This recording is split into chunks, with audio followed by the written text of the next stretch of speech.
Hello, hello. We are back. Sorry I'm late. I was just getting another coffee started. Hello. Happy hump day. My favorite day of the week. I'm excited. I have something coming up for you guys. I'm doing a collab on Friday.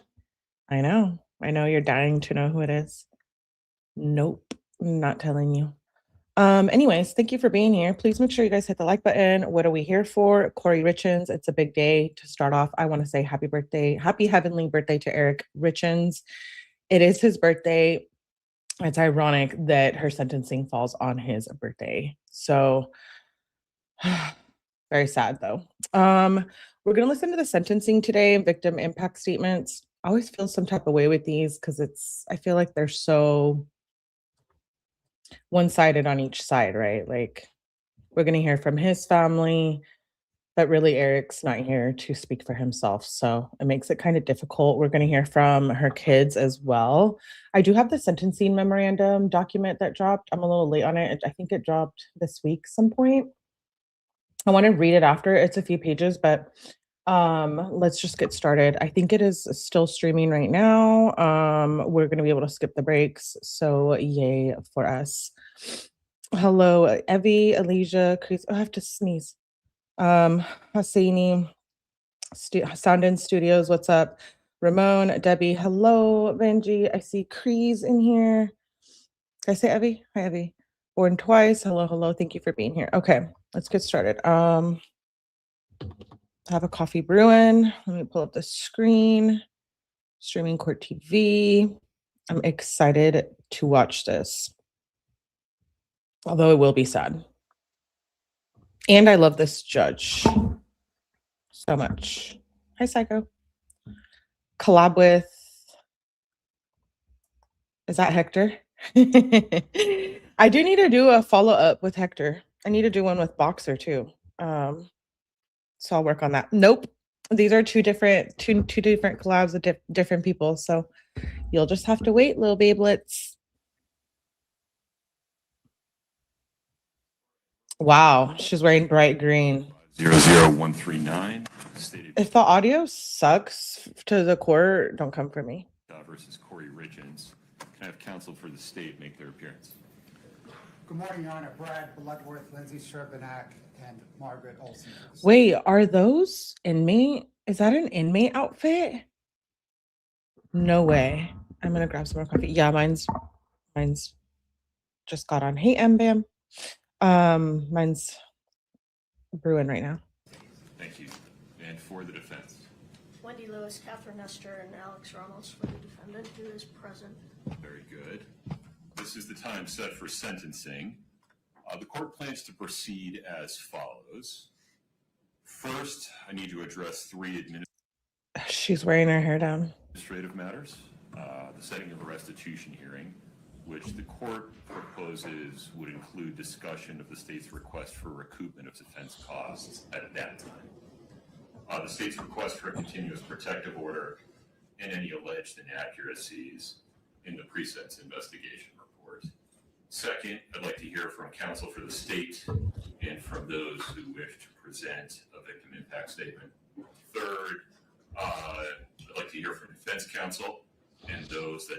So she's basically looking at life without parole or life with the possibility of parole, correct? I know they took the death sentence off the table, which I thought qualified her, if I'm not mistaken, but the Richins family fought against the death penalty, I believe, if I'm not mistaken. Sucks for Kouri, but she deserves it. Defendant desires to present information regarding the appropriate sentence. And finally, the court will give Ms. Richins an opportunity to speak if she so chooses. Oh, wow. Any objections, Mr. Blower? No, Your Honor, I have one other housekeeping matter, if I may. Please. Your Honor, the defendant previously waived the jury as it relates to the domestic violence finding. I cannot recall, or finding the record, whether or not the court has actually made that finding, and the state would ask the court to do that today, but hasn't. I can't recall whether there was a stipulation about their status as cohabitants made on the record during trial. That's the issue. Right. Yeah. And I think that. But it doesn't impact the decisions today, it just impacts the record for any future offense that might be committed by this person. That is correct. Right. Well, Your Honor, the one thing, it will affect the analysis as it relates to a continuous protection. Well, understood. No, I understand your position. Yeah. Your Honor, I do believe we put that on the record during the jury instruction conference. Okay. We discussed specifically the cohabitant issue, and you got us to make a statement on the record. Okay. Very good. So I think there's a stipulation among counsel that the record includes a stipulation of fact recorded for the record that Eric Richins and Kouri Richins were cohabitants under Utah law at all relevant times. Anything further, Mr. Blair? No, Your Honor. Ms. Nestor, Ms. Lewis, any objection to how the court intends to proceed? Yes. Okay. Fair warning to everyone inside the courtroom. As with the time when the verdict was read, everybody in the courtroom deserves our respect while they are in the courtroom. So there can be no outward reactions to what's said today. This is an emotionally charged situation, reasonably so. Who wants to bet Corey's gonna be making her dumbass faces? I'll saying this part. Did you see Murdaugh got over? I cannot believe it. With this whole Murdaugh thing, I've never actually followed it, but I should get into it. We should probably do that before he goes to trial again. It reminds me of the David case because people are like, you know, some are like, oh, he should go to trial faster. You know, they were like, yeah, let's go to trial super fast. And now they're like, wait, hold up. There's a lot of information here, evidence. And I don't want David's trial to be rushed. I don't want them to make a mistake because if he is found guilty, I want him to, if he did do what he did to Celeste, which I think so, but of course he has to have his day in court. I don't want him to be able to do the same thing that Murdaugh is getting right now later down the road. So I don't want them to rush on the David, especially because he is a celebrity. But anyways, we're getting distracted here, but that is wild. The bottom line is no outward reactions. If you feel overcome with emotion, please look down. Keep your hands folded in your lap. Moreover, to those that might be coming to the podium to make statements today, please make sure you're addressing me, the court, not other people in the courtroom. You're of course allowed to reference other people in the courtroom, but speak to me. Let's talk about setting a restitution here. What makes sense from the state's perspective?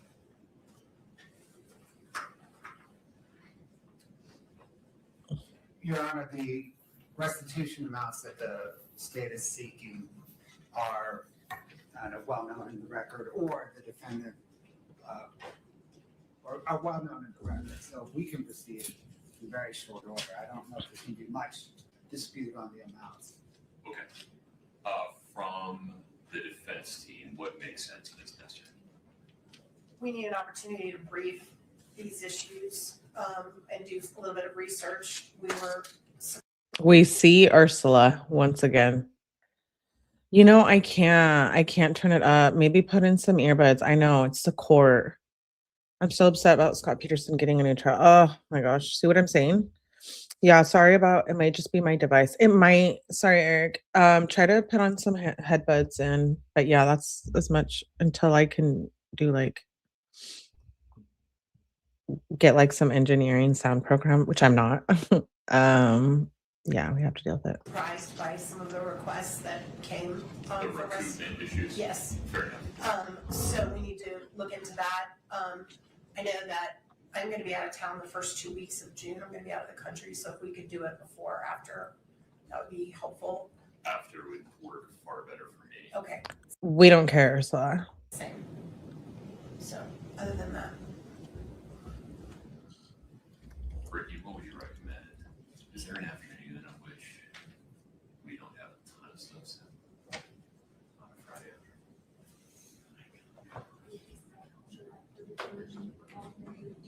Are they talking shit?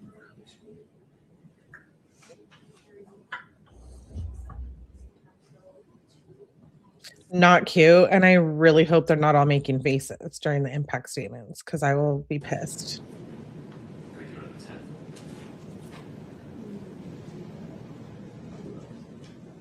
10th? One moment, council.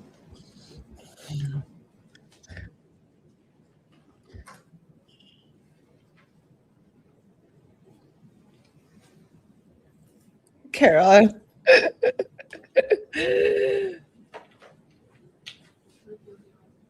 I did miss Mr. Bloodworth, though. I like him.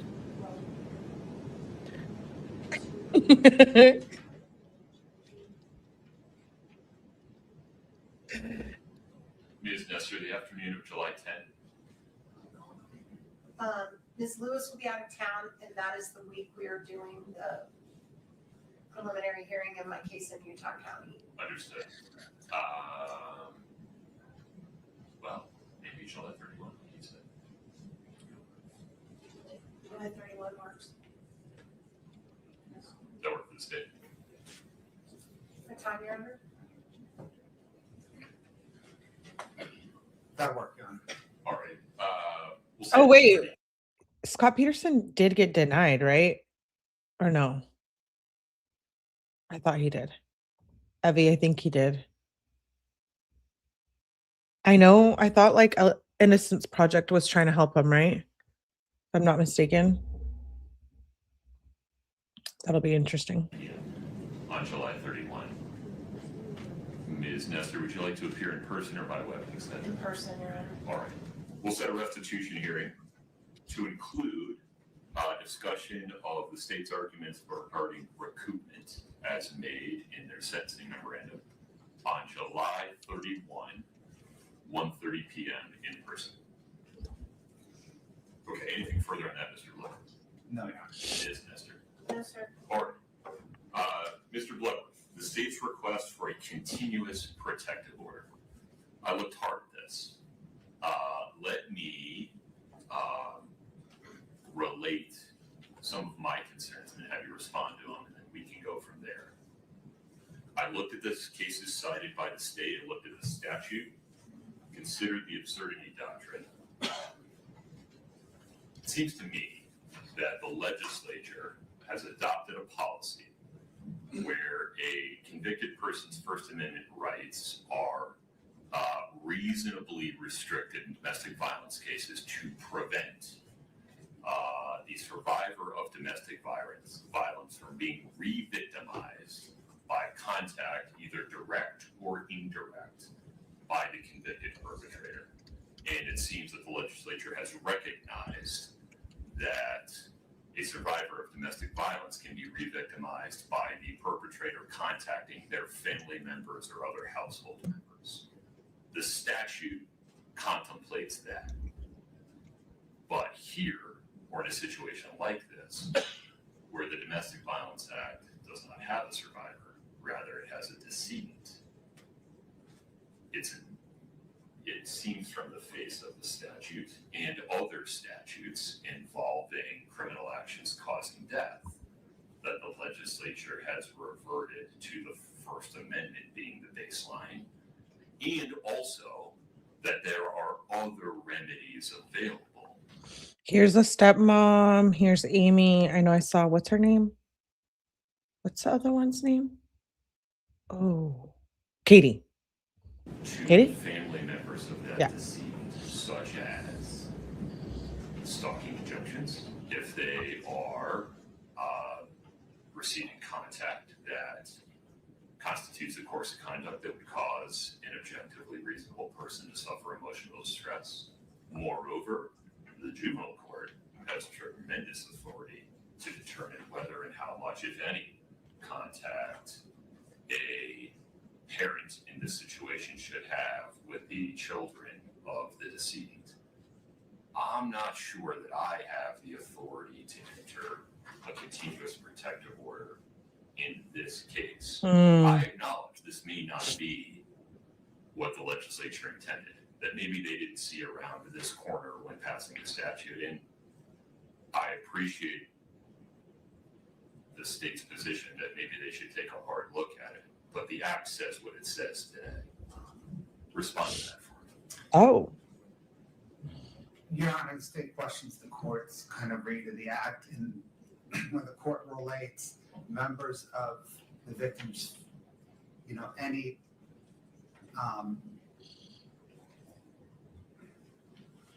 harm to members of the victim's family relating back to the harm to the victim, causing the victim harm.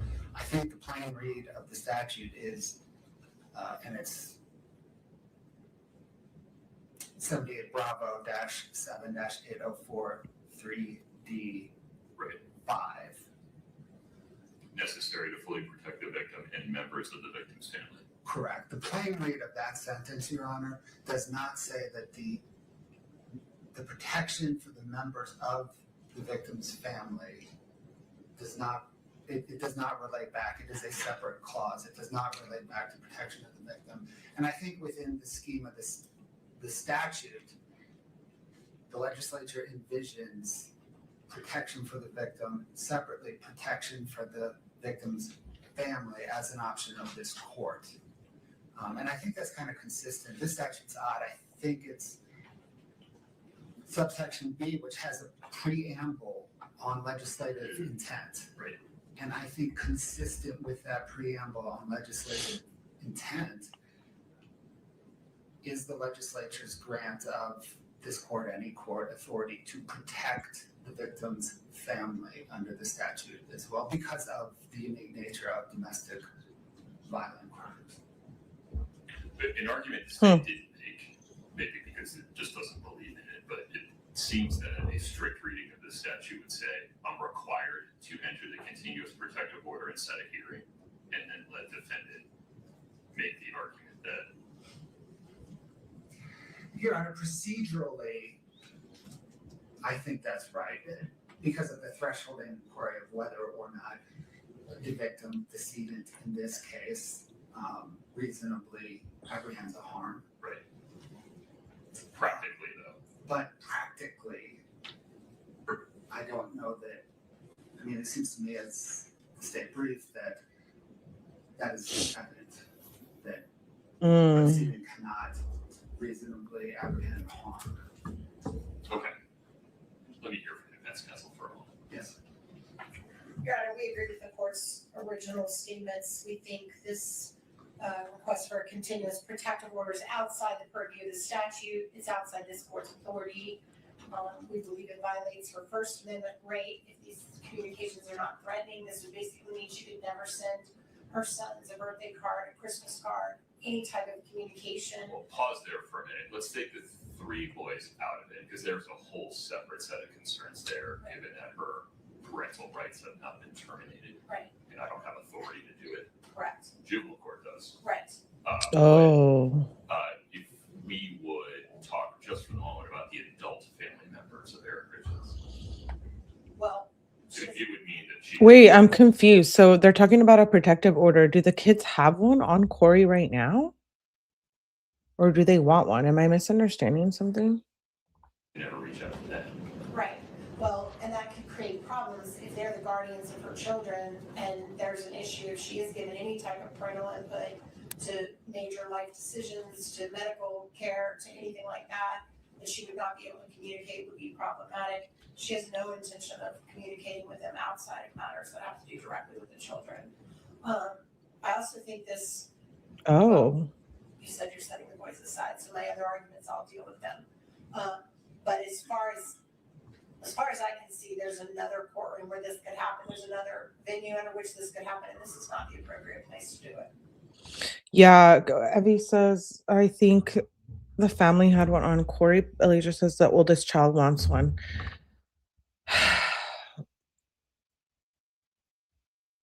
I don't know how I feel about like this whole thing with the children, but we'll talk about that when they speak. Any additional thoughts regarding the state's request for a continuous protective order? No, Your Honor. All right.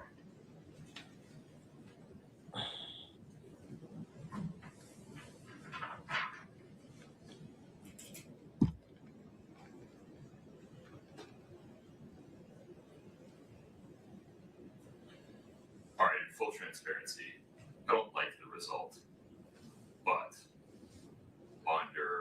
this court's reading Ooh. of Utah Code 78B-7-804, subsection 3. The court determines as a matter of law that it cannot issue a continuous protective order in this case because it is evident that the victim of the domestic violence charges, in this case for which Ms. Richins was convicted, cannot possibly have a reasonable fear of future harm or abuse. It very well may be that this is not the result the legislature intended, and I would encourage the legislature to take a hard look at 78B-7-804, subsection 3, to fill this gap explicitly. But they haven't done it yet. They know how to do it, and the court is not persuaded that this result is so far outside of what they could have possibly intended, given the overlay of the First Amendment, that the absurdity doctrine requires a different result. And so while the court hopes the legislature will make a legislative change that would provide protections for the members of the family of a decedent in an aggravated murder case like this, they haven't done it yet.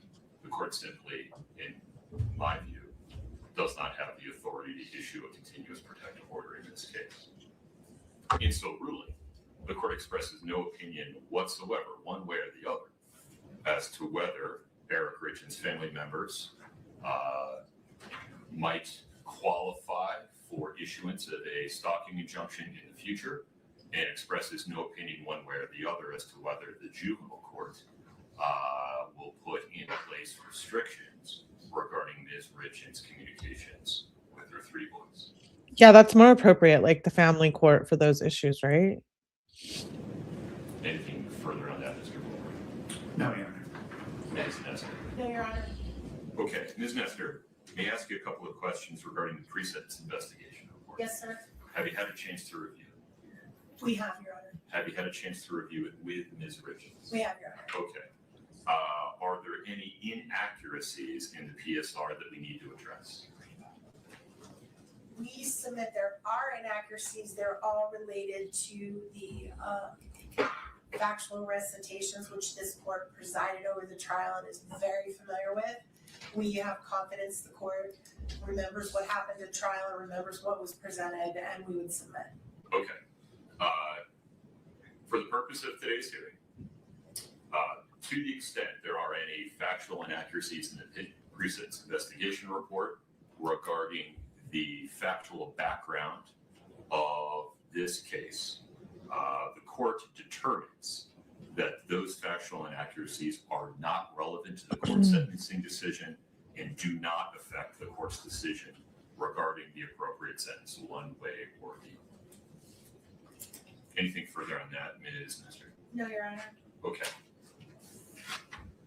Mr. Bloodworth, how would you like to proceed? Your Honor, the state is prepared to present. Please.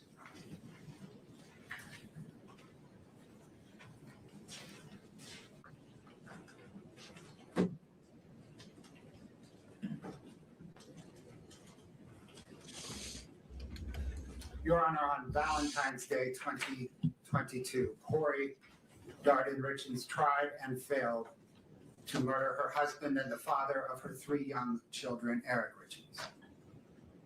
Over the next 17 days, she did not think, what have I done? Rather, she thought, how can I do better? And then she murdered Eric in the presence of their children, using poison and for money. Such a person should never again lurk among the rest of us. Lark? Children should never worry that they may one day encounter her. For these reasons, the reasons set forth in the state's sentencing memorandum, and the boundless reasons the court has learned from presiding over this case, the pending criminal case, and the multiple associated civil cases. The state requests that the court impose a sentence of life in prison without parole on count 1, Oh, shit. 5 years to life in prison consecutive to any other sentence on count 2, 1 to 15 years in prison consecutive to any other sentence on counts 3 and 4, and 1 to 5 years in prison consecutive to any other sentence on count 5. Furthermore, the state requests that the court order the defendant to pay restitution to Auto Owners Insurance Company in the amount of $1,017,018 Oh, and shit. True Stage Insurance Company in the amount of $352,562. State requests that the court order the defendant to pay recoupment to Summit County in the amount of $1,391,943. Kouri Look at her freaking face. Richins earned this Wow. sentence. Her children deserve it. Only this court can order it. The court's time this morning is best spent caring for a few of Kouri Richins' victims. Victims? Fathers are not meant to bury sons. Gene Richins will present his victim impact statement first. Oh. Losing a sibling is losing a piece of yourself. Katie Richins Benson, Clint Benson, and Dr. Amy Richins will then present their victim impact statements. There are no greater victims in this case than Eric's 3 young boys. The defendant took both of their parents from them. Jessica Black, who is Weston's counselor, Christina Greening, who is Ashton's counselor, and Sarah Barber, who is Carter's counselor, will then present the boys' victim impact statements. Oh. Your Honor, Gene Richins. Oh, shit.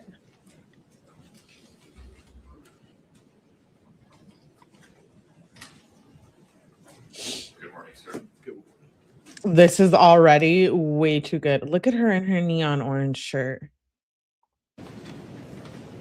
Please take your time. Thank you. Thank you. Your Honor, my name is Gene Richins. I'm Eric's father.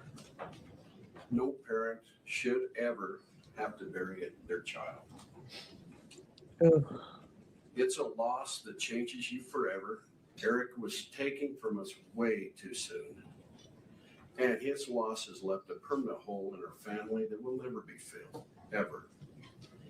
Eric was first and foremost an incredible father. To his 3 boys, Carter, Ashton, and Wes, his sons were his world, and he was theirs also. They didn't just see him as a dad, they saw him as their best friend, their coach, their mentor, their protector. He was present in every part of their lives. Whether it was soccer, baseball, basketball, or any activity that they were involved in. Eric was there coaching, encouraging, and supporting not only his own boys, but every child on the team. Eric didn't just coach sports. He built confidence. He built character and friendships. He gave his time freely because he cared deeply about helping young people grow into strong, kind, and capable individuals. The impact Eric had on these children and families continues even now.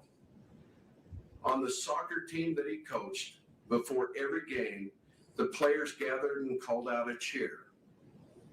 For many teams, it might be something ordinary. But for Eric's team, even 4 years after his death, they still break the huddle with the words, 1, 2, 3, Eric. That simple cheer speaks volumes about a man he was and the lasting imprint that he left upon young lives in this community. He was a light to his sons, to the boys he coached, and to our entire community. A light that was taken far too soon. Eric was only 39 years old. As his father, I miss him every day. I miss our conversations. I miss watching him grow into a man I was so proud of. One of the greatest joys of my life was seeing the kind of father he had become. Eric was patient, loving, dedicated, and fully present in his boys' lives. Watching him raise his sons with such care and devotion was incredibly meaningful to me. Eric was also an amazing brother to 2 sisters, a loving uncle, nephew, cousin, and loyal friend. He was a trusted business partner, a valued colleague, and a respected member of our community. He was generous with his time, his energy, and kindness. He treated people with respect, showed gratitude even for the smallest acts of kindness, and gave freely of himself because that's simply who he was. He worked hard to provide a beautiful life for his family. He gave them a home many would consider a dream. He ensured their needs were met, supported them, cared for them, and treated his wife with love every day. Yet despite everything he gave, his life was taken from him, not by a stranger, but by a person he should have been able to trust the very most in his life. Ooh. He was betrayed in the most imaginable way possible. His life was taken through calculated, intentional actions motivated by the greed, control, and desire for a different life with someone else. Eric's boys lost a father. I lost my son. His sisters lost their brother. Our family lost a man who represented the very best of what a person can be. The ripple effects of this loss extend far beyond our immediate family. His friends lost someone they trusted and admired. The children he coached lost a mentor, a role model. Our community lost someone who genuinely cared and gave back without expecting anything in return. Wow. Eric will never see his boys graduate, get married, or become fathers themselves. He will never again stand on the sidelines cheering them on. He will never offer guidance, encouragement, or love in any way that only a father can. That's That sad. opportunity was stolen from him and from all of us.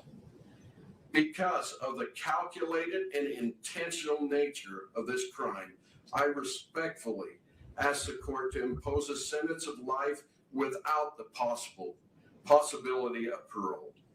This sentence is important to Eric's 3 sons never have to live with the fear that the person responsible for taking their father could ever harm them again, and to ensure she can never harm anyone else ever again.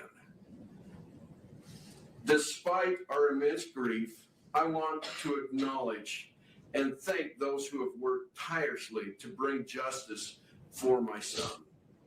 Eric was always grateful for others, showed kindness and dedication, and I know he would want to express sincere appreciation to those who gave their time, effort, and professionalism to seek the truth in this case. We are deeply thankful to the prosecution team, Margaret, Brad, Lindsay, Fred, Joe, Wendy, Patricia, and the entire staff who supported them for their commitment and their perseverance. We also want to recognize and thank Todd for his dedication. and relentless efforts in helping us ensure justice has been served. We are also grateful to Grace Wardis for serving as a spokesperson and an advocate for our family throughout this process. We thank the Summit County Sheriff's Office, Lieutenant Hemingway, Detective O'Driscoll, Detective Hopper, Officer Woody, Officer Gibson, and all the law enforcement personnel who worked on this investigation. We thank the bailiffs who ensured the safety and the order of this courtroom. We thank you, Your Honor, for your patience, professionalism, and stewardship of this process. We extend our heartfelt gratitude to each juror, including the alternates, for their sacrifice and their time, for seriously taking the responsibility, who carried out to ensure justice was served. Nothing can bring Eric back. Nothing can restore what has been taken from his sons, from our family, and from this community. But accountability matters here. Justice matters. Eric mattered. His life, his love mattered, his example mattered. He will always be remembered as a devoted father, a loving son, a supportive brother, a loyal friend, and a man who made lives of those around him better. We miss him every day and will continue to honor his memory by living with the same kindness and dedication that he showed to everyone fortunate enough to know him. Thank you, Your Honor. Thank you. Someone slap that dumbass look off her face, please. Do you guys see her? Ugh, I can't stand her. He did really great. That was really great. I'm here for it. Do you think she will speak? She better not. Yeah, she's staring him down. I know. Did you see her? Ew. Well done. Well done, Jean. We support you. Oh, Chet. Katie's next. Ugh. Ooh, you know how much Kouri hated Katie. So you know she's gonna be making some dumbass faces. Lime green shirt. I know I said that, abuelita. I was like, I didn't know they had those colors in county. Right? Slap it off. Yeah, Abby. Oh, what's going on here? Okay. This is good.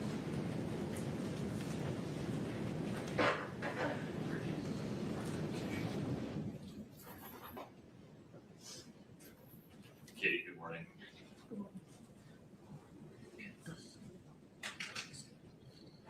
So as you know, I'm Katie, and I'm Eric's sister. To begin, there are a multitude of people who deserve credit and appreciation. Law enforcement agencies across the state of Utah, the Summit County Prosecutor's Office, the Medical Examiner's Office, expert witnesses who worked hand in hand with law enforcement, Eric's friends, Eric's coworkers, my friends, my family, our entire team of lawyers and experts in the civil lawsuit. There are far too many people to mention by name, and I suspect if I try to, I will inadvertently leave someone out. But to all of you, please know that this would not be possible without your efforts, your support, and the strength of the community that has stood beside us. Both my family and I are forever grateful to each of you. I am also very grateful to you, Your Honor, to this court for the dignified manner in which it presided over the trial, and to the members of the jury for faithfully performing their civic duties. Today is Eric's birthday. Oh no, I'm gonna cry. Look at her face. It is Eric's birthday. I stand before you because he can't. He was taken away from my dad, my sister, his nieces, his friends, our community, and worst of all, from his 3 amazing sons. Sorry. Oh shit. He was taken away from us by a person he should have been able to trust, the person he should have trusted most in the world, his wife. It's impossible to fully describe how devastating Eric's death and Kouri's crimes have been to our family. Nearly every aspect of our lives has been permanently changed, and we have no choice but to live with those changes and with Eric's loss forever. Eric was a phenomenal brother, father, son, nephew, grandson, cousin, friend, and businessman. Eric and I were extremely close. We went through school together and navigated life side by side. Wherever Eric went, I was usually tagged along right behind. In school, Eric's nickname was Richie, and mine was Little Richie, a reflection on how inseparable we were. He wasn't just my brother. He was my constant, my protector, and one of my closest friends. Eric was the kind of father who anticipated his children's needs before they ever had to ask. He made sure they were always having fun, taught them how to be respectful and kind, and was constantly planning for their future. His mind and heart was always on his boys, always. Everything he did was for them. Eric was the very best uncle. He made his nieces, my daughters, feel truly special. He always found ways to have fun with them. He doted on them with love and attention. Eric was an incredible son, always there for my parents, stepping in without hesitation and helping in every way he could, without being asked. The bond he shared with my mom was truly special. We would often joke that the umbilical cord had never really been cut, but in truth, it spoke to the deep, unbreakable love they had for each other. This is who Eric truly was, a man defined by love, integrity, and unwavering devotion to his family. He is none of the things that Kouri tried to portray him as. Oh, Those mischaracterizations were nothing more than a vile effort to deflect blame. And those mischaracterizations stand in stark contrast to the reality of the man we all knew and loved. Eric's life and his actions and the profound impact he had on those around him speak for themselves. And they tell a story of goodness, strength, and character that cannot be rewritten or diminished. The saddest part for me in all of this is that I got something with Eric that his sons never did: time. I feel cheated that I only got to spend a few decades with my brother, but I should feel lucky in comparison. As Eric's eldest son told me shortly after his dad's death, he and his brothers did not even get 10 years with their dad. It is devastating that Eric is not here to coach them, to work the family ranch with them, to teach them how to drive, to attend their high school graduation, to send them off to college, to see them get married, or to celebrate the birth of his future grandchildren. His 3 sons are going to grow up and live nearly their entire lives without their dad. They're going to get to know their dad more from the stories we tell about them than their actual experiences. In all likelihood, by the time they are each 44 years old, which is how old Eric would be today, they will have little to no actual memories of Eric. And they have to go through life without their dad because their mother planned and carried out his murder. She could not have done anything more selfish or more cruel to those boys. In the place of a stable, secure, and loving home, Kouri gave the boys permanent trauma. I'm like, there was a whole life, right, with Kouri that he was living. You guys, Elijah said Eric's mom knew Kouri was no good. I think the whole family knew. I think Eric did confide in them. She's trying to distract Katie. This is absolutely heartbreaking. Those boys were robbed by their mom. This is really sad. They were in the house the night she killed their father. They were awake. They knew that something terrible had happened to their dad. As we heard on the 911 call during trial, one of them even walked into Eric's bedroom, where Eric's body lay dead, poisoned by someone who his son should have been able to unconditionally trust, love, and depend on. No child should have to bear that trauma. But Eric's 3 innocent sons will bear that burden, and they will bear it for the rest of their lives. Kouri's selfishness and cruelty did not end with Eric's murder. In the time after Eric's death, Kouri has done nothing but isolate, manipulate, deceive, and do harm to those boys. Almost immediately after Eric died, she cut them off completely from our family, from Eric's family. The isolation. Look at Kouri. Kouri, you better stop. Oh my gosh, Mal, I'm mad with you. Look at her fucking face. I hate her, dude. I'm ready to go all up in there. Evil, evil woman. There's no space for her. She robbed the babies. I know she did, Kouri. Look at her stupid face. I'm rewinding it a couple seconds. 44 years old, which is how old Eric would be today. They will have little to no actual memories of Eric. And they have to go through life without their dad because their mother planned and carried out his murder. She could not have done anything more selfish or more cruel to those boys. In the place of a stable, secure, and loving home, Kouri gave the boys permanent trauma. They were in the house the night she killed their father. They were awake. They knew that something terrible had happened to their dad. As we heard on the 911 call during trial, one of them even walked into Eric's bedroom where Eric's body lay dead, poisoned by someone who his son should have been able to unconditionally trust, love, and depend on. No child should have to bear that trauma. But Eric's 3 innocent sons will bear that burden, and they will bear it for the rest of their lives. Kouri's selfishness and cruelty did not end with Eric's murder. In the time after Eric's death, Kouri has done nothing but isolate, manipulate, deceive, and do harm to those boys. Almost immediately after Eric died, she cut them off completely from our family, from Eric's family. The isolation was calculated and strategic. Kouri used the boys as bargaining chips with my dad.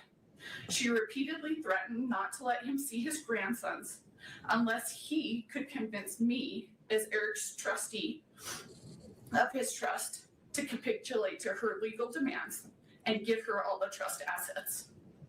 While isolating the boys, Kouri provided them with false and harmful information about me and my family. No way. Do you guys see this? I'm screaming. Did you guys see that? What is that called? Like, can't the judge tell her to stop doing that stupid face? That they would be homeless and starving. These statements were entirely following Kouri's arrest and asked where they would like to go. They expressed fear of my family. The fear was What? Did I go back too far? They're going to get to know their dad more from the stories we tell as Eric's trustee of his trust to capitulate to her legal demands and give her all the trust assets. While isolating the boys, Kouri provided them with false and harmful information about me and my family. When DCFS took custody of the boys following Kouri's arrest and asked where they would like to go, they expressed fear of my family. The fear was not based on reality, but on what they had been told. For over a year, Kouri led them to believe that I hated them, that I was attempting to take Eric's money for myself, and that I intended for them to be left without support, that they would be homeless and starving. These statements were entirely false and had no basis in reality. Wow. Had they not been subjected to that influence, they would have known the truth. Prior to Eric's death, our families were very close. My daughters and his sons had strong friendships, and I had a meaningful individual relationship with each of my nephews. I spent time riding horses with one, helping another identify summer coding programs, and the youngest participated in ice skating lessons with my daughters. Our families shared holidays, worked together on our family ranch, took trips together, and I was present the day each of the boys were born in the hospital. The boys have expressed their confusion about these circumstances. They have stated that prior to their father's passing, both Eric and Kouri frequently told them if anything were to happen, they should go with me, that I would care for them and support them. Following Eric's death, however, those messages changed. I think it's good that so good that she took over those boys. I know that's a lot of work, but shout out to her. I'm so sick of Kouri already. The way she's acting is unacceptable. Judge needs to admonish her. Thank you. That's the word, admonish. Yeah, I'm ready to just. After Eric passed away, Kouri prevented all contact between our family and the boys. She prohibited communication and continued to provide them of false information about us. When we were finally able to see the boys again, approximately 15 months after Eric's death, the boys hardly recognized the relationship we had. Instead, they viewed my family and me with fear and hesitation, as though we were strangers. Kouri also went to great lengths to jeopardize the boys' financial futures. I know you are very aware of this. Among other things, she drained the personal bank accounts that Eric had set up for his boys as college funds. She allowed the boys' Social Security survivor benefits to be funneled to individuals who were not taking care of the boys. And she Whoa. Ironic date, right? Kimsey, sued good to see you. me in my role as Eric's trustee and personal representative, not once, not twice, but 3 separate times. The goal of her lawsuits is singular. She wants all of Eric's assets for herself. Despite her lies and fanciful public portrayal, she knows that none of Eric's assets are going to me, my dad, or my sister. In fact, she knows exactly where Eric wanted everything to go, and that is to his boys. And yet, for 4 years, she has aggressively tried to take their inheritance from them. Even now, despite erroneous debt, a murder conviction, and a string of pending felony financial charges, Kouri's civil lawsuits live on. Those lawsuits have been emotionally grueling, all-consuming, and unimaginably expensive. And tragically, every dollar on those suits is a dollar that Eric's boys will not get. Of course, Kouri can't have other people or the public thinking that she's trying to take away her children's inheritance. So for the past 4 years, both in court and in the media, she has demonized and vilified me. She has hurled wild accusations in my direction, including that I hacked her bank accounts, forged her bank statements, paid off witnesses, unduly pressured law enforcement into investigating her, and quietly pulled the Summit County prosecutor's strings. It is despicable that for doing nothing more than trying to honor Eric's wishes, Kouri has cast me as the evildoer here. I'm so sick of her face. Listen, the judge can do something about it here. The judge can decide whether it's going to be with or without the possibility of parole. That makes a huge difference. Although I don't think she would get it, parole, but she has no remorse at all. She's making me livid. I know. Just as bad, honoring Eric's wishes has landed my sister and myself, and unbelievably, my 2 daughters in Kouri's crosshairs.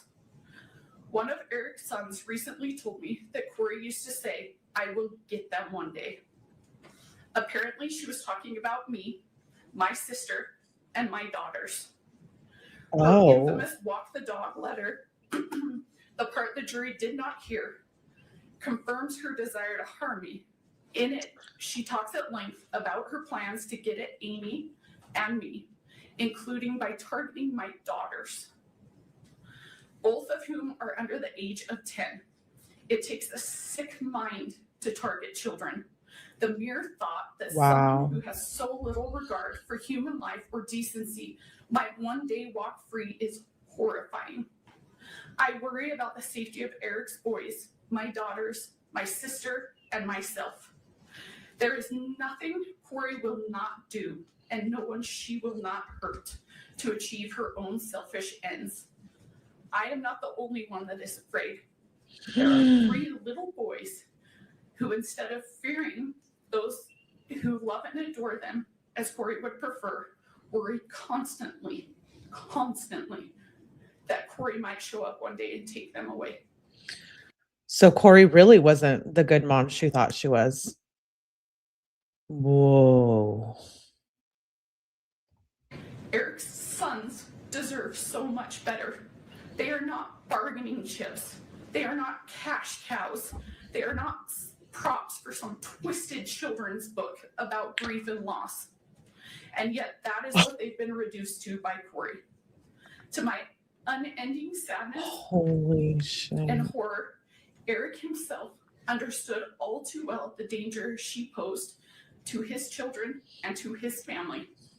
When Eric told me he had changed his estate planning and appointed me as his trustee and personal representative, I begged him to end the marriage and go his separate way. By that point, he had already consulted with a divorce attorney. Look at her.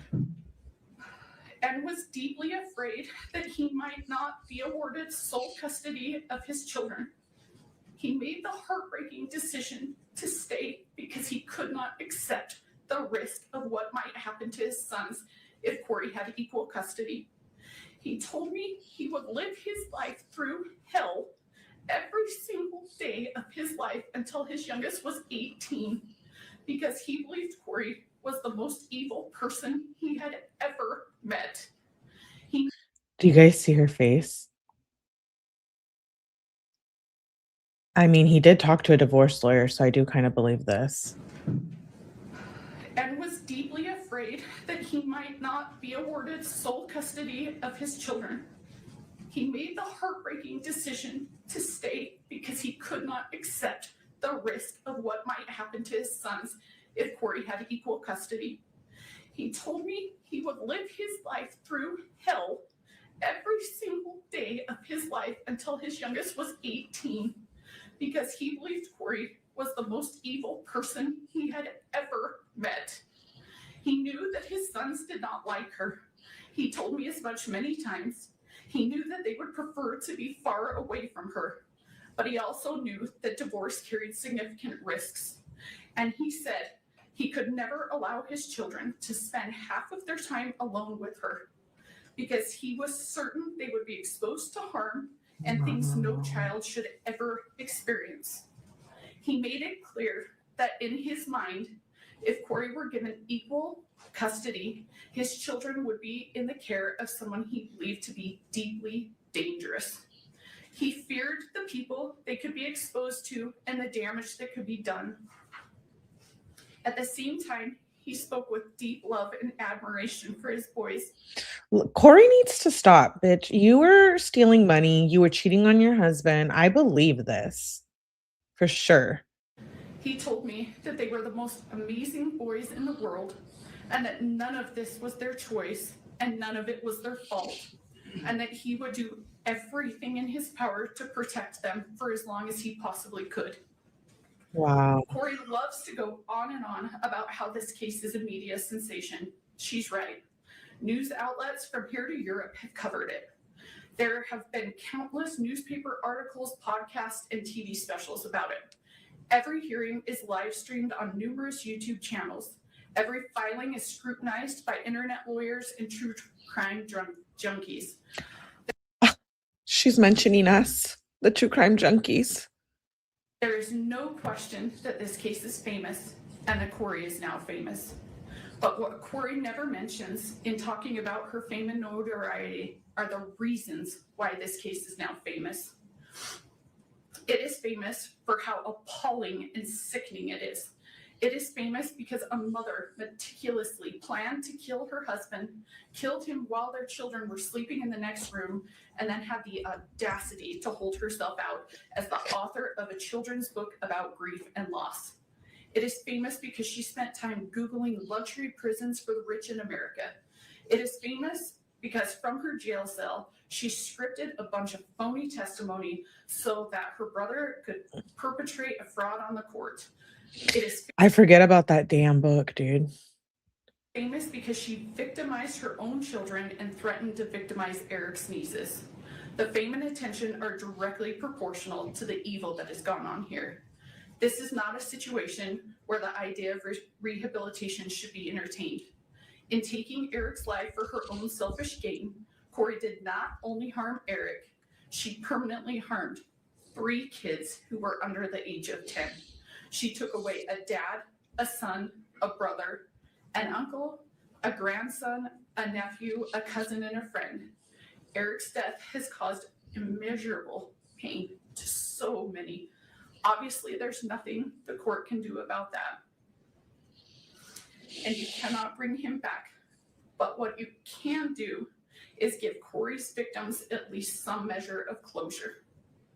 To that end, I ask that the court impose a sentence that ensures Kouri never has the opportunity to harm Eric's children or our family again.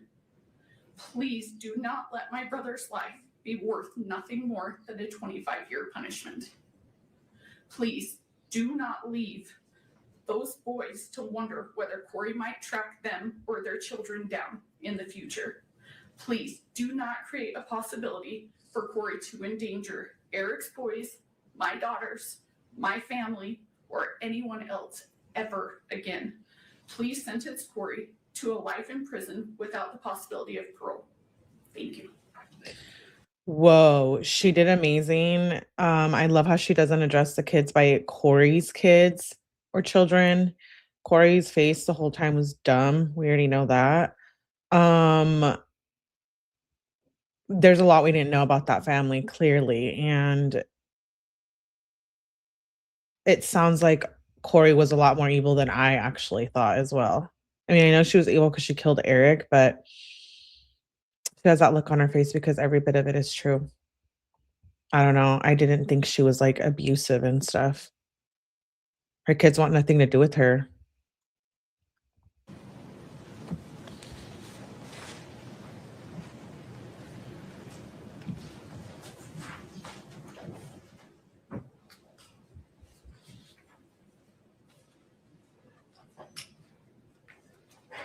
All right. Hello, Your Honor. Oh, I love that he's going to talk. Her husband.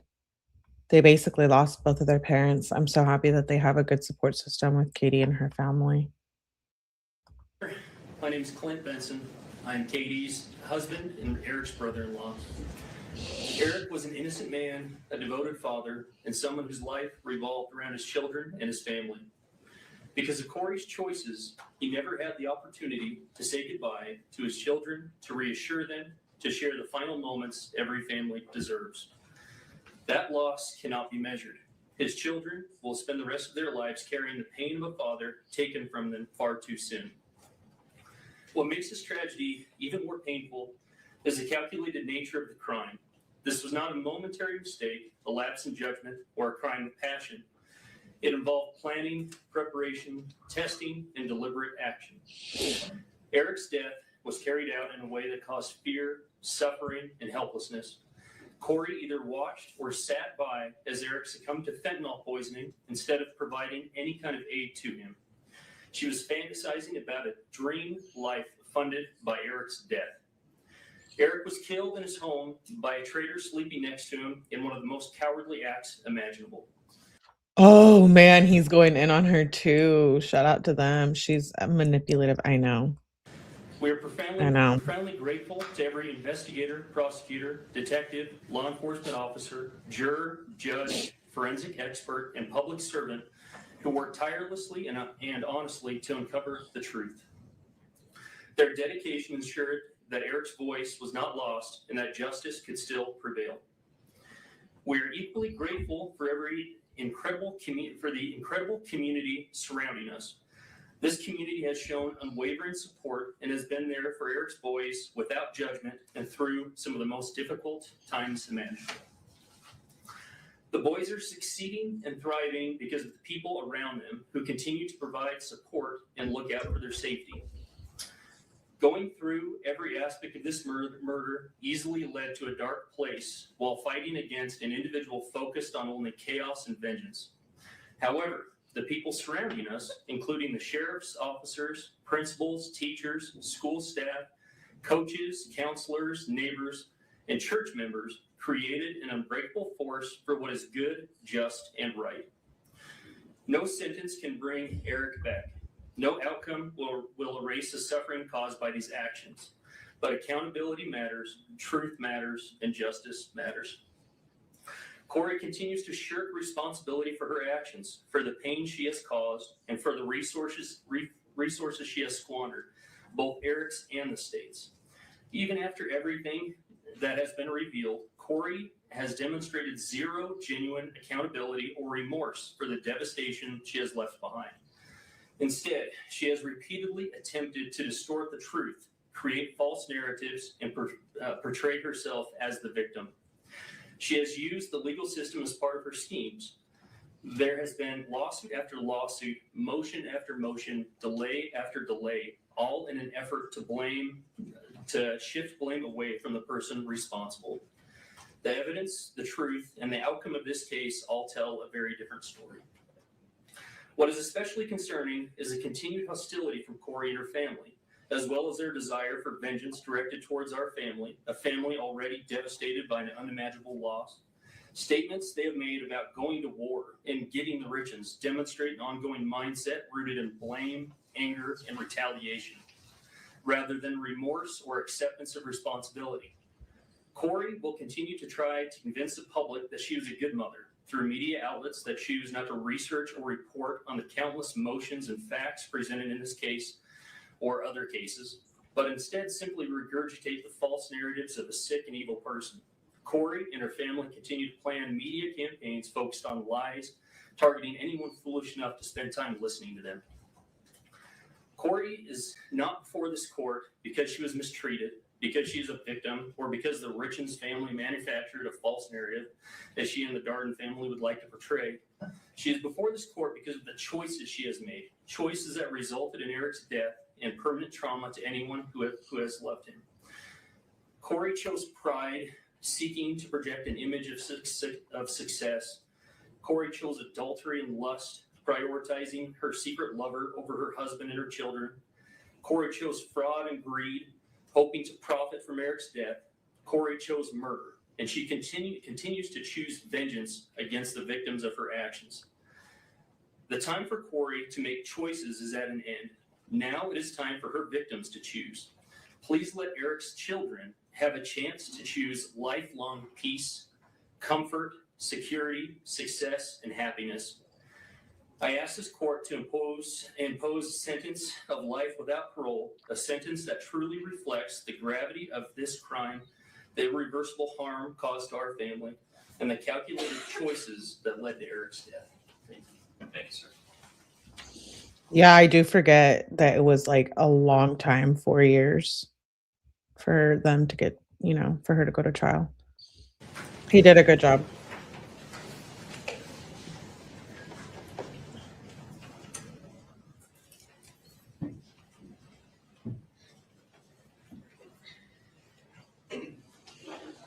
Amy, good morning. Good morning. Oh, wow. Honorable Judge 𝗲𝗛. My name is Amy Richins. I am Eric Richins' sister. Today, I'm here to speak as a victim and to speak for Eric because he no longer has a voice. I addressed this court in 2023 when we were living in a state of visceral shock. Now, 3 years later, we are here at sentencing on a date that carries a weight I can barely describe. Today is Eric's 44th birthday. Birthdays are supposed to be proof of life, a day to celebrate another year of growth. Instead, today is a cruel reminder of another year Eric will never see, and a reminder of the fatherhood that was stolen from his 3 sons. Before I talk about what this crime has done, I need you to know who Eric was, not as a headline, but as a person. Over the course of this trial, so many people described Eric in strikingly similar ways. They called him outgoing, confident, funny, competitive, dependable, driven, and fiercely loyal. He was a leader, a hard worker, a rancher, a businessman, a coach, a best friend, a brother, a son. But more than anything, people described him as a phenomenal father. Eric had 3 sons and he coached many of their sports teams. He was the kind of dad who showed up not just for his own children, but for everyone around them. Sometimes I think about all the children who lost him too, the kids he coached, mentored, and believed in. I cannot imagine the confusion and heartbreak they felt when someone who had become such a steady and trusted part of their lives, was suddenly gone. Eric was a real person, a deeply loved person, and the loss of him echoes through every life he touched. On my 16th birthday, Ooh. I was sitting in my 10th grade English class when I got a text from Eric that said, "Come outside." I walked out and there was Eric, standing with flowers and that mischievous grin we all knew. I asked what he was doing there, and he just said, "Let's go. We've got to get a little mud on your tires." I had just bought my first truck, a used Ford F-150. Eric took me up into the mountains and we took that truck off-roading for the first time. It was exhilarating and terrifying. Wow. But I felt safe because he was there. That was Eric. He made life bigger. He made people feel brave, and he protected the people he loved. That is the brother I lost, and that is the father his boys lost. In 2023, I told this court that I was tormented by the sequence of events of that night. Today, that torment has not faded. I still wonder when Eric realized he was in mortal danger. I wonder what Kouri said to him in his last moments. I'm still haunted by the question, did his boys hear their father's final struggle? If Eric had died of an illness, we would have cared for him. If it were an accident, there would have been kindness. But there is no comfort here. In his last moments, after being intentionally poisoned, my brother was faced with the ultimate betrayal. Eric's sons were 9, 7, and 5 when their world was shattered. They are now 13, 11, and 9. These are the years when a boy learns how to be a man by watching his father. What makes this crime uniquely heinous is that their grief will never pass. It will reinvent itself at every milestone. This crime didn't just happen once. It happens every single morning when those boys wake up and realize their father is still gone. They did not just lose their father, they lost the life they knew. Eric's death didn't end the harm. It began a grinding process of re-traumatization. Early in this process, I remember being told this case would be a marathon, not a sprint. We did not understand how every hearing, filing, delay, and public narrative would reopen wounds all over again. As if losing Eric was not painful enough, our family was then forced to grieve under public scrutiny. After the publication of the grief book, our family became the subject of public narratives, attacks, and speculation. At one point, I received a message sent from a burner phone that said, "You think you're funny? Kouri will get the last laugh. Your jealousy is as disgusting as your family." Law enforcement later confirmed through warrants that the message came from Kouri. Oh my gosh. I don't know some of these details. I forgot some of them. She hates the other story. Kouri sent it. Holy, what a bee. That moment stayed with me because it captured what these years have felt like. Not just grief, but intimidation and distortion. Yes, our family hired a private investigator. But when someone you love dies suddenly and deep in your gut, you believe something is terribly wrong, you do not stop searching for answers. The real question is not why would you investigate? The real question is, what wouldn't you do? What wouldn't you do for your brother, for the truth? I also feel compelled to address the emotional toll of the trial itself. As the designated victim representative, and more importantly, as Eric's sister, I have a right to be present in the courtroom. Yet during the proceedings, I was essentially kept in the dark. Due to the courtroom layout, I could not see the exhibits or the evidence. When we requested simple accommodation, we were told that the trial was being broadcast on court TV and I could excuse myself and watch from home with the rest of the world. Being told that my right to be here was interchangeable with a television broadcast was a profound violation. I did not want to watch Eric's life and death as content from my couch. I didn't want to go home after a grueling day and listen and watch it all over again. I had a right to be here, to face the evidence directly. Still, to this day, I've not been able to rewatch the trial because it's so time-consuming and painful to relive.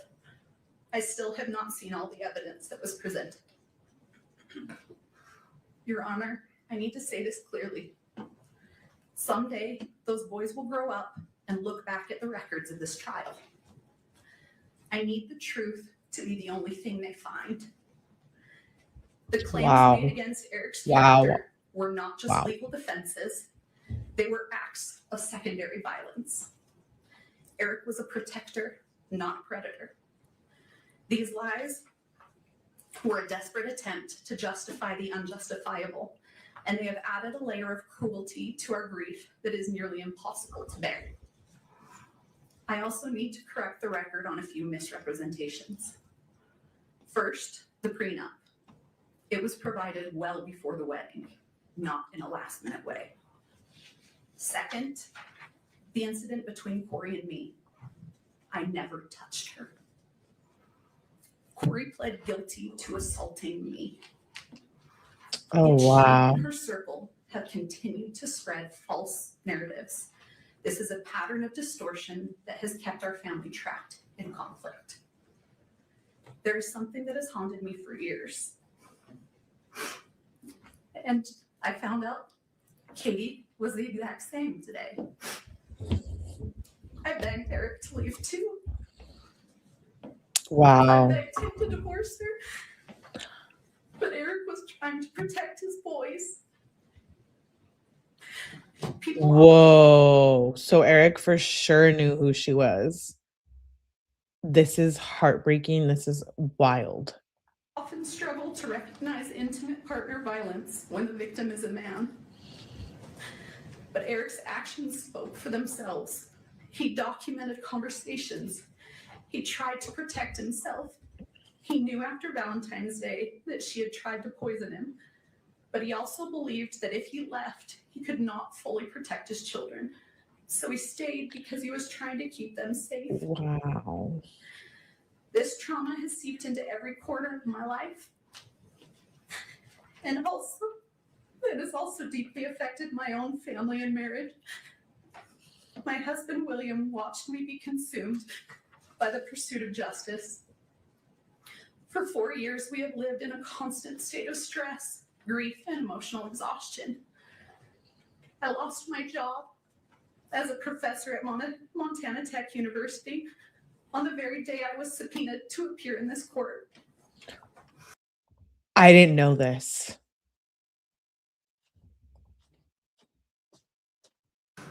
Eric was so proud of me earning my PhD, and teaching students was something I loved and that made me proud. It now seems like another thing that Kouri's actions have taken away from me. But the most devastating loss is one that isn't in any police report.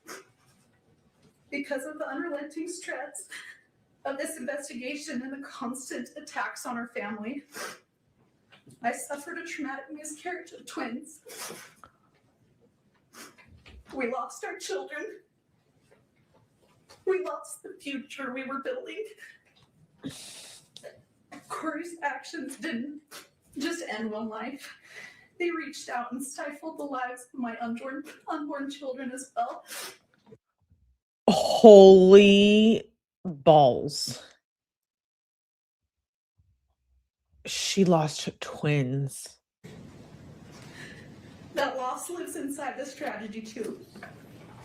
Wow. Eric's murder did not just take someone from my life. Holy It shit. plunged me into a darkness. It stole the light I once carried. It erased the future I had planned. Every day, I wake up and step into this same crushing emptiness, where time itself feels frozen and meaningless. The laughter of my future children, the warmth of my family, the simple joy Oh my God. of waking to a new morning, all of it has been devoured by this crime. This grief is limitless, resembling the ocean. Sometimes it softly touches the shore, other times it pounds against it with fierce force. Occasionally, it surges like a massive tsunami, overwhelming everything. These changes can occur suddenly, and like the ocean, it cannot be controlled. I didn't just lose my brother. I lost my sister-in-law. I lost someone I considered my friend. We had good times together. That loss is so complicated Holy shit. now, Your Honor. Because it forces you to grieve someone who is still alive while facing the Whoa. horror of what they've done. She went up there and was like, yeah, I did care about her at one point. It is grief that doesn't resolve. It just sits there heavy every day. This crime has fractured our family in ways outsiders cannot understand. One of the most painful realities is that my husband and I do not get to see our nephews. This tragedy has created a wall of trauma between us, and that feels impossible to climb. Because of this crime, we are no longer present in those boys' lives the way Eric would have wanted. In 2023, I told this court I never knew evil like this existed. Everything I have witnessed since has confirmed that. Kouri did not just kill Eric. She attempted to kill the spirit of everyone who loved him. She lied to his children. She lied to the world and has shown no remorse while dancing on his grave for profit. Your Honor, a parole-eligible sentence is not a conclusion. It is a reoccurring nightmare. It guarantees that every few years, Eric's sons will be notified that their father's murderer is seeking freedom. It forces them to relive the trauma repeatedly for decades. Oh my gosh. Eric died trying to be his children's shield. He can no longer protect them, so now the responsibility falls to this court. I ask you to provide these boys with the finality and safety they deserve. I ask you to ensure that the noise of Kouri Richins never enters their lives again. For the years of suffering we've endured, for the children who will grow up without their father, and for the life she stole from Eric and the peace she stole from us, I respectfully ask that you sentence Kouri Richins to life without the possibility of parole. Happy birthday, Rico. Thank you. Okay, Kouri, that stare down, disgusting. They've all done such an amazing job with their statements, speeches. Are you Jessica? Good morning. Good morning, Judge. Take your time. My name is Jessica Black. I'm a licensed clinical mental health therapist and a registered therapist. Myself and my colleagues are here today to read the victim impact statements for 3 children. We are here as advocates on their behalf. After a developmentally Oh my God, the kids. This is just absolutely wild. appropriate process, the boys were able to decide individually how they wanted to share their statements, and this is what they chose. Our roles are to read their words exactly as they wrote. The boys want the court and the world to hear their side. This is from WR. I woke up to sirens, and there were a lot of people at my house, and I was definitely scared. I felt confused. I was in a bedroom with my brothers, and I didn't know what was happening. At first, I was really scared because I didn't know what was happening, and I had no control, and I felt helpless. I felt really overwhelmed. After my dad died, Kouri would put us in the basement while she was with the neighbor. I felt scared because I thought something really bad was happening again. She would take me to places that smelled really bad. Everything she did made me feel uncomfortable. When someone talks about Kouri, it makes me feel hateful and ashamed. She took away my dad. It's made me have a hard time trusting people. I was scared that Kouri's family would come to my school and take me. I had to go to counseling with DCFS in Heber, and I did not like it. DCFS made me talk to Kouri, and I couldn't do things that I wanted to do. I felt not important to anyone. I feel a lot better about myself now than I did with Kouri. I can't ever see my dad again. I want her to go to prison forever. If she got out, I would be so scared, really mad, and I wouldn't want to go with her anywhere. I'm worried that she would take me away from Katie and Clint. Once she is gone, I will feel happy, and I will feel safer and relaxed and trust people more. Thank you. They don't call her mom, they call her Kouri. Wow. Yeah, Kouri, not mom. Exactly, Alicia.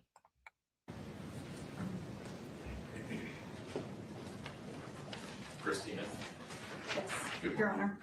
I am Christina Green. I'm a licensed clinical social worker, not registered play therapist, and I will be reading for AR.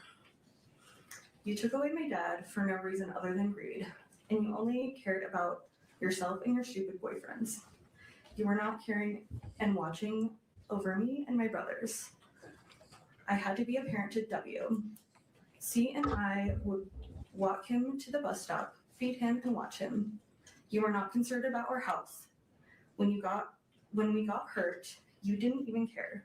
When C got run over by a side-by-side, you still made him go to the soccer game that day without taking him to the doctors first. You would lock C in his room, and I would have to go to the kitchen and bring him food. You shamed us when we didn't want to eat uncooked lasagna you made. We threw it away because we couldn't eat it. Then you made us watch videos of children starving in war areas. You wanted to scare us into eating something that wasn't cooked. You wouldn't let— Whoa, this is like totally our dog abusive. outside, and then the dog would pee inside. You created this problem, then you would smack my dog on the head as hard as you could.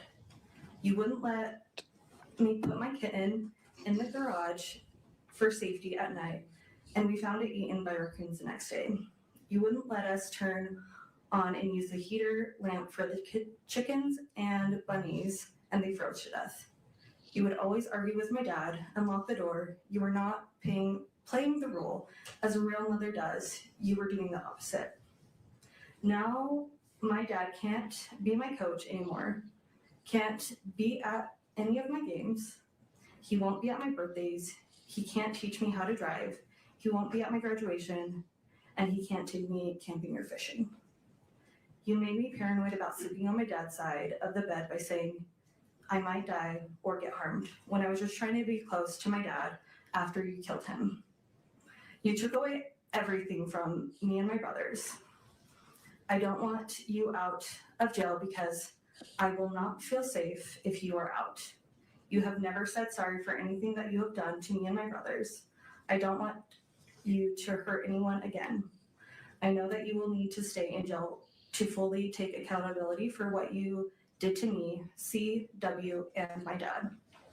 With you in jail, I will be able to continue to feel safe and live a happy and successful life without fear of you hurting me or anyone I love.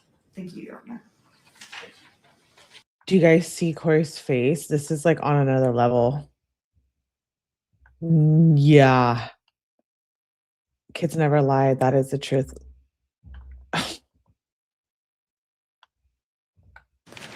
What the hell? Sarah? Wow. Wow. Wow. Wow. My Wow. name is Sarah. I'm a licensed clinical social worker and registered play therapist. And I'm going to read the victim impact statement for CR. My name and age now, my name and age I was at the time of the crime. CR, age 12, now 13. I was 9 when my dad was murdered. What I would like to see happen if the perpetrator is convicted of the crime, I would like to see Kouri get a life sentence. My thoughts regarding an appropriate sentence for the person who is accused of this crime and if they are found guilty. I think Kouri should get a life sentence because what she did is very sick. because it had no reason to happen and it impacted a bunch of people, including me. These are some reasons why I think she should have a life sentence. The information I feel is important for the judge to be aware of in sentencing. I think the judge should know that my dad was a good person and very thoughtful and kind and helped whoever needed help. He was always taking the extra mile to help people. My physical injuries as a result of this crime are as follows. I was sleeping and then I went to get a drink of water, then went back to bed. And when I woke up shaking and Bailey called the ambulance and they came and I couldn't talk for a while, I think Kouri had something to do with it because she didn't call the ambulance. She called Bailey and Bailey called the ambulance. At the ER, Kouri resisted to have my blood drawn, and kids who usually have this kind of seizure is when they are a few months old to a year old. I learned later that Kouri bought more fentanyl and had it in the house when this happened. I think this is what happened. She did what she did to my dad in the living room. My experienced emotional injury because of this crime is described as follows. Sad. I feel mad that I have to feel sad. I went from being scared for my life to feeling really good. I was scared for my life because I didn't eat that much. Kouri was always drunk or gone. I was always locked in my room. I can't remember, but I am pretty sure the lock was on the outside. Kouri threatened she would kill my lizard because we didn't want to watch some weird show with her.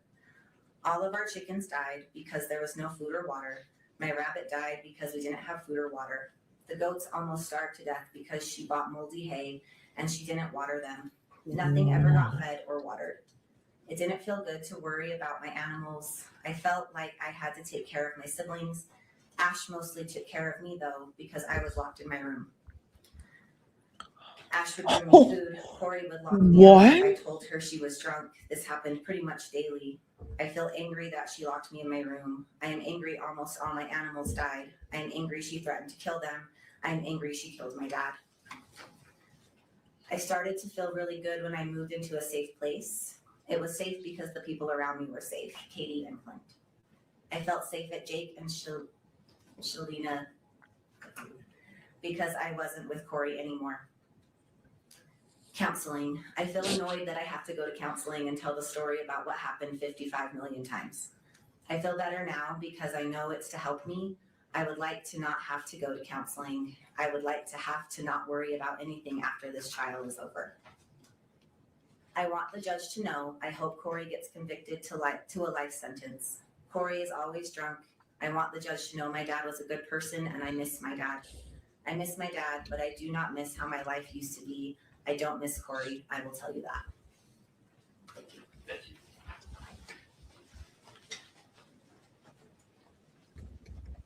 Mr. Bloodworth, anything further from the state?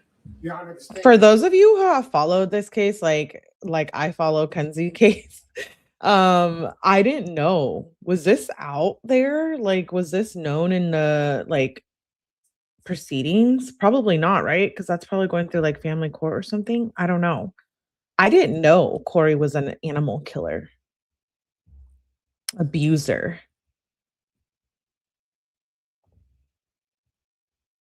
They all knew too. I'm shook. Move to admit state sentencing exhibits A through I previously provided. Kouri, you and your stupid face. Like, no, we didn't hear this part. I don't think so either, because I think that's why they're talking about it now, because they can. There's a statement. She is delusional. Allegedly. That he was going to do that. Admitting them in front of the public. Wait, let me go back a little bit.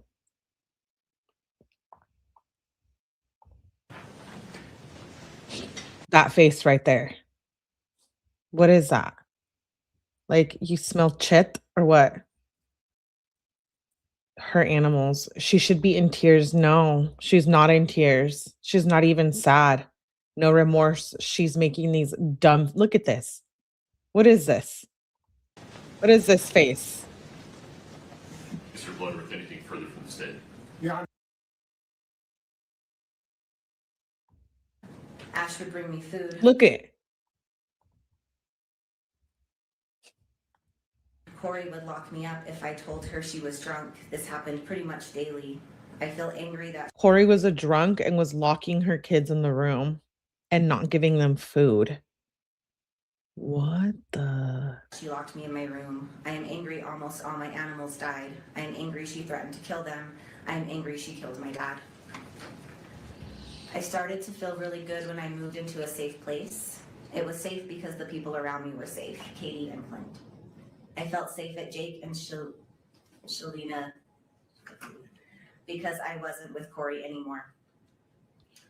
Counseling. I feel annoyed that I have to go to counseling and tell the story about what happened 55 million times. I feel better now because I know it's to help me. I would like to not have to go to counseling. I would like to have to not worry about anything after this trial is over. I want the judge to know. I hope Kouri gets convicted to a life sentence. Kouri is always drunk. I want the judge to know my dad was a good person and I miss my dad. She's like, me? Drunk? I miss my dad, but I do not miss how my life used to be. I don't miss Kouri. I will tell you that. Thank you. Thank you.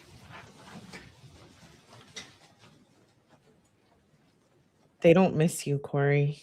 No. You're a shitty human. Mr. Bloodworth, anything further from the state?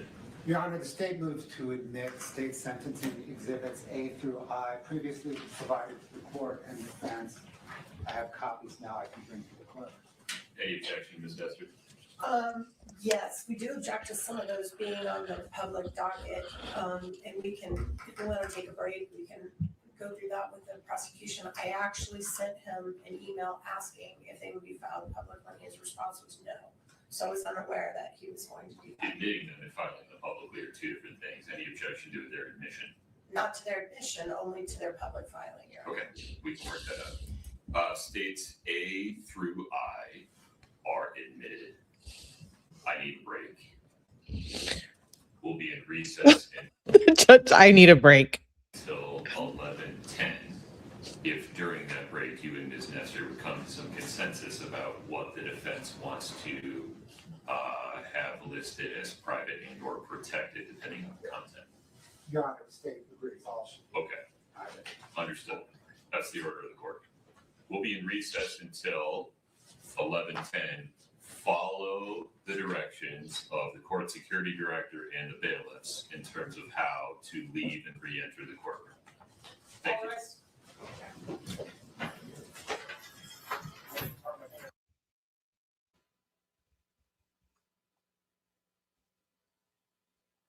Good thing we can skip the breaks. This is why I do like to do laters.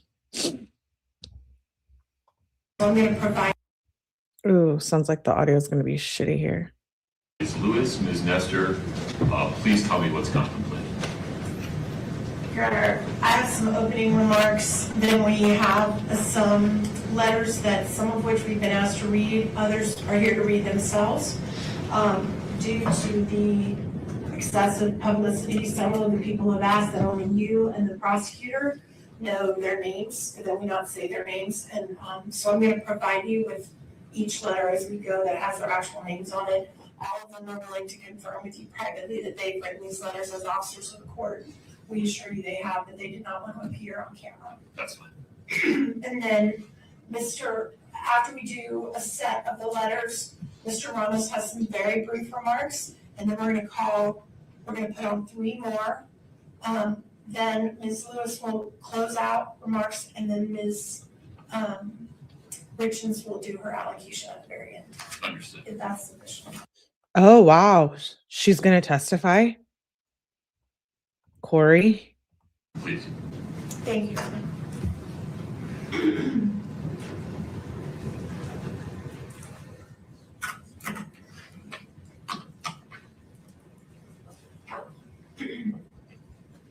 May it please the court. Excuse me. We began this journey when Kouri Richins stood before this court, stood before your honor, and entered a plea of not guilty. And now, after being convicted by a jury, she stands before you again. And on this day, she will tell you again that she did not do what she has been convicted of doing. And that is her right under the law. And we, her advocates, We are tasked with a sacred duty, a duty to protect and preserve her constitutional rights at all costs. In the face of criticism, scorn, and ridicule from the public, the media, and anybody else connected with this case, we have been committed to our duty throughout this trial, and we remain so today. It is our privilege and honor to stand beside Kouri. We believe in her innocence completely. And we will continue to stand by her as she takes her appeal to the next level, to a higher court. But that battle remains for another day. Today, she stands before you, convicted by a jury of 5 felony counts. We recognize and honor that this court is also tasked with a sacred duty, a duty under the Constitution and laws of our state to decide the appropriate sentence in light of Ms. Richins' convictions. The enormity of that responsibility cannot be denied.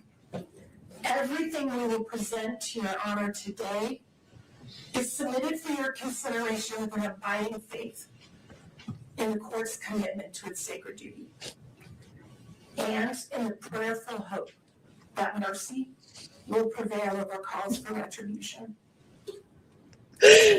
This isn't funny. I'm not being like inconsiderate or whatever, insensitive, but you guys are funny in the chat. He's like, I need to just stop. And I was like, please, with the emojis. As the state has conceded in their briefing, in order to decide an appropriate sentence, it is right and just for this court to look not only at the conduct for which Kouri Richins has been convicted, but also at her entire life. The good things she has done in making her worthy of the mercy of this court. Things such as the personal traits and characteristics that Wait, the good things she has done? As she is not the monster that the prosecution portrays, but a human being, a mother, a daughter, a sister, a friend, a person that has made mistakes, but a person who has loved deeply, a person who's completed acts of kindness and love and care toward others, a person who's contributed to her community, a person who, even in the darkest time of her life, reached out to help others who were incarcerated alongside her, a person who unselfishly tried to ease the pain her family and friends experienced as a result of this case. Now, we have asked people who know Kouri the best to show you the person they know and love. You will hear from family and friends who saw her the most. You will hear from people who worked with her. You will hear from people who spent time with her since she's been incarcerated and have seen how committed she is to rehabilitation while she's in jail. So now she's not making the faces? That's nice. Even more telling, you will hear how she's helped others even when facing unbearable situations in her own life. All of these individuals will reassure this court that she can be productive and make positive contributions in a carceral setting. Perfect. Then she should get life without the possibility of parole if she is such a good inmate and she can help the other inmates. Then keep her ass there forever to help. You've heard from the state their cry for the harshest punishments available under our laws.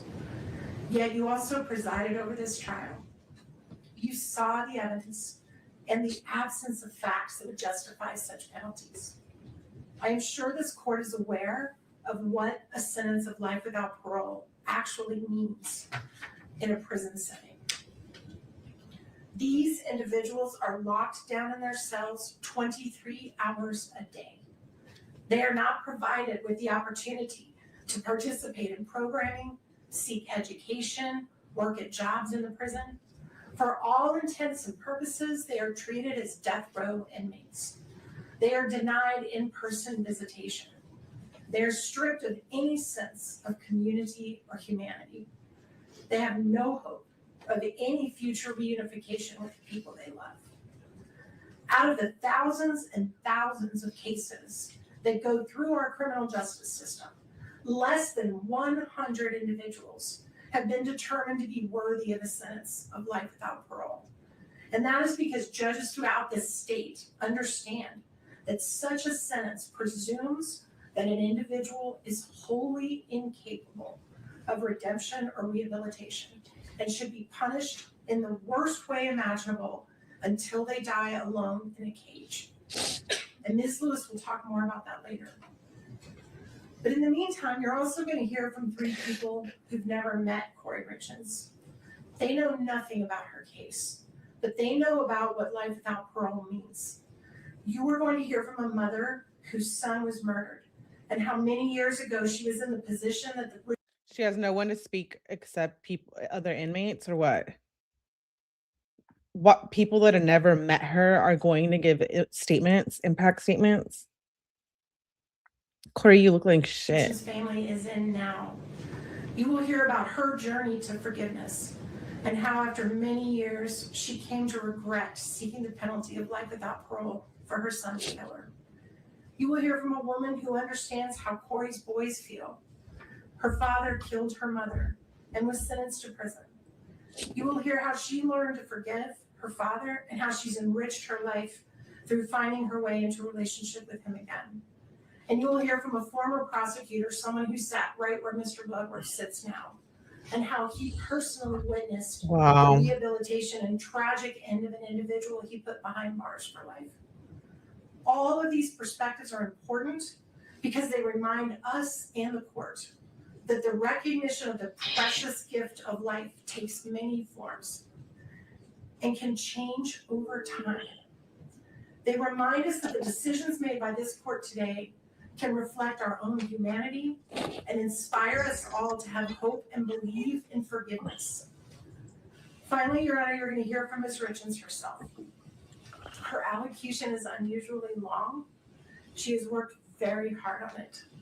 We ask the court to— No, she's going to testify. Kouri, please don't. It's not going to help. Allow her to take about 30 minutes or so to read her words aloud. She is going to share with you what matters most to her in this world, her love for her boys. It is all she has left. Everything else she has ever— All she has left? Girl, they don't want nothing to do with you. They call you Kouri. I can probably count the number of times I've addressed my mother on one hand by her name.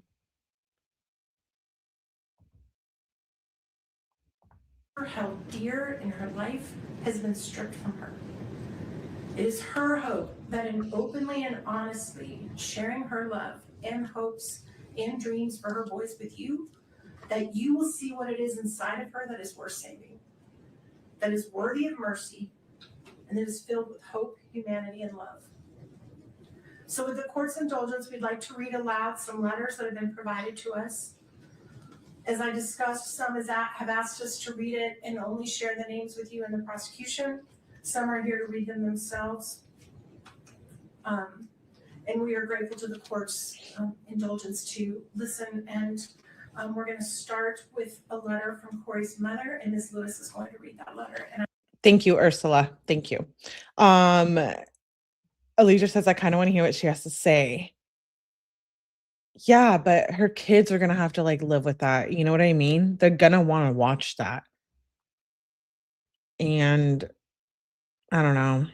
I guess it's her right, but. I have a copy of it that I'm going to provide. And why is Kouri's mother, she doesn't want to be on camera? Bish, you've been trying to be in the media. Like, what do you mean? You can read along if you like.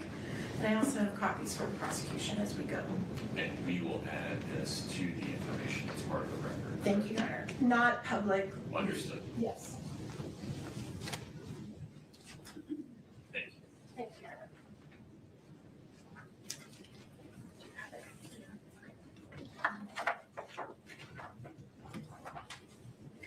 Good morning, Your Honor. Kouri's mother, Lisa Darden, is here in the courtroom. She's actually, I feel, given me the privilege to read her words. She was concerned about her ability to read them herself. Your Honor, Kouri is my daughter. I write to you today carrying grief that words struggle to hold. First and foremost, I want to acknowledge the loss of Eric.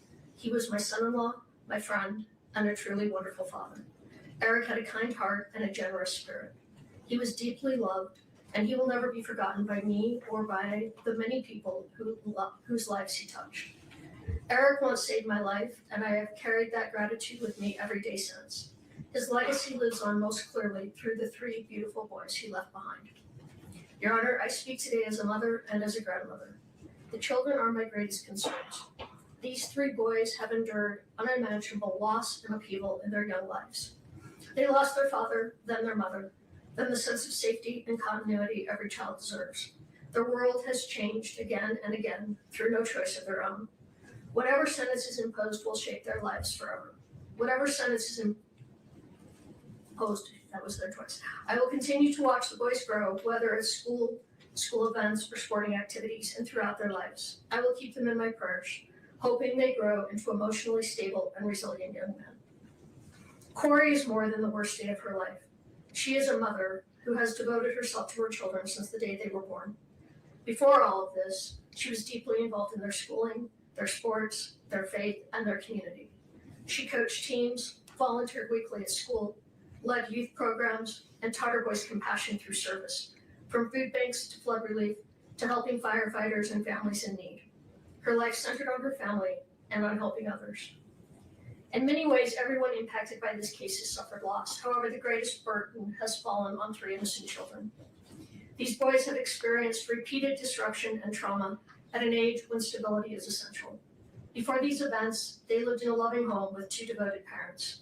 They were surrounded by family, supported emotionally and financially, and deeply connected to both their mother and father. Their lives revolved around school, sports, family traditions, and feeling safe and loved. That sense of security was taken from them in stages. First, they lost their father suddenly and without preparation. They were informed by officials rather than being guided gently by a parent, a moment that forever changed their childhood. Their mother then spent more than a year helping them navigate grief, modeling compassion and emotional resilience, and working closely with them to understand loss in age-appropriate ways. She even found creative ways to help them cope emotionally during this painful period. Then, they lost daily access to their mother.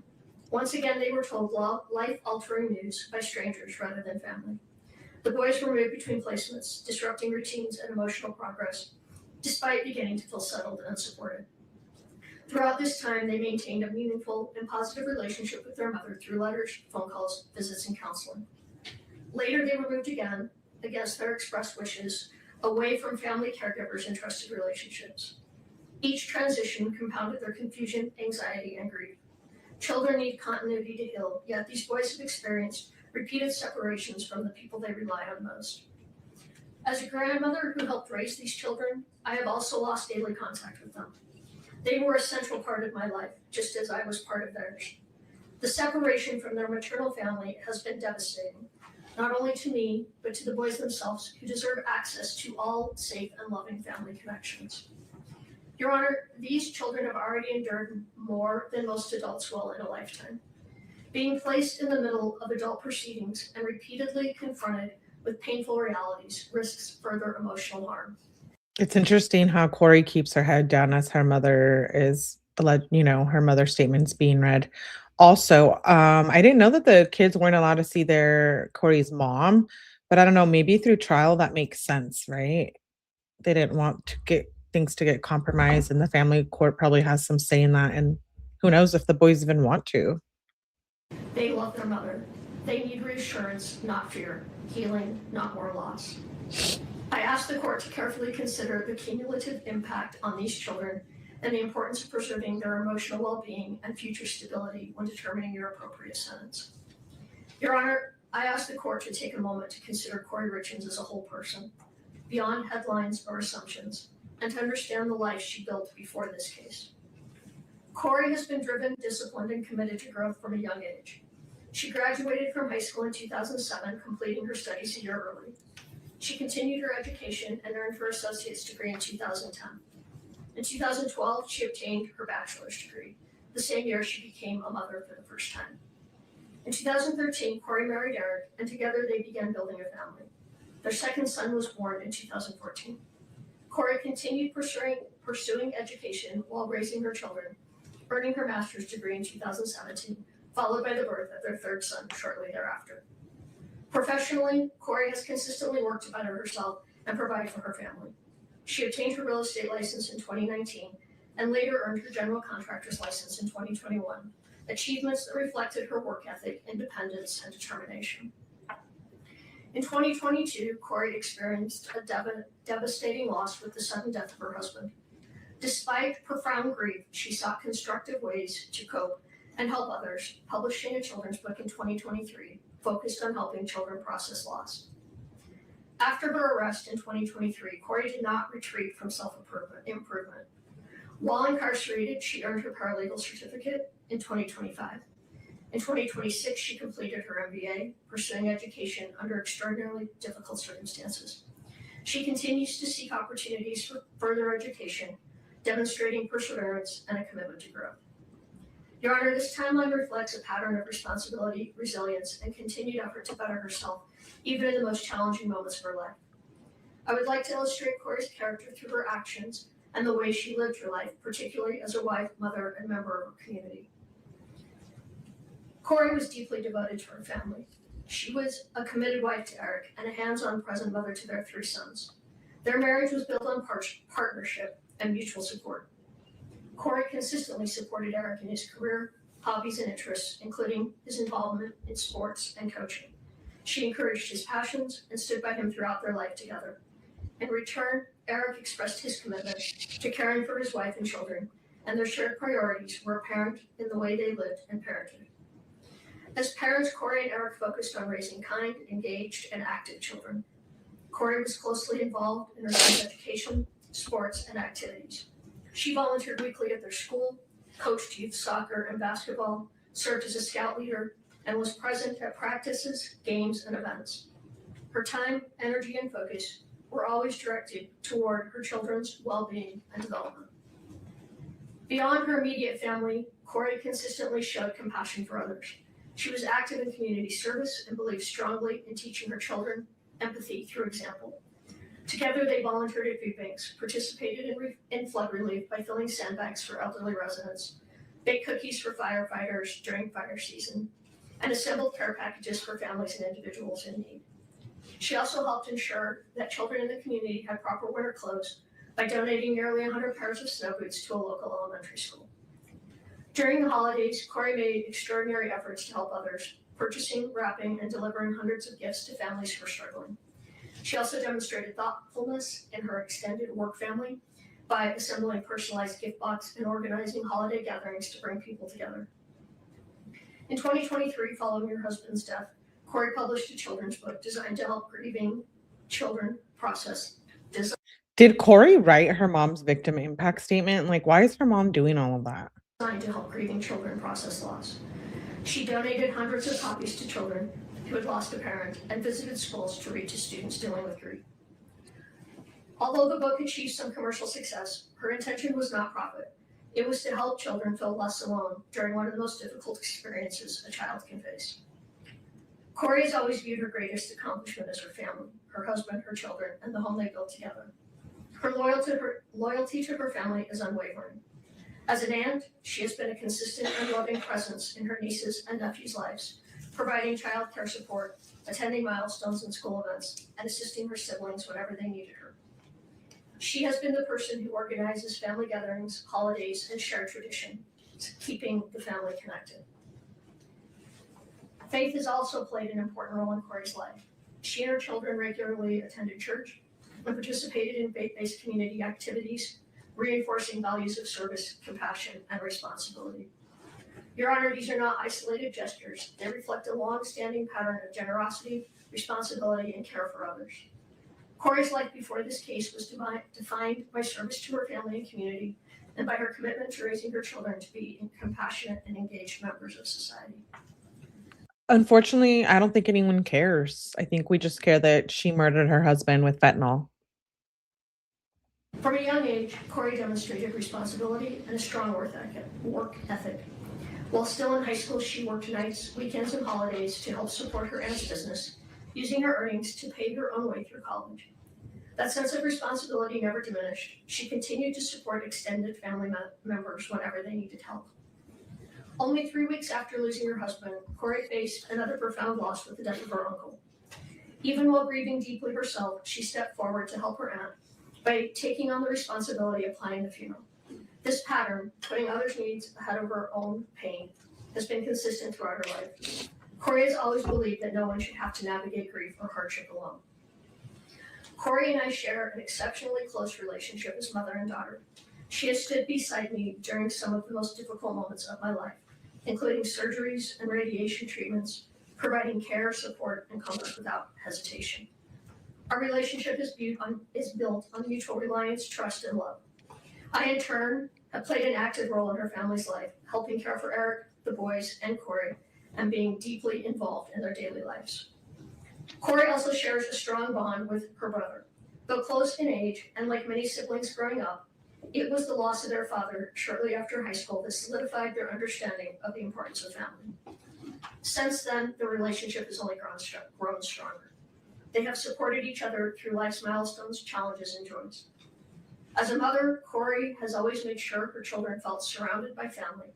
She intentionally included her brother in holidays, family gatherings, and everyday moments, reinforcing the value of connection and belonging. She welcomed her brother's wife into the family from the very beginning, making a deliberate effort to ensure she felt included and supported. She has constantly offered help with family milestones, celebrations, and responsibilities, always striving to ease stress for others. Kouri takes pride in maintaining a close-knit family. She believes that shared time, whether during holidays, sporting events, small gatherings, or simply simple evenings together, is essential. Creating those moments of connection has always mattered deeply to her, and she has worked intentionally to keep her family united. Kouri played an important and deeply integrated role within the Richins family, particularly during times of hardship. When Eric's mother passed away in Hawaii, Kouri provided steady emotional support to the entire family and assisted in organizing funeral arrangements, stepping in wherever help was needed during a very painful period. Her commitment to Eric's family was genuine and enduring. At one point, Eric's mother expressed that Kouri was not simply her daughter-in-law, but her daughter, a reflection of the closeness and trust Kouri had earned within the family.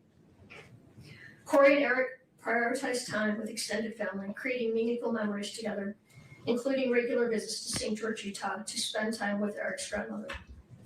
When one of Eric's sisters faced unemployment, Kouri helped her secure work at the hospital where she herself was employed. She also routinely provided childcare for her sister-in-law's children, allowing them time together as a couple. Her involvement went beyond logistical help. She always participated in family milestones, including serving in a bridal party and assisting with wedding planning for another of Eric's sisters.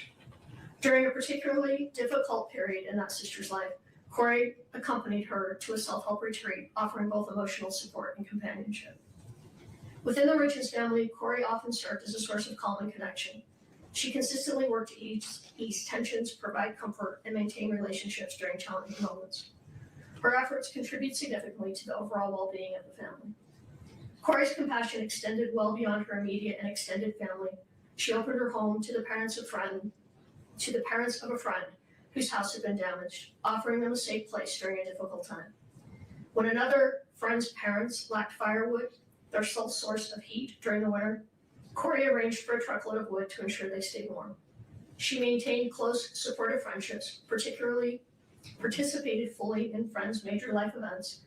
Why is there, I don't even care about any of that. Was actively involved in the lives of their children. I'm like, and As what? a neighbor, Kouri was equally attentive and caring. Her home was offering a gathering place for neighborhood children, and she routinely prepared meals for parents working late or offered help to neighbors facing illness, including one undergoing chemotherapy. Her generosity was never performative. It was quiet, consistent, and motivated by genuine concern for others.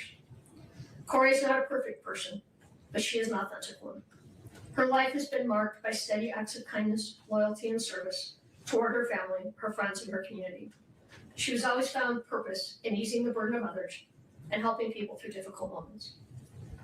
Following Kouri's separation from her children, they were placed in a living situation that differed from what they expressed as their preference, despite having strong and meaningful bonds with extended family who had long played an active role in helping raise them. As young children, they had little control over these decisions, which added to their sense of uncertainty and loss. Kouri's sons are now facing significant emotional challenges in their day-to-day lives. They are processing grief, separation, and repeated changes all at an age when stability is critical. Like their mother, Kouri's eldest son is especially sensitive and expressive, and he has struggled deeply with these transitions. All three boys are currently receiving counseling, which has been essential in helping them cope. Kouri has consistently supported therapeutic intervention and has emphasized the importance of counseling, not only for each child individually, but for the family as a whole. In particular, she has advocated for additional individual support for her eldest child, recognizing his specific emotional needs. The circumstances surrounding their separation and the rules governing communications have made it difficult for Kouri and her children to openly share their feelings with one another. This limitation has taken an emotional toll on both the boys and their mother. Important thoughts, reassurances, and emotions often remain unspoken, creating additional stress and sadness. As a mother, Kouri experiences deep anguish over her inability to comfort her children as she once did. She worries constantly about their emotional well-being and struggles with the pain of knowing they are hurting while being unable to fully support them. Her concern for her sons remains constant and unwavering. Kouri has endured profound emotional and personal suffering since the loss of her husband. She is grieving the absence of the man she loved and built a life with, while navigating separation from her children and family under intense public scrutiny. The weight of these losses is immense, and it has affected not only Kouri, but her entire family, her mother, her children, and those who love her. Despite being I thought this was from her mom. incarcerated, Kouri has continued to demonstrate resilience and personal responsibility. Within the confines of jail, she has dedicated herself to education and self-improvement, using her time to study and work toward meaningful goals. These efforts reflect her character and her desire to grow, contribute, and remain a constructive presence, even under extremely difficult circumstances. Like many marriages, Kouri and Eric faced challenges. When difficulties arose, they chose to address them responsibly by seeking marriage counseling rather than turning away from one another. Those efforts strengthened their relationship. By all accounts from those closest to them, they were in a period of renewed connection and commitment, focused on their family and their future together.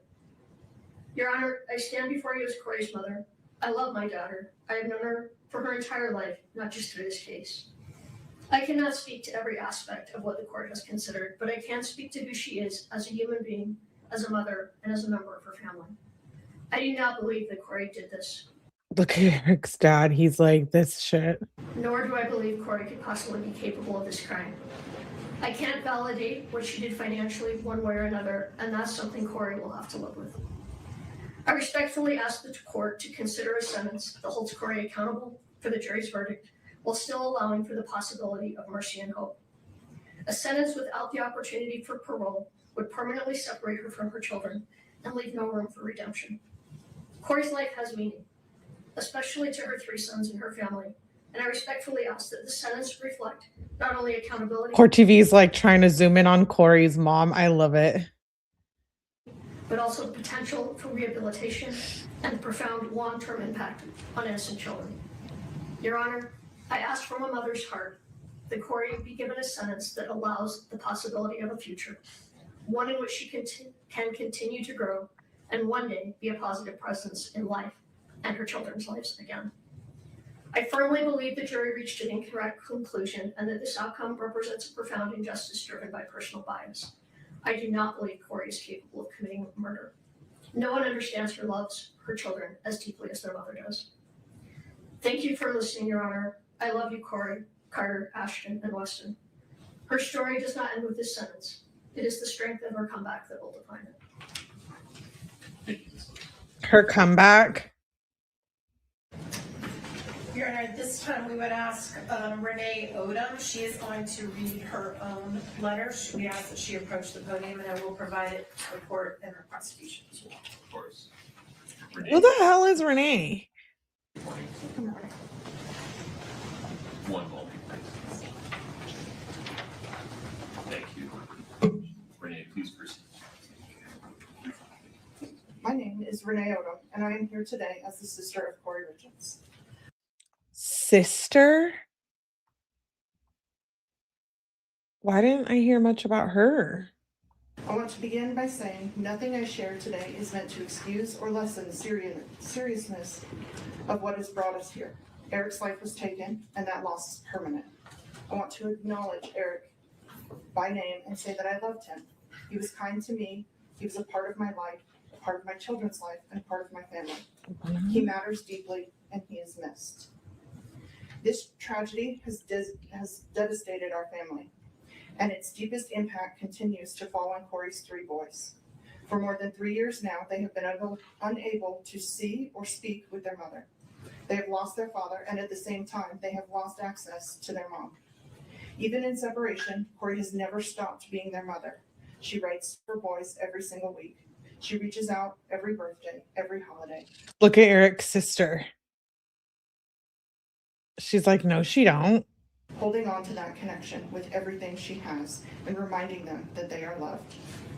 Kouri is my baby sister, and she has been an integral part of my life and the lives of my children. She has shown up for our family in ways that are impossible to count. I was there at her graduation from high school. I was there for the wedding of Kouri and Eric, moments filled with love, hope, and dreams for the future. She was there for my wedding and the birth of my son. She was there for me when I graduated college. She stood beside me at the baptism of both of my daughters. She poured her heart into giving my oldest daughter a beautiful sweet 16. These were not obligations to her. This is who she is. Kouri has always been the glue that held our family together. She hosts every Christmas. She planned every family vacation and made sure that no one ever felt forgotten or left behind. She believes deeply in helping others, and she has lived with this belief throughout her life, even from behind bars. Now she's crying. She literally didn't cry for not one of the 3 statements from her sons, but she's crying for herself.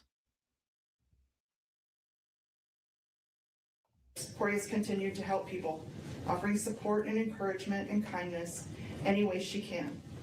That desire to be of service has never left her. Kouri is a great sister, an awesome aunt, an amazing daughter, and she will always be a devoted mother. She is also the smartest person I know. Kouri has earned 2 master's degrees and is applying to a PhD program. Growth and learning and becoming better for herself and others have always mattered to her. Why does that? Okay, go to school, fine, get an education. She's still a murderer. Most of all, she loved her husband and her children with everything that she was. Dude, I continue to can't. struggle to reconcile this tragedy with the loving sister and the mother I've always known. I understand and respect the court's responsibility to impose a just and lawful sentence. I am not here to challenge the verdict or to minimize the harm that has occurred. I only ask that the court see the full human picture, the pain, the accountability, the lifelong consequences that are already being carried. Please leave room for hope of a life with her boys. The impact of this tragedy will remain with Kouri and her children for the rest of their lives. Our family deeply feels the absence of her presence and that of her boys, her guidance and her love. I love you, Kouri, and I will always stand by you. Thank you, Your Honor, for letting me speak and considering my words.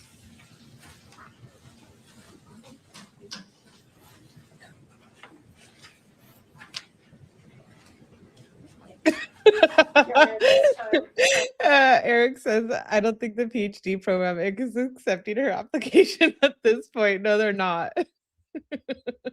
I'm going to read a letter from Kouri Richins.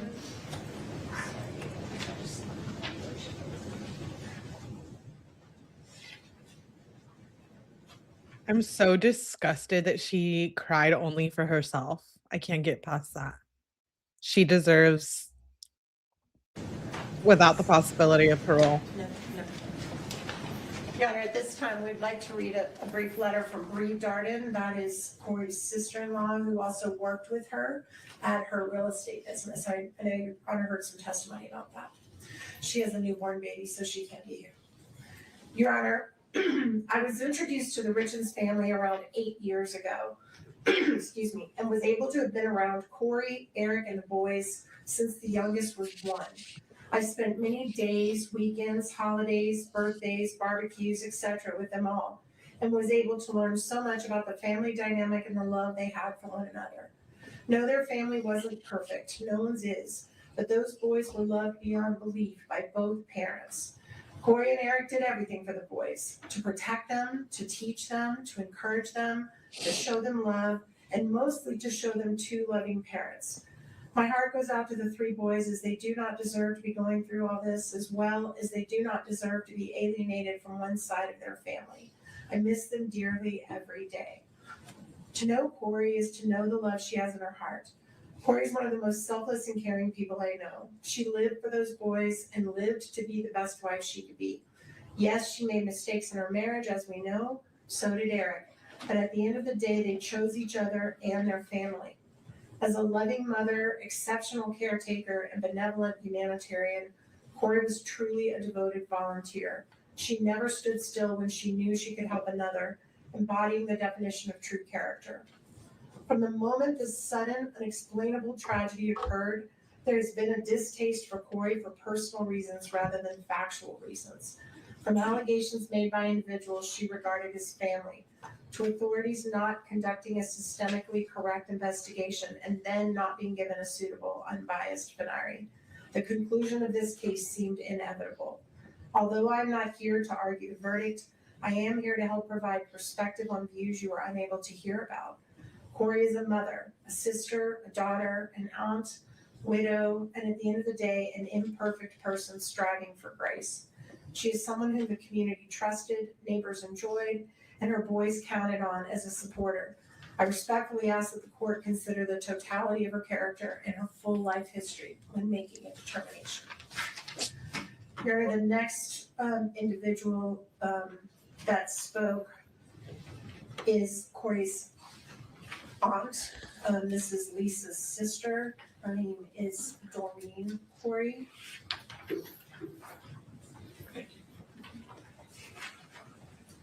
No one showed up to do their statements. Your Honor, thank you for allowing me to speak today. I have spent many sleepless nights trying to find the right words for this moment because it is heartbreaking to stand here and speak about someone I care deeply about in a courtroom like this. I believe in you, Kouri, and I'm very proud to be your aunt. I stand before the court not to minimize the serious. Kouri, no one believes you're crying. No one believes you care. Just shut up and stop doing your little sniffling. Of this case, but to speak about the person I've known outside of these proceedings. The woman I know is not the monster these proceedings may have made her appear to be. When I think about her, I do not think about charges, headlines, or verdicts. I think about the mother I watched love her children with every part of herself. I think about the woman who worked hard to build a better life through education, determination, and sacrifice. I think about someone who wanted more not only for herself, but for her children and the people she loved. Her children were never just part of her life, they were her entire world.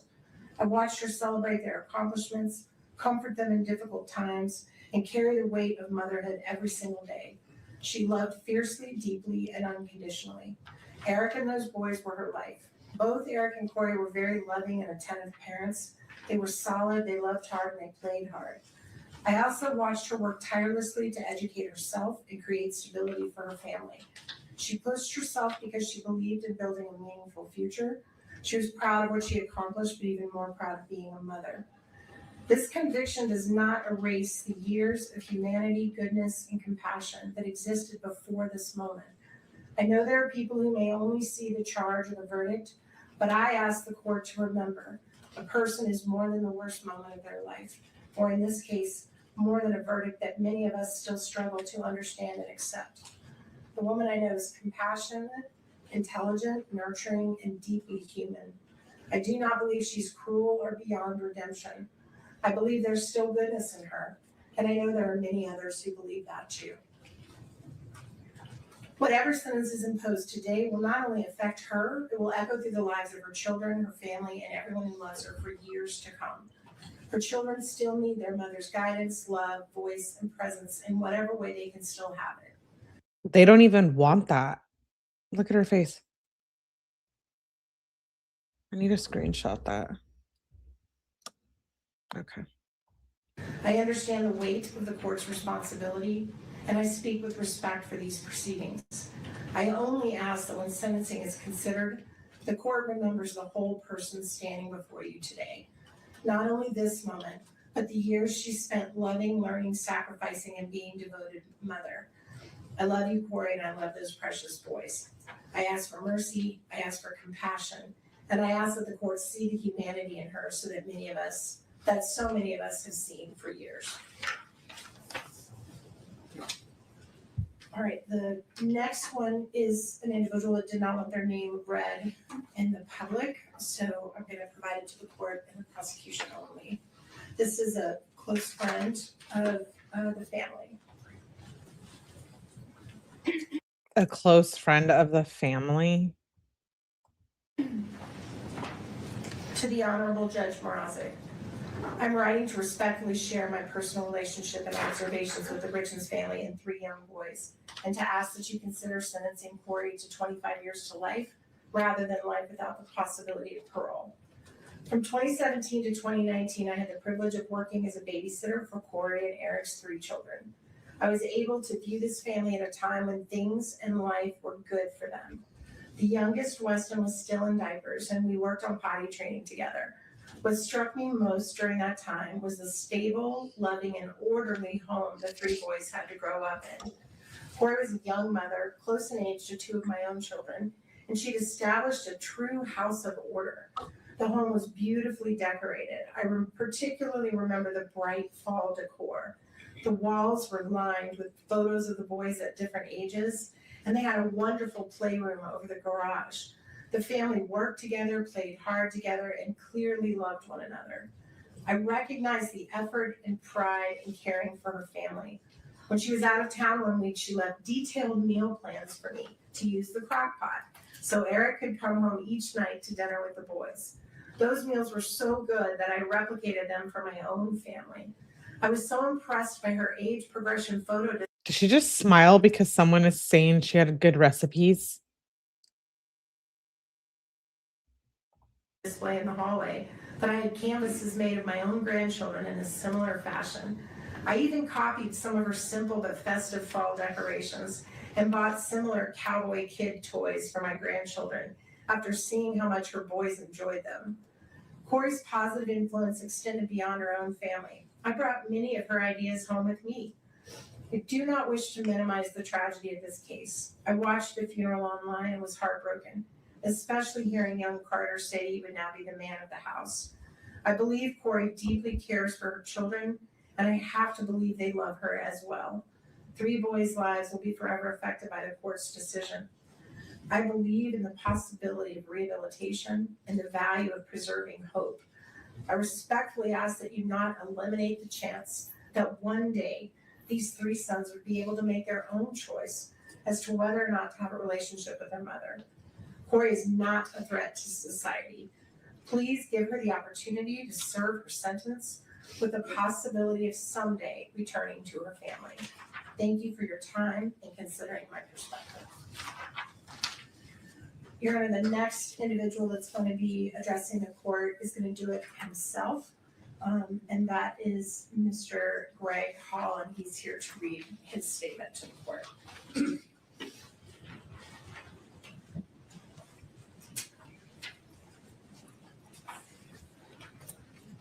Kouri and her fake tears. Is she wearing mascara? Look at the, is that black? What the? Yeah, seriously. She only killed someone, not a serious threat to society, with fentanyl too. One of the most dangerous things, killing people everywhere around us. Good morning, Your Honor. Before I say anything else, I want to express my deepest sympathy and most sincere condolences to the Richins and Darden's families. Who the hell is this? Nothing I say today is meant to diminish the weight of what has brought us into this courtroom today.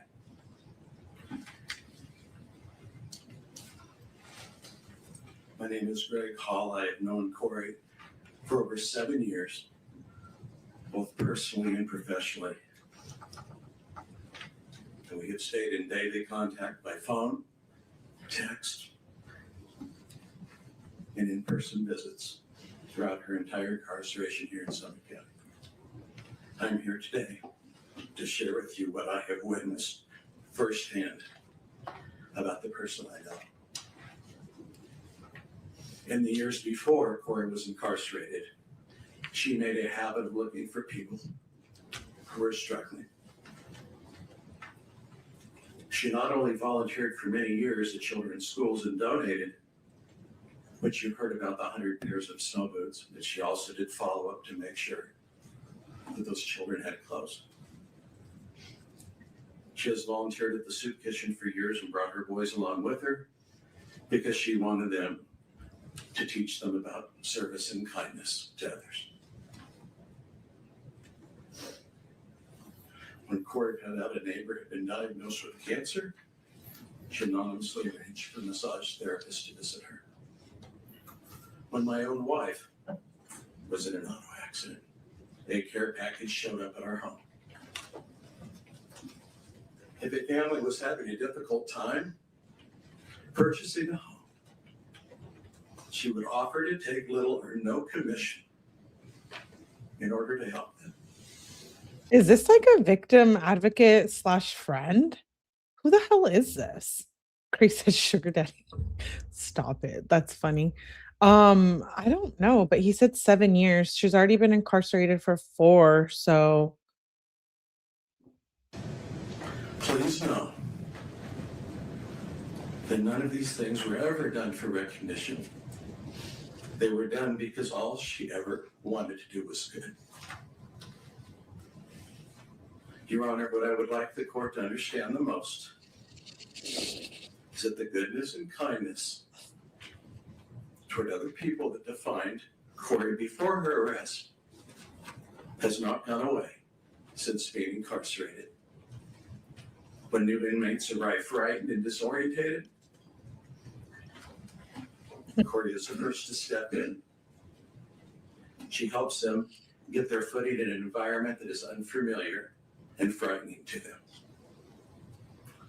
Perfect. Perfect place for her to be. Prison. She's also tutored other inmates working to further their education.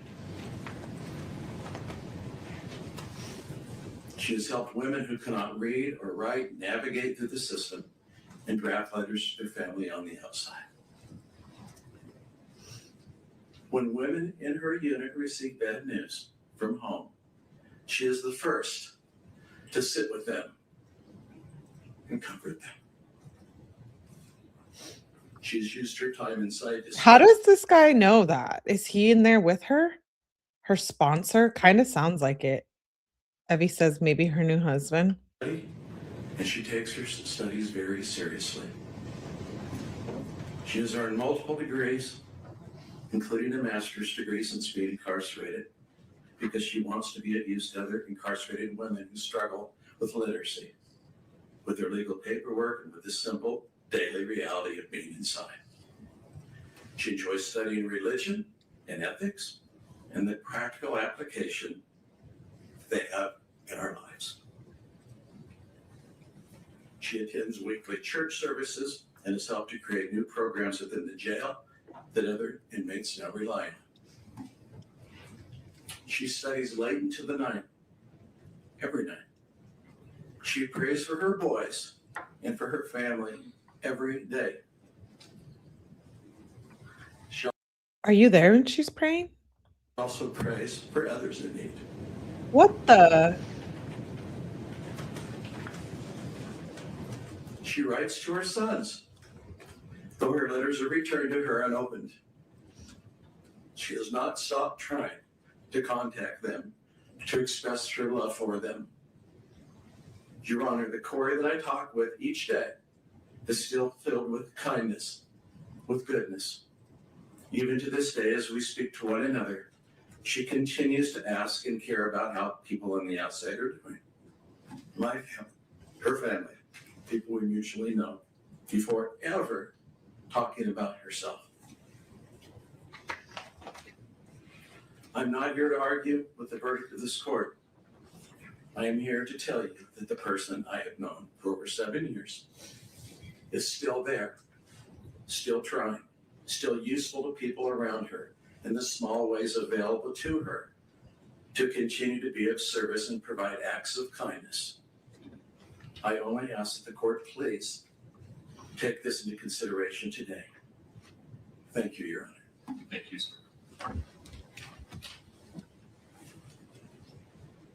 I would like to know who that was.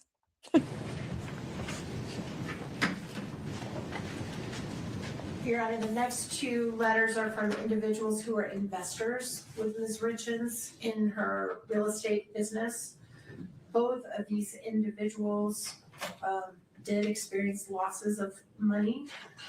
So although they may not be victims in this case, they, I guess, are technically victims in the case that is pending. So I think their perspective is important.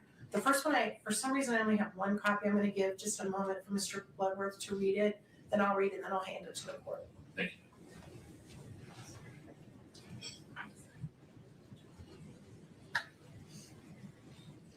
Investors now writing, speaking victim impact statements. Like, what the hell is going on?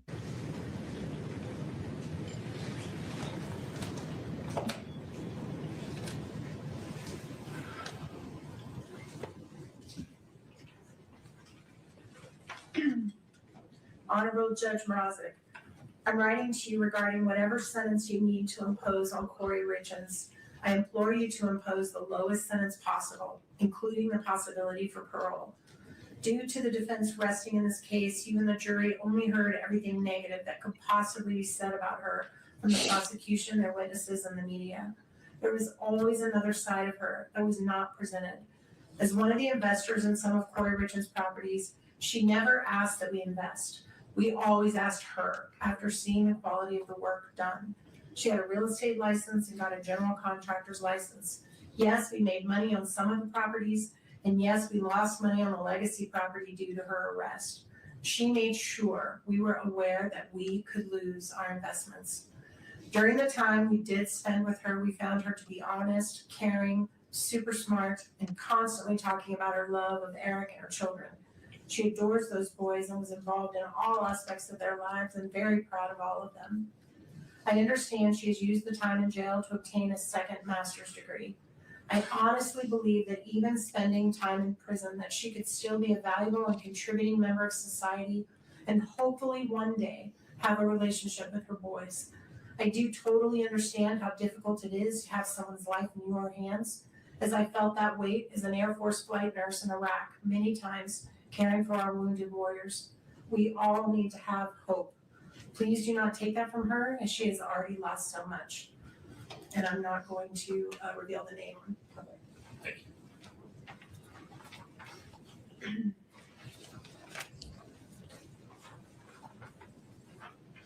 The second one is also an investor, Your Honor, that did lose a significant amount of money. So some type of victim status here. Honorable Why does Ursula have to say that? Like, okay, we got it. Richard 𝗲𝗄𝗃. Thank you, Your Honor, for the opportunity to address the court at this sentencing hearing. Actually, okay, yeah, I do have an extra of that one. Thank you for the opportunity to address the court at this sentencing hearing for Kouri Richins. May I first say that I was so impressed with your professionalism and demeanor during the trial. It appeared to me that you were very thoughtful in trying to judge fairly during the court proceedings. I would like to speak on my real estate experience with Kouri over the 3 years that I invested in 10 or more fix and flip home transactions. My wife, my son, and I were so impressed with Kouri and the great job she did in finding and remodeling the homes that we invested in. She worked hard at making those properties look beautiful after they were remodeled, and we all made money from them. We could not have been more proud of Kouri and happy for her and her family. Knowing from her brother Ronnie that she'd lost her father at a younger age, I told her once in a text message that I was unofficially adopting her as my daughter. She was a great mom for her boys, and she and Eric were so involved in their lives. What has happened since has been a tragedy for all the families involved. I never met Eric, but knew that he and his workers helped with some of the stonework on the remodels. Kouri and Eric helped stage a house that my son and I remodeled that Kouri found for us in Ogden. She listed it and had it sold in 3 days. Those were good times when the market was great for doing fix and flips, and we all benefited from it. Unfortunately, about the time of Eric's passing, the market changed and interest rates skyrocketed. Those who had house remodel properties suddenly found the buyer's market dried up, and houses were not selling. We lost money as well as many of our friends in the real estate business. In watching some of the proceeding on court TV, I personally did not think that the state proved beyond a reasonable doubt that Kouri was guilty and responsible for Eric's death. I was surprised with the jury's verdict because it left doubt in my mind based on the testimonies given. Kouri has lost everything: her husband, her 3 young boys, friends, family, and her home. May I appeal to the court that her sentencing may grant her the possibility of parole at some future time. Thank you for your kind consideration. And also this name we are not reading out loud. We also have several very short statements from people who These people writing these victim impact statements for Kouri, they don't want to be present for camera. They don't want people to know who they are because they're associated with her. They're like, yeah, we'll write it, but we don't want to be associated or anyone to know. who have worked with Ms. Richins in the jail. These are volunteers that give their time, no money, that come to the jail to help people that are incarcerated to try to better themselves and better their lives. This first one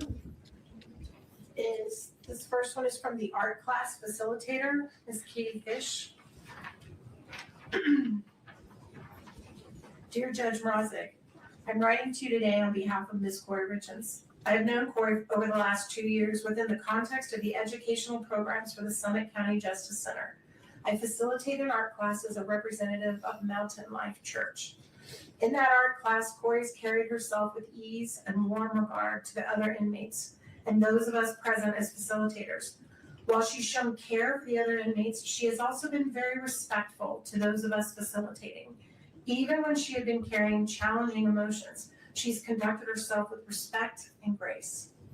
I understand that my interactions have been limited and have been laced with an expectation of certain polite behavior, but it is also not just a given that inmates will uphold that same respect and decorum. She has chosen to present with ease, care, and grace. From the brief conversations we've had about her life, I do believe she is a different person from who she was before being there. I hope and pray that her heart continues to be led toward faith and transformation. Thank you for your time. Wow. The next individual is another volunteer who teaches the class of biblical truth at the jail. People from jail writing her victim impact statements. This individual is named Eric Aber.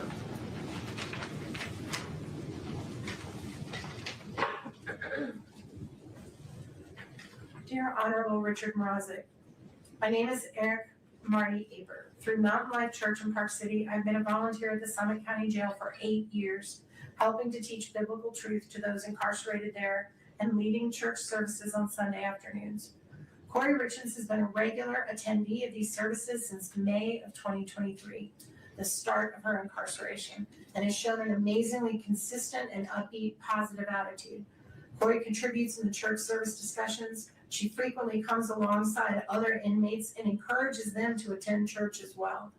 Not only does she encourage church attendance, she also carries the applicable issues that we discuss back to the pod where she resides, looking to find the peace and love of Jesus Christ in difficult situations where the inmates live. I have witnessed her kindness in talking with and encouraging fellow inmates that they can succeed in drug treatment programs, complete education programs, and work to overcome frustrations that come with poor decisions that end up with incarceration. Please call me with any questions or let me know what I can do to help with regards to Kouri Richins. And then the last one is also... No way. Kouri, this is stupid. She allowed these people to do victim impact statements. Like, she should have just not. Trying too hard. Too much. Too much fakeness. Grasping. Yes, I Kouri. believe a pastor that leads church services.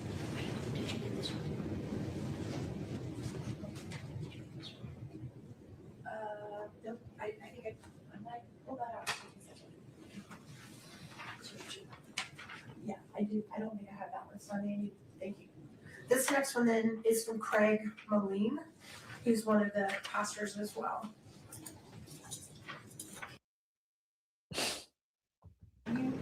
I can't. To the Honorable Richard Mrazek, Your Honor, I'm one of 4 people privileged to rotate in on Sunday afternoons for Mountain Life Church to lead church services with inmates at Summit County Jail. On any typical Sunday, we will pray with inmates, sing a couple of songs, no matter how bad it may sound, read a psalm and discuss it, and then teach on a subject from Scripture. For 3 years now, Kouri Richins has been in attendance to those services. We've seen her be hospitable to other inmates, inviting them to services. She's participated in discussions, and we've seen her as a help to other inmates. At the beginning, we gave her a study Bible that helps give life application hints along with an explanation of the text. I smiled recently when I saw her Bible sitting in front of her, and I observed it doesn't look new anymore. It looks like a well-read book. In our teaching and discussions, we've talked about being intentional about posturing our hearts before sovereign God and coming to Him with humility with our prayers. We talk about what it means to have a personal and intimate relationship with God through Jesus. She has acknowledged her faith in Jesus and acknowledged she has felt His peace in rough times, what is often expressed in the Psalms. She's commented when life around you falls apart, we still have a God to lean into and who reaches down and cares for us and gives us comfort and hope. The Kouri I know will thrive where she is. She will trust in her God for peace, and she will pray. She will continue to pray for her loved ones, and she will be a positive influence to those around her. Respectfully submitted. And then one last letter from the jail. Oh, yes. This is also a volunteer, an individual named Heidi Tunney. Dear Judge Mrazek, I'm writing to you on behalf of Kouri Richins. I've been working with Kouri over the past 2+ years as a volunteer at the Summit County Correctional Facility. I taught her in the addiction recovery program. I attended church with her on occasion. I worked with her in a yoga program that I started at the facility for the incarcerated men and women too. I found Kouri to be very easy to work with and very enjoyable to be around. She was very thoughtful in her conversations in class. She always showed the utmost gratitude for anything that was done on her behalf. I also noticed that she was a leader among the other incarcerated women. She tended to be a peacemaker and stayed above the fray and away from the pettiness and challenges that sometimes arise among incarcerated women. The women in general respected her and looked to her as a leader. Kouri actually was one of the women that asked me to get a yoga program started for the incarcerated women. She saw a need there and she acted on it. I started and have taught that class for almost 2 years now. Kouri was the most dedicated student. She only missed a couple of times the entire time I taught, and the times she did miss were when she was meeting with attorneys or had court appearances. She has continued to attend even after she was found guilty at her trial. I wish nothing but the best for Kouri. She has a very long road ahead of her. I hope and pray she will continue to use the programs provided to those that are incarcerated to better herself and lead the other women around her. The last letter we have in this section is going to be read by Kouri's brother, Ronnie, who's here to read it himself. And then we're going to have, Mr. Ramos. There it is. Mr. Ramos make a few very brief comments. Then we'll conclude with our final 3, and then we'll close out with Ms. Lewis and Ms. Richins, unless the court needs a break. Doing all right? No, it might make sense to take a break before Ms. Richins, given what you have previewed regarding timing. Great suggestion, Your Honor. All right, this is, if Ronnie can come on up. Wow, her brother is actually there to testify, to give his statement. Testify. That is wild. Oh, Kouri's gonna for sure be crying during her brother.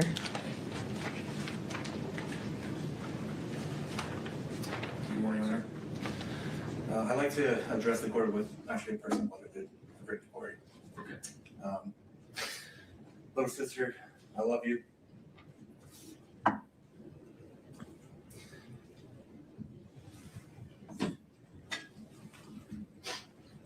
I miss you. I miss our random banter. I miss your calls. I miss your constantly over-the-top positive attitude every time you speak. I miss our game nights. I miss our stupid finger gun dance after we won a game. I miss our holidays. I miss you sending the boys to wake me up on Christmas morning.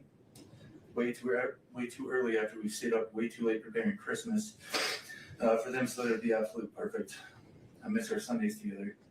I miss arguing with the boys about who's better. Messi or Ronaldo, Brady or Rogers. I miss our backyard games. I miss me and the boys running all over you at sports in the backyard and Eric getting mad because you weren't competitive enough and you were really just out there to have fun and laugh. I miss you constantly luring me into your newest ideas and getting me excited about them. I miss vacationing. I miss family volleyball. I miss playing Madden and FIFA with Eric and the boys. I miss your stupid goats. I miss the soccer games and celebrations we created for the boys after they scored a goal. I miss Carter's smile and his obsession with goat videos. Ashton's freckles and his competitiveness. And Weston's baby blues and tenderheartedness. I miss hearing them say Wani and playing catch. Kouri, stop the dramatics. Like, I know. Why no faces? Yeah, she's not rolling her eyes now. I think you beat it. Oh, okay. Beautifully broken. Yeah. We start a little bit later. Do you miss your nephews? She did not shed one tear for Eric or her kids. It's unbelievable. In your living room. I miss your family. I miss our family. I miss the life that was stolen. I miss the life that was stolen from us for reasons that we can't yet fully understand. We don't, with 100% certainty, know what happened to Eric. No one does, but we do know with 100% certainty that it wasn't caused by you. We know that. The police know it. The prosecution knows it. And everyone watching this trial knows it. They could not prove. It was proven in court she did it, dude. Their theory, just the opposite, and yet here we are. For some reason, unbeknownst to us, really bad things happen to really good people, Cor, and you were just really too good of a person, I guess.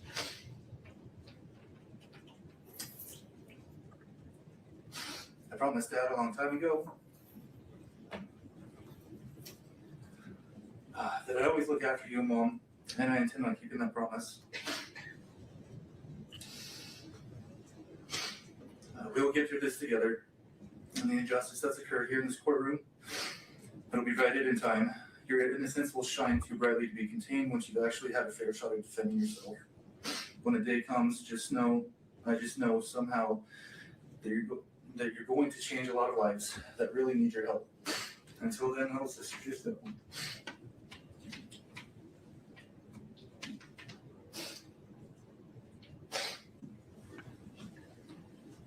Just know that I'm right by your side. I'm always be right here for you. I love you.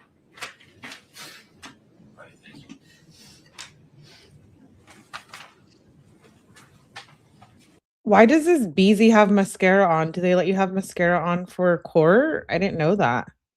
Is that like a state thing? Just kidding. But really, what the hell? She's allowed mascara, but not a regular shirt. Mr. Rhodes. Morning, Judge.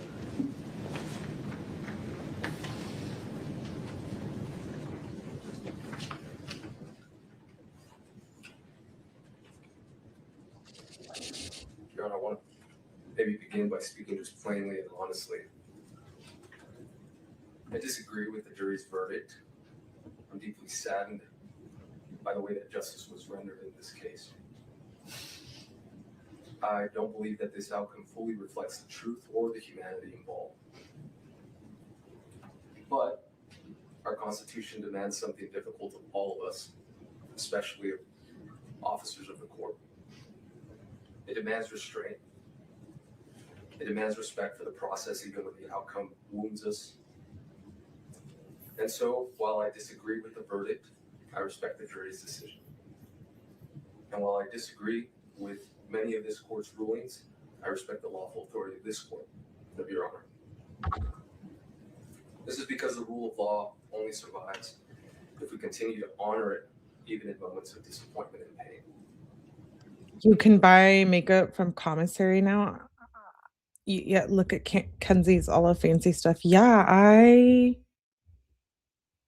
not from my experience, but maybe, yeah, it's a thing now. Interesting. I could see like maybe in prison when you've been like sentenced and you're there for good, but she's still in county. I don't know. But as a Catholic, there's one authority higher than any courtroom, verdict, or government power, and that is God.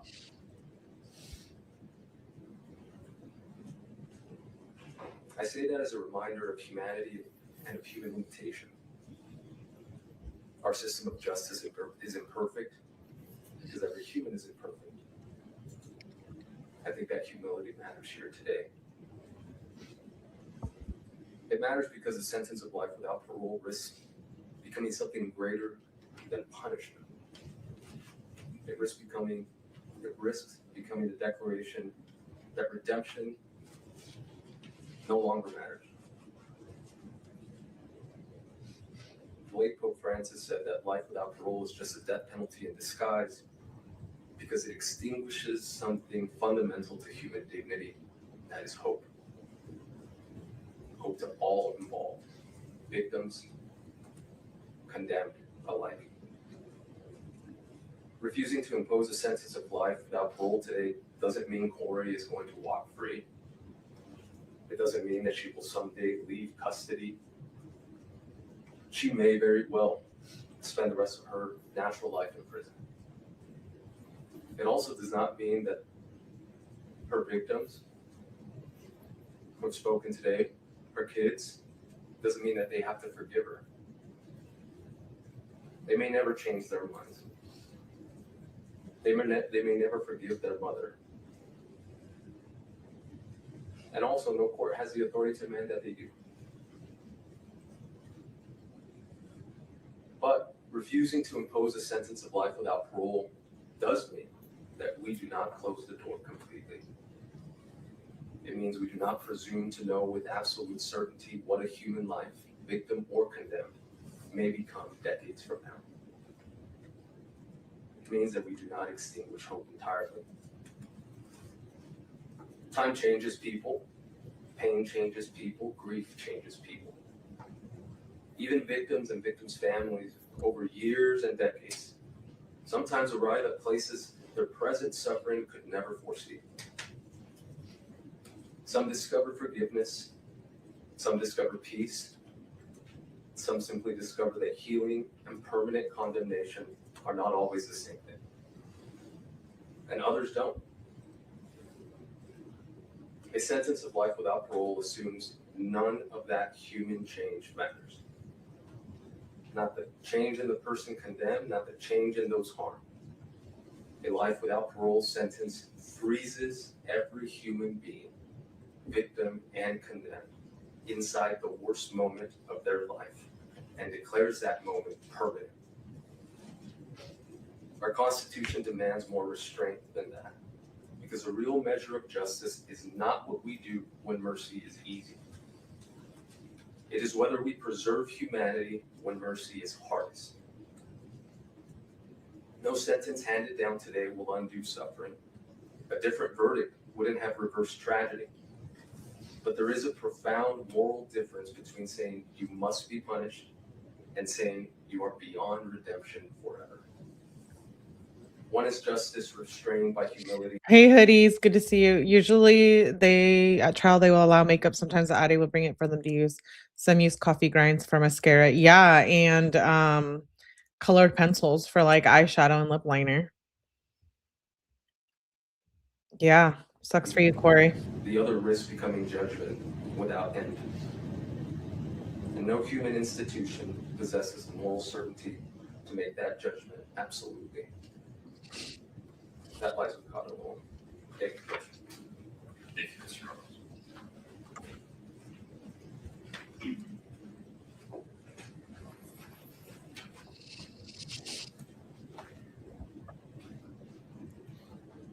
Your Honor, I told you in the opening statements that we were going to do something a little bit different when we called upon some perspectives of people that don't even know Kouri, but that have been through this horrific journey through no choice of their own.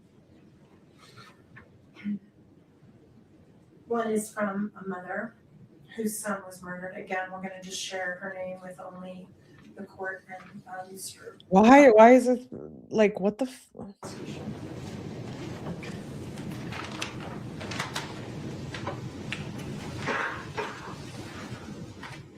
Honorable Judge Richard Mrazek. I'm going to skip the names, including the name of her son. My son was murdered almost 30 years ago in a random act of violence. He was only 18 years old. The man who killed him was just a few months older. I know the kind of grief that changes your life. I have felt the despair, darkness, and rage that comes from that loss. I know what it's like to try to rebuild your life with a heart that will never be whole again. And I know what it feels like to believe that the only thing that will ease that pain is inflicting pain on the person responsible for never getting another day with the one you love. I grieve with the family of Eric Richins. I am heartbroken for them, especially his children. And I want to be clear that nothing I'm sharing today about the criminal justice system and its many failings should be taken as any sort of criticism of them and how they feel or act in their grief. But I feel compelled to share my perspective with the court because I wish I had known what might be on the other side of experiencing the grief of losing my son and trying to navigate the criminal justice process at the same time. And I don't envy the decisions you have to make. I only want to tell you a little of what one broken-hearted mother has learned, and that is that the criminal justice system needs more humanity. It needs more mercy. And I know this because of the man who murdered my son. Sending someone to prison without the possibility of parole should be reserved for the very rare, absolutely most heinous cases. Sending someone to prison without the possibility of parole is to decide they are irredeemable, that they are not capable of change, and will never be worthy of our trust again.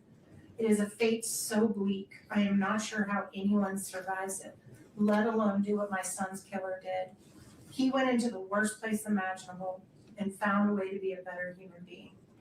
He spent the first 18 years of his adult life in maximum security. Those who are sentenced to life without the possibility of parole have few opportunities to participate in programs or work because resources are limited, and why would they waste them on someone who's never getting out of prison? The criminal justice system has gotten better and better at punishment. Mercy has almost been extinguished. We're supposed to find a balance. We're supposed to remember that these are human beings, and these decisions will ripple through generations, even strangers. I am afraid with the increasing number of people sentenced to life without even the possibility of parole, we've decided it's easier to throw people away than to try and help them change, or even allow them to try and make amends for their mistakes. Far too often we let our fear and our pain put the focus on punishment with no consideration for mercy. I did that. I wanted the man who killed my son to die. I wanted him to suffer. I didn't care what happened to him as long as he never got out of prison. But as much as I know about pain and loss, I know more about hope and forgiveness. And that's thanks in part to the man who killed my son. He was sent to one of the worst places in the world and became one of the best people I know. Nearly 20 years after my son's death, I received a letter he wrote, expressing his sorrow and his remorse. His apology helped me heal, deepened my forgiveness, and created a bond that continues to bless the lives of many people. I know that every case is different, but I also know the power of hope. I believe in second chances. I believe a life sentence imposes punishment without destroying hope. My personal hope for Kouri is that she does what that individual did, that she finds a way to become a better person no matter what. I thank you for taking the time to read this letter. I know it's a heavy burden to make this decision. I express love and support to those involved and pray we'll all be better to each other. And then I also would have one more, and then we have someone who's going to testify on WebEx. Speak on WebEx, not testify, sorry, speak on WebEx. This is very short, Your Honor. It is from the former prosecutor that imposed these types of punishments. Thank you so much. Also, I'm keeping his name private.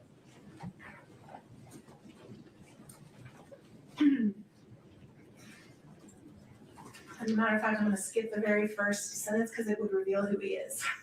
So I'll just let the court read the first sentence quietly. Ursula, you're not funny, dude. I don't know what you're doing. I was in charge of the prosecution of a young man who committed 2 serious homicides at the Log Haven restaurant. He was prosecuted and found guilty. He was sentenced to 2 consecutive 5-to-life terms. 20 years later, while no longer a prosecutor, I happened to be at the Utah State Prison on government business. I was given a tour of the prison industries unit, and I saw an individual sitting at a large desk in front of a bank of computers. I asked about him and was told that he was the individual who had committed the crimes at Log Haven. I was told he was a model inmate, spoke 5 languages, had 2 master's degrees from Utah State, and was used as a go-between when there was unrest among inmates. He was respected by his fellow inmates. He was indispensable at the industries and had set up the entire computer system to run the unit. Coincidentally, the very next day I was speaking with the son-in-law of the father of one of the victims. He related to me how there had been a complete reconciliation between their family and the killer of their son. They had long ago forgiven him and wondered if I could help getting him paroled. I still had connections in the criminal justice system, and I told them I would try. I subsequently met with him at the prison, and I was equally impressed with how he had turned his life around. We were able to get him an expedited parole hearing. Tragically, he died from suicide a few months later when he was falsely accused of inappropriate access of the state computer system and removed from his position into a secure unit of the prison. This case was a textbook lesson of how rehabilitation can work. He was not the same cocky druggie that we sent to prison 20 years ago. I saw absolutely no reason why he needed to spend more years in custody. Even his fellow inmates told me they were convinced he had done everything to reform himself and become a valuable member of society. I agreed. Keeping someone incarcerated when they've proven themselves is just plain wrong. Prison sentences without possibility of parole create the same issue. I believe it should be reserved for the most violent and dangerous of individuals. Thank you for taking the time to read this. And then Ms. Lewis will introduce the final speaker, and then she'll have her comments, and then we'll take that break. Who is the person you'd like me to? Emery Blanchard. One moment. Nobody cares about what these strangers have to say, that it's not even related to Kouri. Like, really?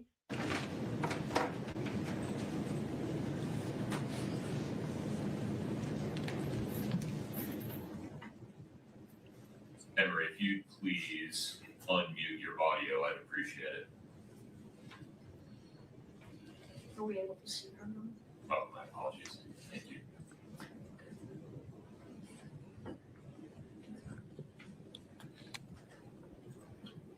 Emery, can you hear me okay? Yes, sir, I can. Okay. Ms. Lewis is going to make an introduction, and then you'll be free to make your statement.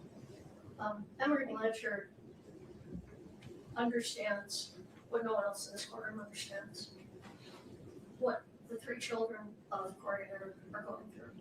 When Emery was 12, I believe she can correct me if I'm off there a little bit, her father violently killed her mother while she and her brother were in the next room. He was convicted, and it was, the state was seeking death, but ultimately he, at that time, when the jury could decide unanimously on death, he was sentenced to life with the possibility of parole. And I'm letting Emery take it from there and see what she wants to say. Emery, please proceed. Thank you, Judge. Good afternoon. I was asked here today to speak about a personal experience. My name is Emery Blanchard. I grew up in Park City, and in 1995, when I was 13, my father murdered my mother, Patty. It was a brutal and premeditated murder, and I was in the house when it happened and witnessed it.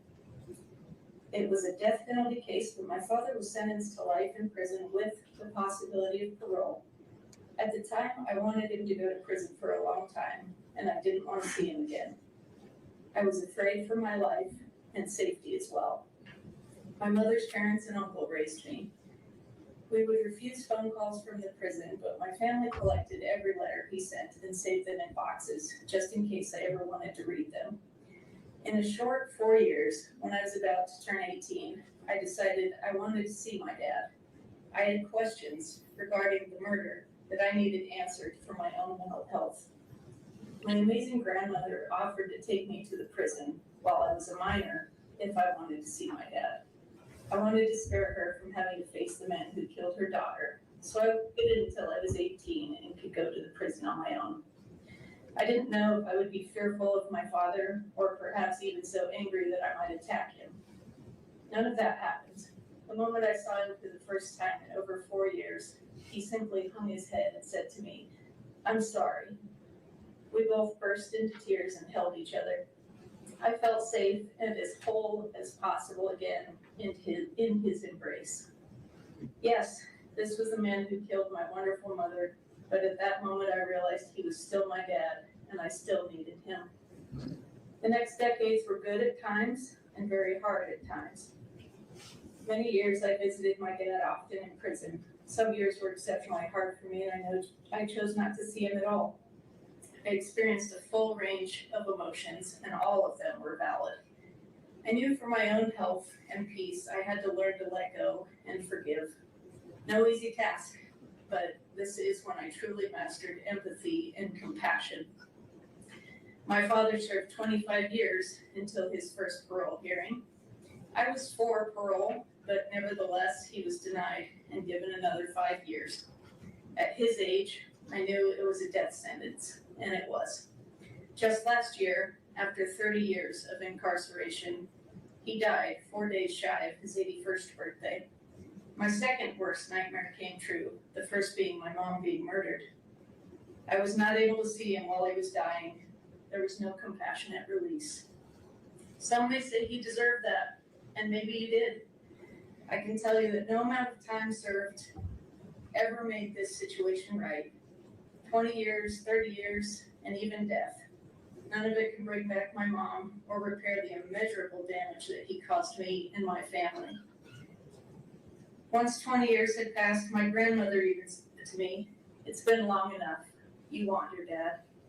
I wanted my mom, but I did still have a living parent, and I needed him.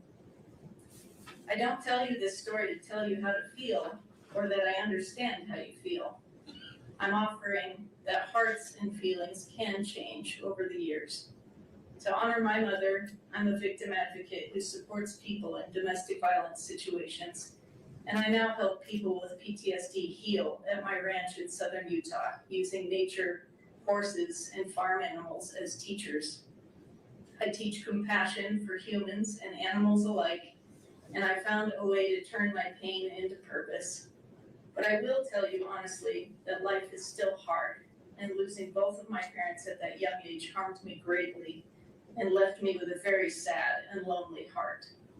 No amount of prison time made me feel better, and in the later years, my father's incarceration wore on me severely.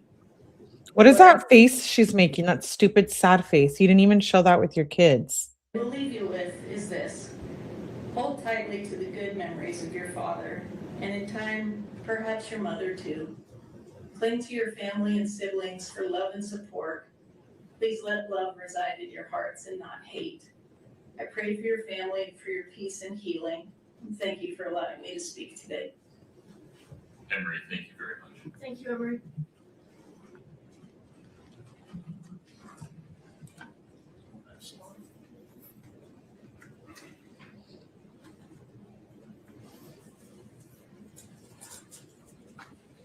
Your Honor, there is so much more to sentencing a person than punishment.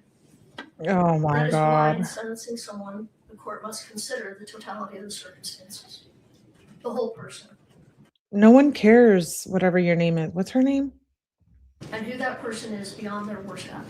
I forget. In their sentencing memo, the state cited to State versus Holland, which was a death penalty case.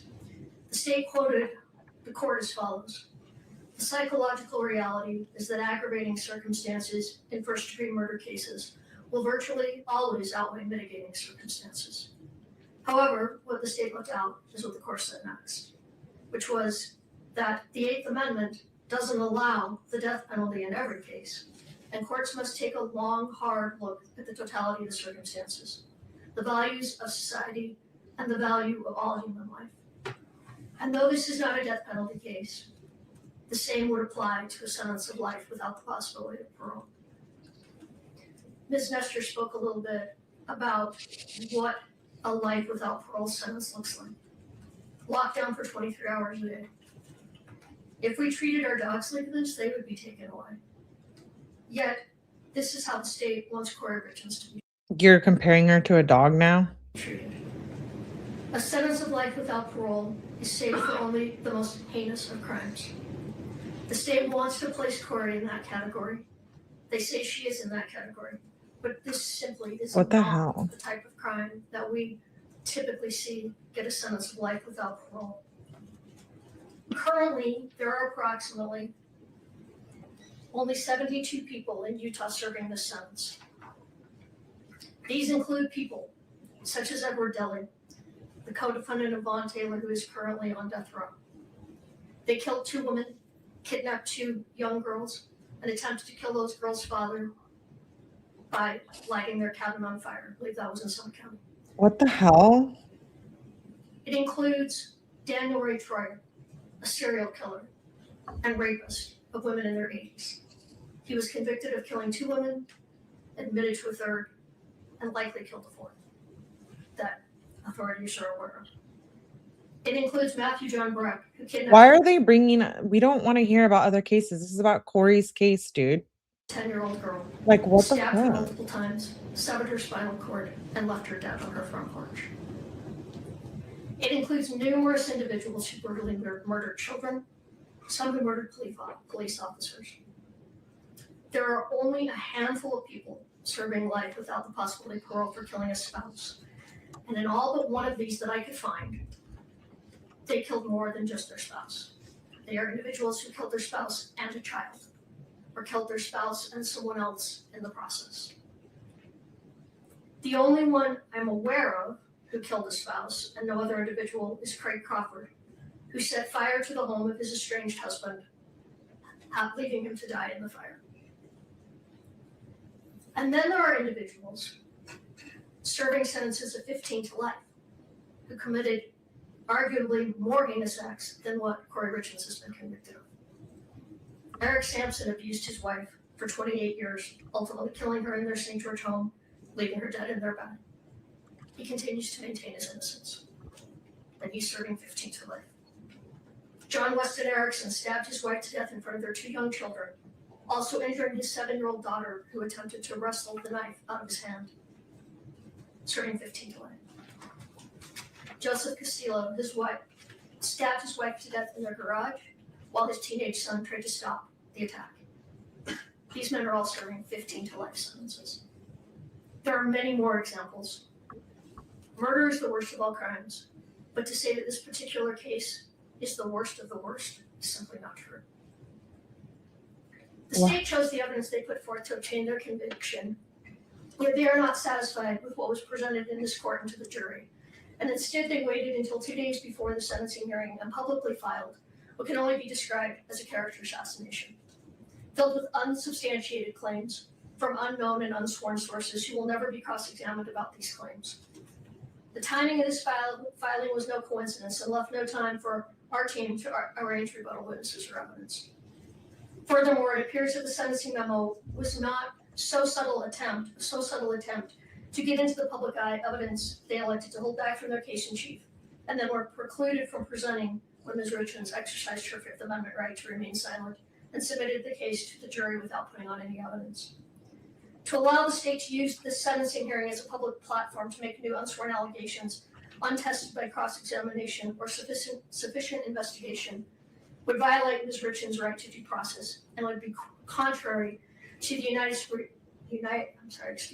the Utah Supreme Court's finding in State versus 𝗏𝗏𝗏𝗏𝗏𝗏𝗏𝗏.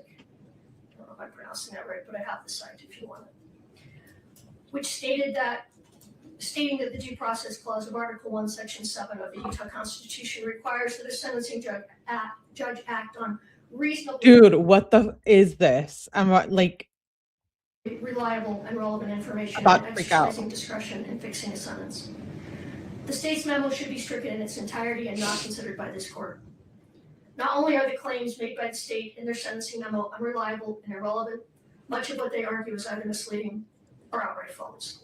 I'm not going to go into everything that we take issue with, but I do want to point out a couple of examples. They state that DCFS supported a finding of emotional and physical abuse by Kouri against her oldest son. What actually happened is that DCFS made an initial finding based solely on reports. What? This is similar to a probable cause finding that then sends the matter to the juvenile court. The court, however, did not find that Kouri had abused or neglected her children. They found dependent but no fault. In other words, that the children needed intervention, but due to no fault of Kouri Richins, due only to the fact that she had been arrested. They did not even find that she had acted negligently towards her children.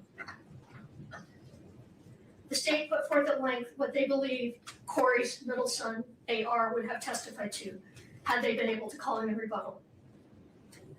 Although it is true that Ashton said these things 3 years after the death of his father and after conversations with Eric's family members, this is very different than what he said to law enforcement immediately upon Kouri's arrest a year after Eric's death. At that time, his statements were completely consistent with Kouri's. So she's saying that he's been brainwashed by Eric's family to say all that stuff about Kouri. That Kouri had gone to sleep in his room the night his father died.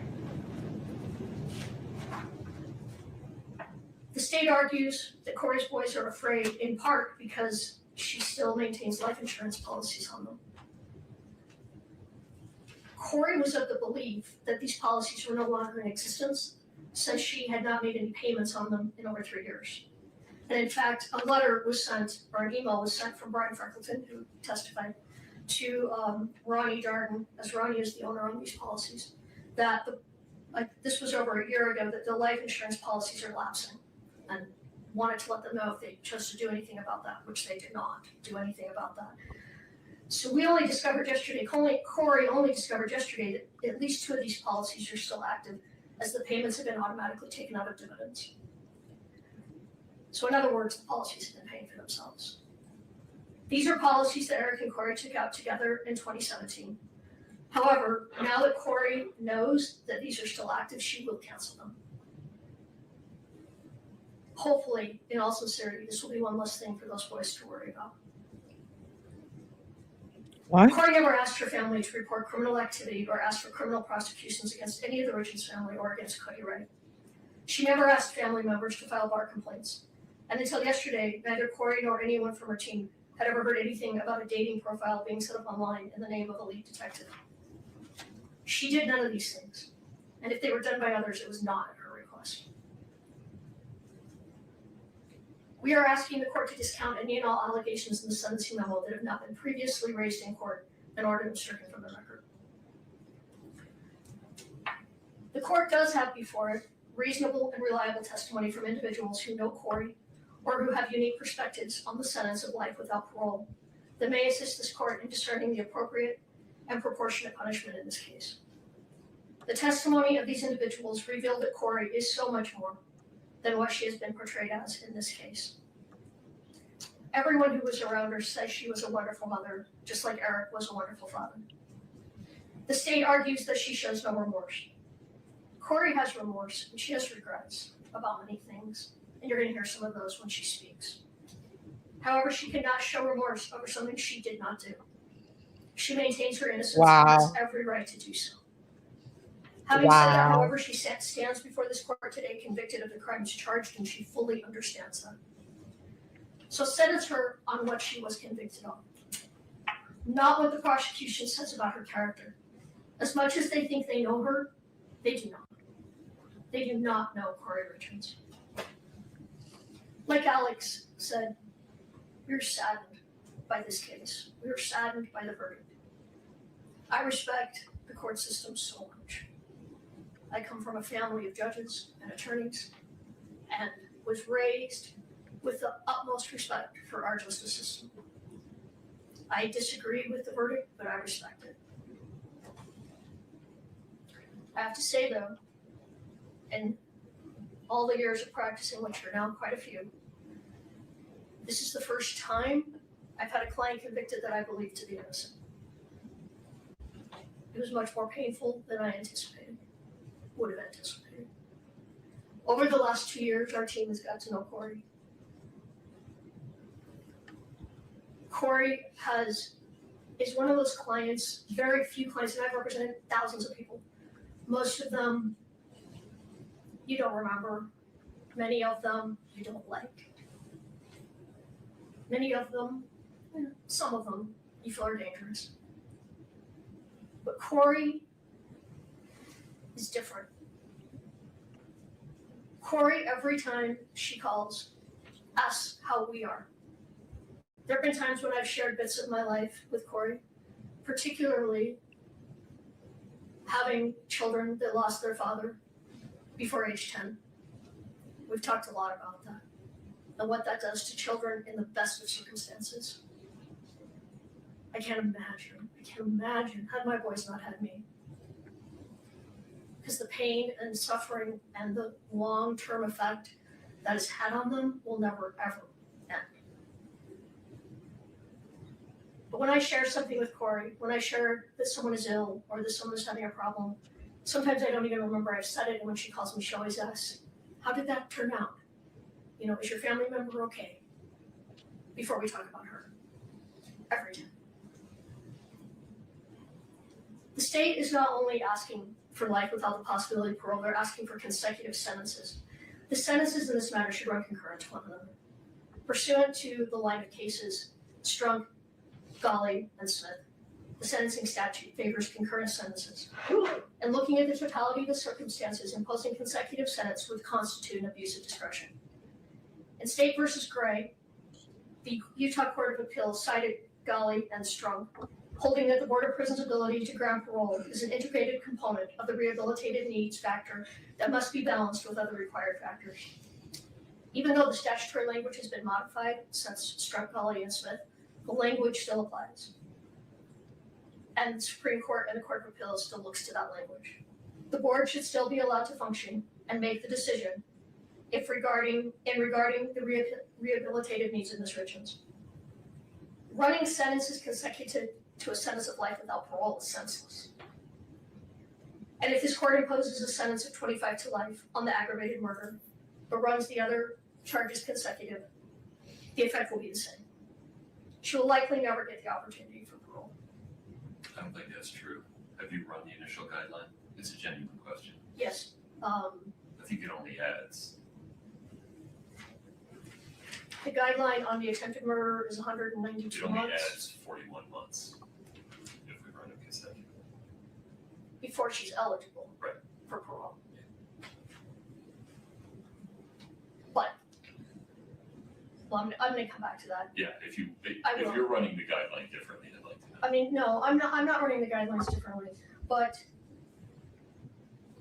the sentence is, well, I talked about understand this. your larger point, and I apologize for That's interrupting you, but if you do have a different running of the guidelines, those forms are not obvious. I appreciate it. Well, I would say a sentence of 25 to life, and then if she serves additional time, does not guarantee parole. And I'm gonna talk more about that. Okay.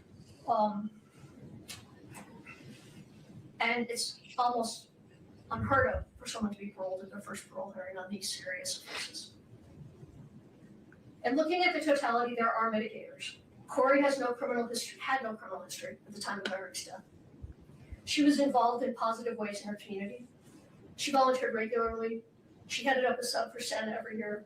She was a friend, a daughter, and a mother, and excelled in these roles. She educated herself. She was involved in every aspect of her son's lives. There is no reason to hold her in prison for life. We asked this court to impose a sentence of 25 years to life. When you put aside all of the media, all of the interest, and you look at the crime she is convicted of, this is an appropriate sentence. A sentence of 25 to life is not a sentence that guarantees the release of Kouri Richins. It is not saying that she even should be released. What it is saying is that the decision whether she should be released is a decision for someone else to make on another day. A day that will be at a minimum 25 to 30 years in the future. A future that could look very different than today. Although today is not a day for forgiveness, that day may come. A sentence that allows for parole is a sentence that gives a pathway to forgiveness. You heard from Emery Blanchard, the only person in this room that understands what the Richins boys have been through. You heard how the day came when she missed her father, She wanted her father in her life. I know that she came to a place that she hoped to spend one more day outside of the prison walls with her father. And that day didn't come. He was not paroled, and he died in prison. I don't minimize what Kouri's boys are saying today. I understand it's contradictory to what other people are saying regarding Kouri as a mother. I don't know why they're saying these things, but what they think and feel today, they are allowed to think and feel those things. They should be. Their feelings are valid, and it's okay. And I think Kouri will say this too, but she wants her boys to know it's okay. People change. All of us change. Kouri will change. Those little boys will change. A sentence of 25 to life will not be easy time. It will be hard time. For the first part of that sentence is generally served in maximum security for the first 3 to 4 years.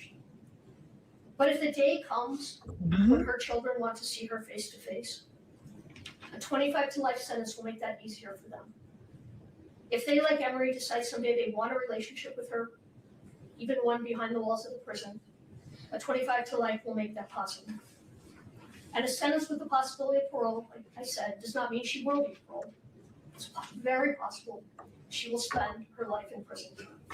And quite frankly, if her case does not come back on appeal, and she is in prison and she maintains her innocence, parole's highly unlikely. The Board of Pardons is uniquely qualified to make that decision. That is their job. And it is a particularly important job in the most serious of convictions. They will be the ones looking at a woman who will then be in her 60s or possibly 70s. They will decide if she has been rehabilitated and if she is a danger to the community. These are not decisions that can be made today. We don't stand here today asking you to give her a second chance. We ask you to let those best qualified make that decision when the time comes. When Kouri's and Eric's boys are grown, when they can tell the board if they feel the same way that they do today.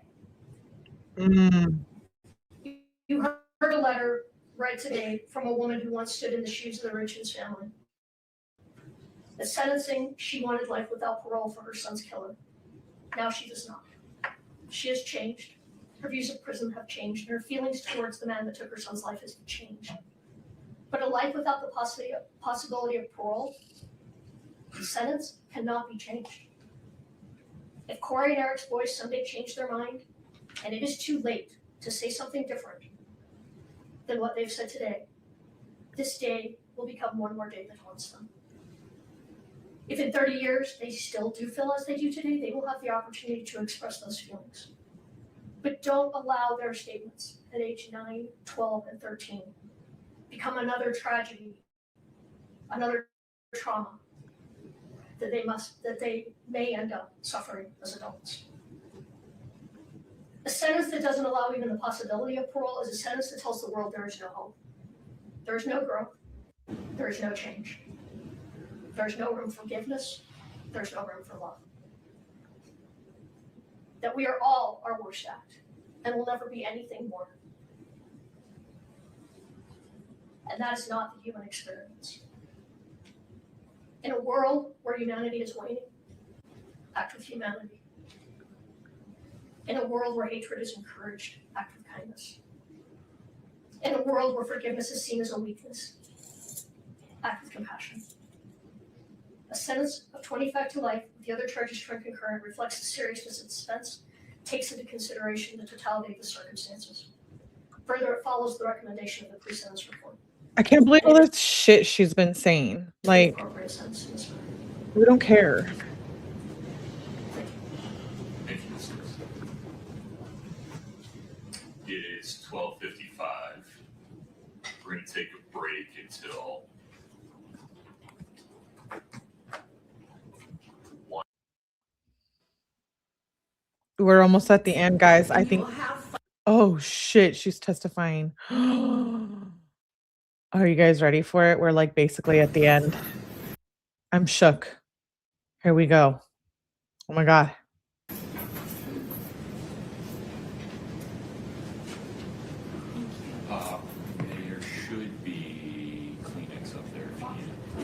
Oh.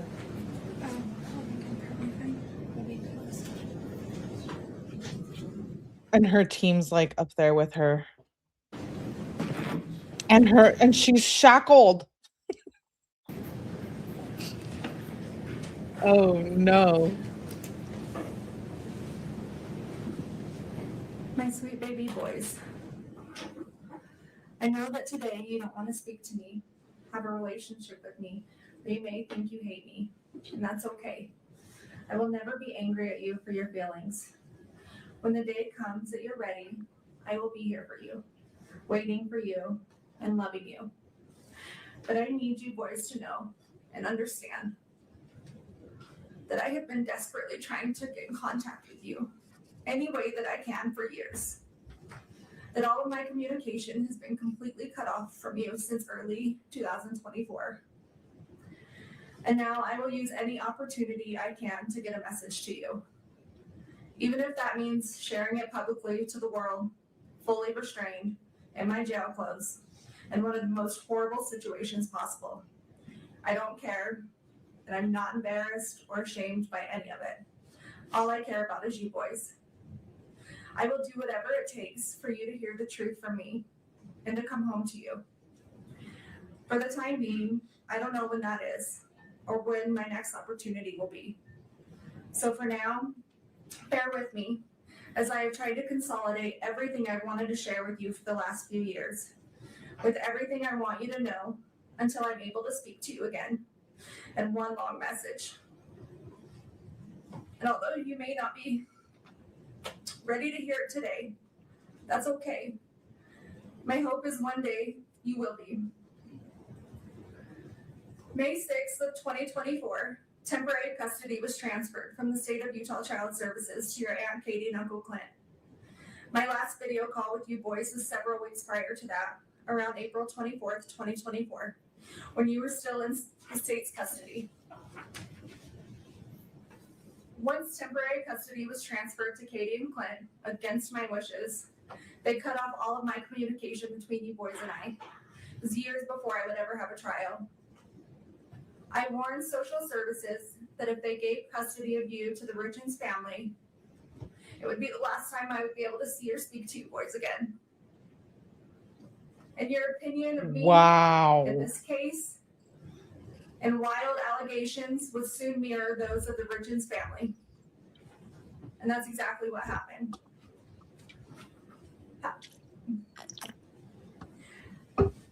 You need to know the Darden side of the family fought a long, hard battle for custody, but was eventually ignored and denied. Since temporary custody was granted to Katie and Clint, they have not allowed me to see or speak to you. No more video calls, no more visits. They blocked the phone number for the jail so I can't call you. Birthday cards, Christmas cards, the letters I would send you boys, they were all returned or rerouted. All of my contact was cut off more than 2 years ago. So please ask them. Please ask them for your cards, for your letters, if I've tried calling you. Please just ask them, whether it's now or in 10 years. The one thing I need you boys to know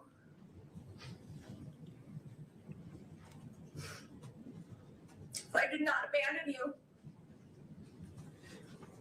I did not just walk out of your lives one day to never return, to never call, to never show up. Regardless of what anyone tells you, I would never ever leave you boys. And I am so sorry if for even 1 second you thought that I did. If for even 1 second you thought that I didn't love you. Because that couldn't be further from the truth. You boys are my world. The reason I continue to wake up every day and fight to come home. You're my reason for living. I understand that you're in a difficult situation, mentally, emotionally, and physically. I understand you guys have been through an extremely difficult time this past 4 years. You should never have to deal with such tragedy. and I am so, so sorry that you are going through this. You boys have the right to be angry and sad and confused, feel in survival mode, have questions. All of this is completely valid. Your feelings are completely valid. And one day when this is all over, we can sit down and talk about all of this and sort it all out. And I promise you boys, one day it will be over. I'm not perfect. I have succeeded and I have failed. As a person, as a wife, as a parent, we all do. I have done plenty of things I am not proud of. Some I regret, some I don't. Some I'm ashamed of, and some I'm not. Wow. I regret things I have done right in my life to later find out they were for the wrong people. I have said things I shouldn't have. I've done things I shouldn't have. Sometimes I haven't said what I should or not meant what I did say. There are things I can't change and long overdue apologies that I owe. There are wouldas and couldas and shouldas. We all have them. We have all done them.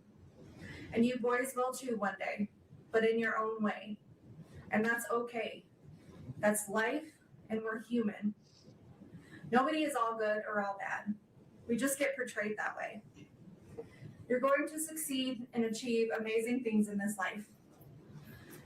You're also going to make mistakes and fail at some things. But use those opportunities to grow and to learn. They do not define you, and don't ever let other people make you think that they do. We are not defined by our best or our worst moments. We fall somewhere in the middle, ever evolving. And you boys are ever evolving. Secrets diminish self-respect. They lose trust.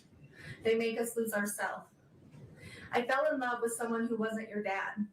Your dad fell in love with someone who wasn't me. I did things behind your dad's back. He did things behind mine. Don't keep secrets. Always put your spouse first. Your dad and I didn't always do this, but don't be like us in that aspect. We made mistakes that I know I regret. And I'm sure if he were here today, he would say that there are a few things he regrets as well. Marriage is hard. Marriage takes work. Marriage takes love. Big love. Deep love. What? And you may think about divorce and you will have fights, but then you will make up and you will forgive each other.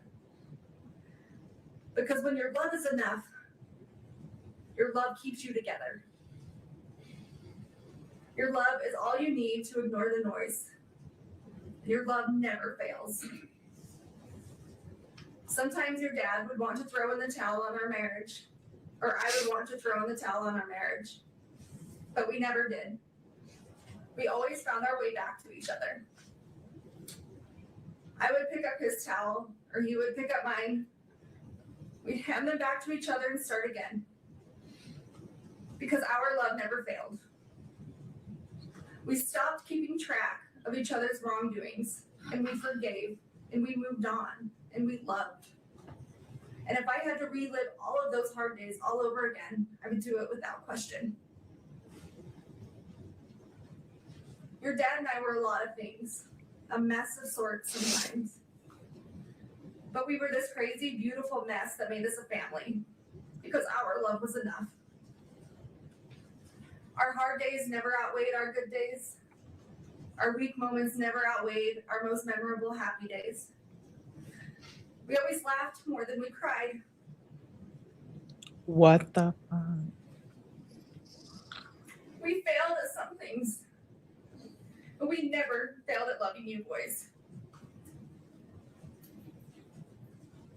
Our love was enough to make our house a home. Our love was enough to stay together, to raise you boys. Our love was enough to forgive each other when others said that we shouldn't. To do things for each other others may disagree with. Our love was enough to protect each other, even though it may cost us everything. Love can make you lose yourself. Sometimes it makes you do things you know you shouldn't, but knowing it's not wrong at the same time.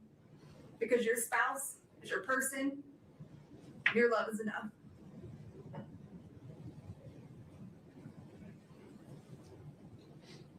One day, you will meet someone and fall in love and understand that just your love is enough. Enough to withstand everything else, the noise of the world, the obstacles, the trials of marriage, the heartache, bad choices, forgiveness. You will understand your love is enough and your love never fails. Don't worry about what others think about your relationship. Don't worry if they would do things differently. You just love. And you love big, and you love deep, and you protect your love. Your dad and I didn't have it all together. Together, we really did have it all. Because we had you three. Don't let anyone choose the direction of your life by their opinions and their judgments. Being able to hold yourself together in the worst of situations doesn't make you emotionless. Separating personal and business life and emotions doesn't make you unreasonable. Resentment can get the best of others. Don't let it get the best of you. People will always have a lot to say about lives they've never lived. Live your life the way you choose to live it. Just be safe and be healthy and be happy. That's all that matters.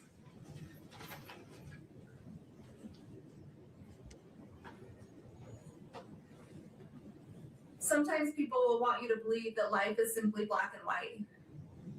The situations are black and white, but they're not. Life, situations, they are full of color. At the very least, shades of gray. Always question the color, even if you're only questioning the gray areas.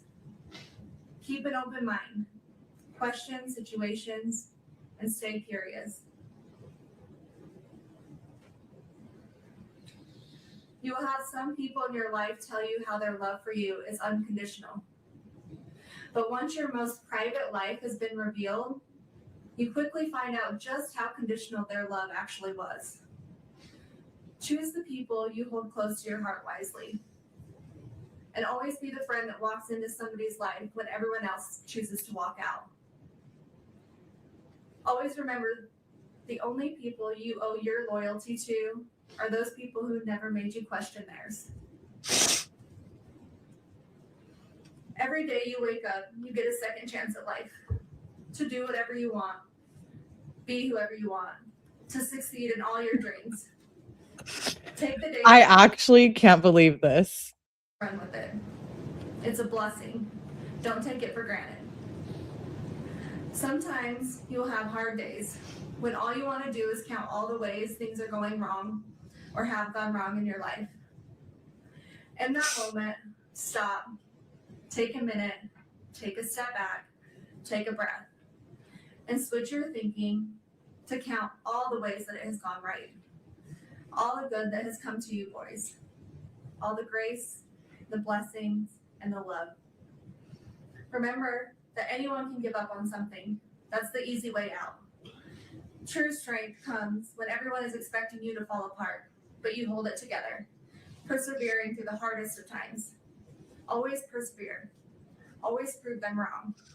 Because you boys don't give up, and you boys will never quit. There's always going to be someone out there ready to tear you down, misrepresent you, lie about you, tell half-truths, and judge you. They will judge you on decisions you do or don't make, what you did or didn't do, what you did or didn't say. They will take out of context and twist your words. They will judge you on your emotions or the way you grieve.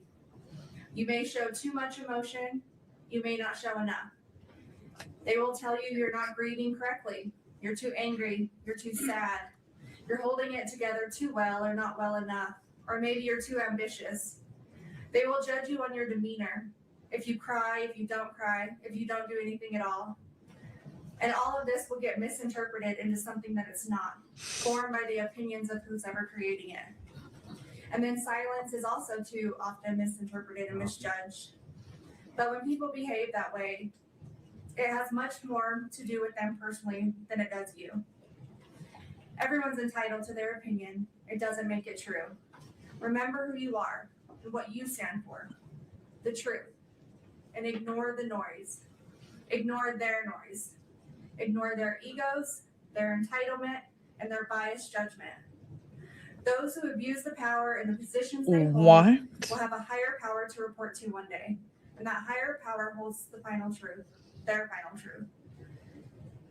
Don't ever let someone tell you how to show emotion, how you're supposed to react to any given situation. Don't care what others think about you, what others say about you. Just let them talk. Just be you, be yourself, be authentic, be genuine. Because those who truly know you, who truly love you, is all you need.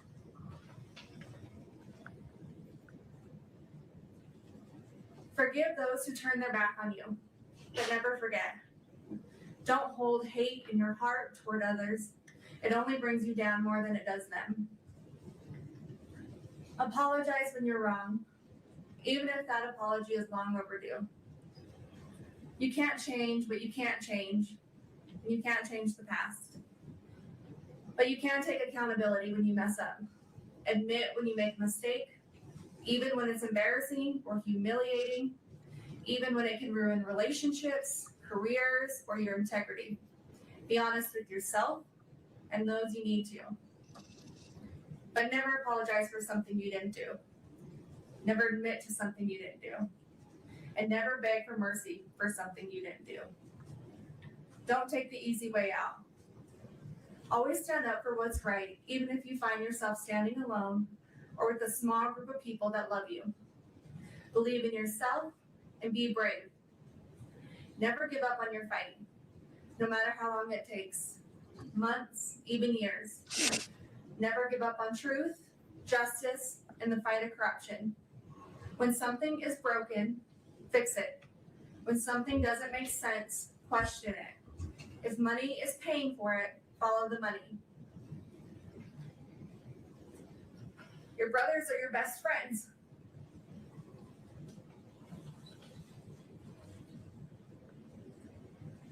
Your dad and I raised you boys that if you cared about nothing else in this world, you care about each other.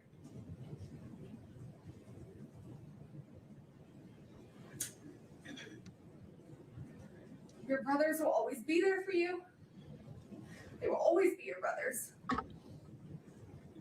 You love them. You protect them. You take care of each other. You support each other. You help each other. And you trust one another. You be loyal to one another. And you keep each other safe and healthy and happy.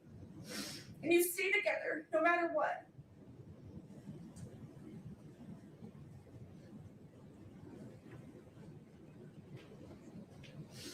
You have each other's backs. Just like you kept everyone together in the family, right, Kouri?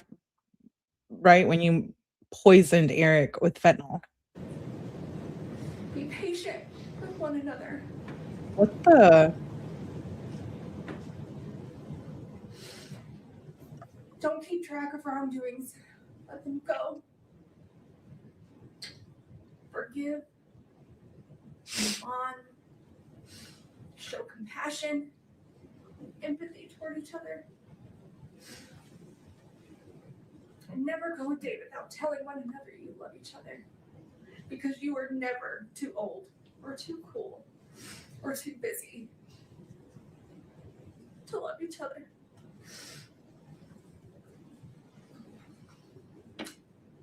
Don't ever settle for just good. Go for great. What the? In school, in your career, in hunting, in fishing,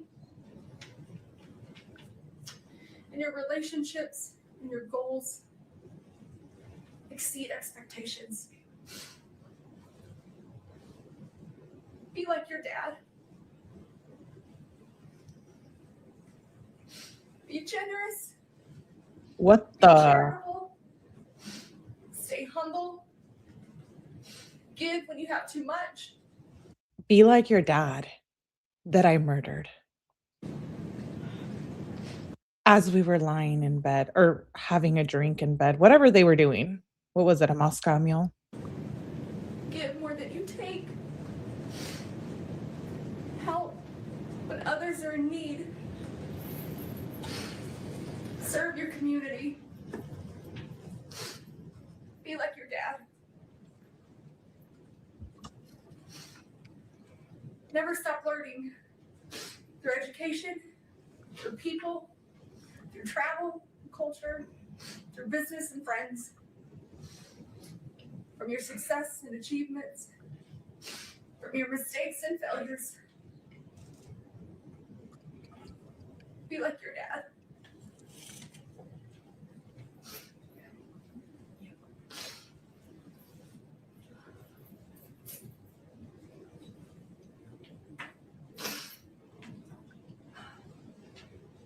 Love the outdoors.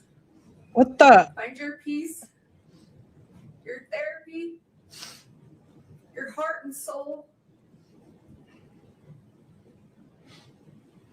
on the top of a mountain somewhere What the? where it's quiet, where it's calm, where you will be able to feel the spirits of those that you love and miss the most. Be like your dad.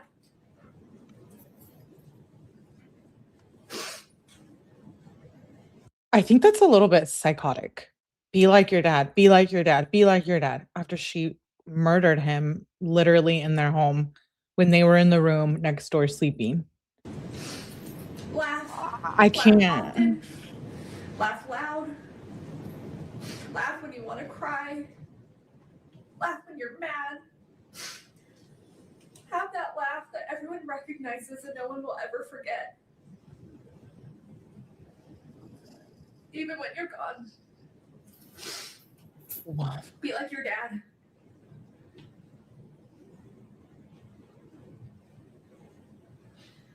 Love your family through the good, the bad, the disagreements,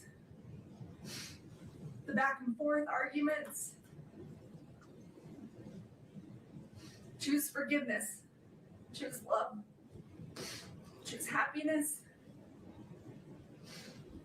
Be a loyal brother. Be a noble son. Be like your dad.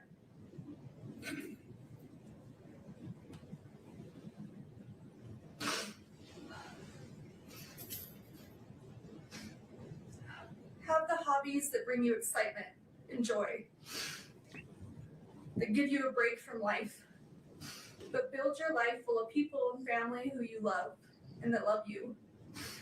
Build a family that makes you happy to come home to every day, with a career that makes you hold your head high.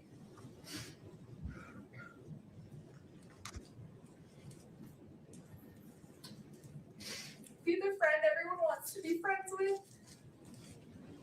The dad that everyone wishes they had. Be like your dad.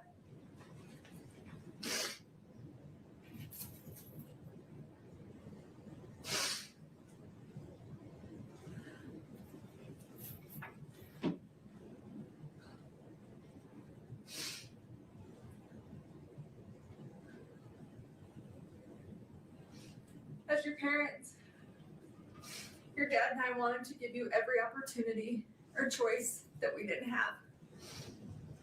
We would do anything for you boys, or break our backs falling over obstacles and finding our way to be sure you had the best of the best. Even if we didn't always do it well, or have the right answers, or the words, we would give you everything that we had.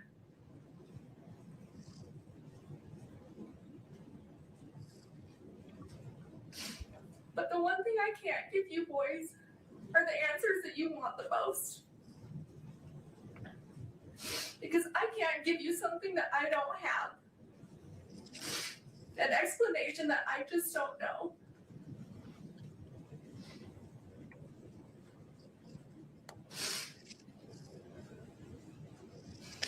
I've never lost a son.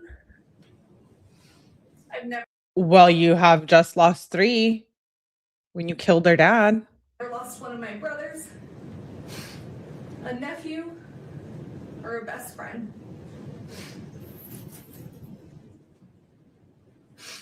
But I did grow up with a single mother, and I have lost my father.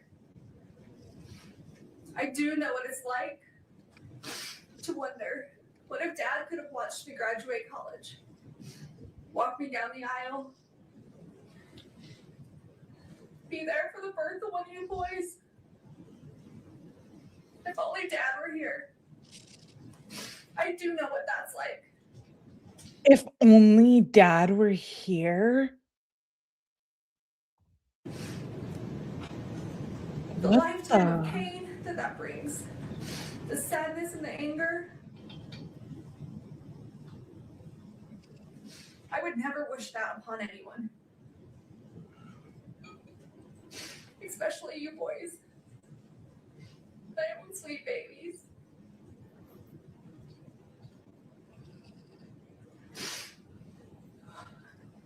It's a lifetime of what ifs and if onlys.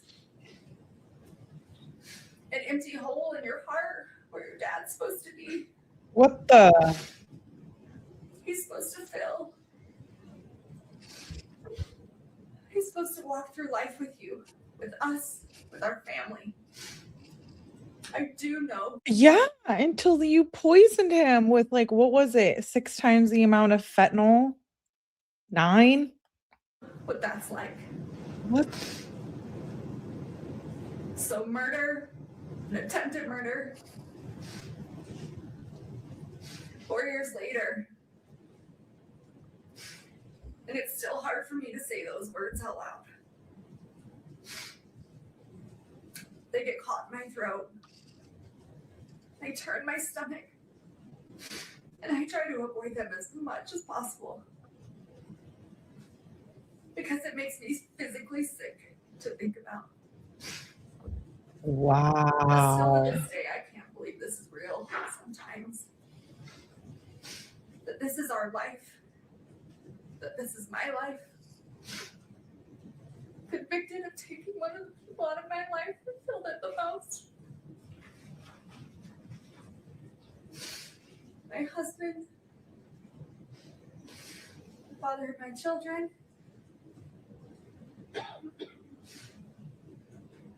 still in shock and still in disbelief.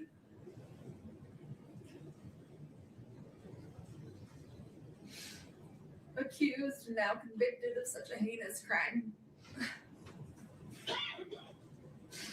Potentially costing me to never see you boys again.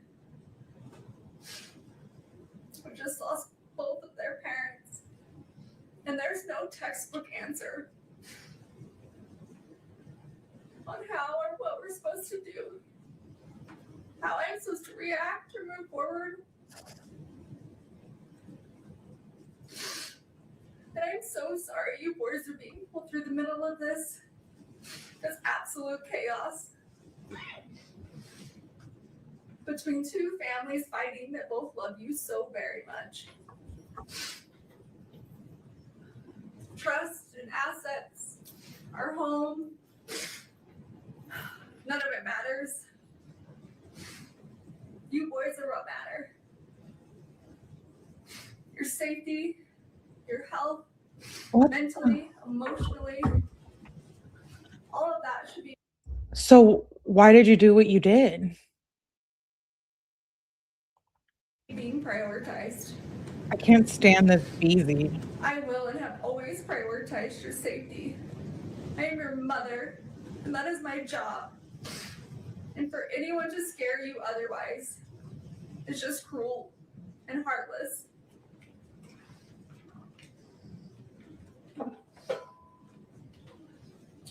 I'm sorry that 8 people from a jury who have never met you or me or our family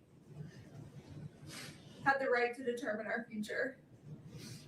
And they did that in less than 3 hours. In a perfect world, there might be justice. But in a perfect world, nothing ever goes wrong. Tragedies don't happen.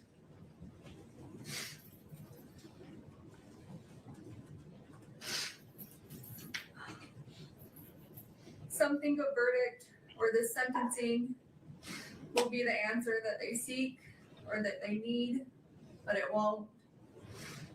It will only give them something else to think about for a while. It may help to disperse some of their hurt or their resentment, but it won't relieve it. This grief will outlive us all. The hundreds of lives that this has affected. The lifelong trauma you boys have suffered this last 4 years will outlive us all. You haven't had to just endure losing one parent, but losing two.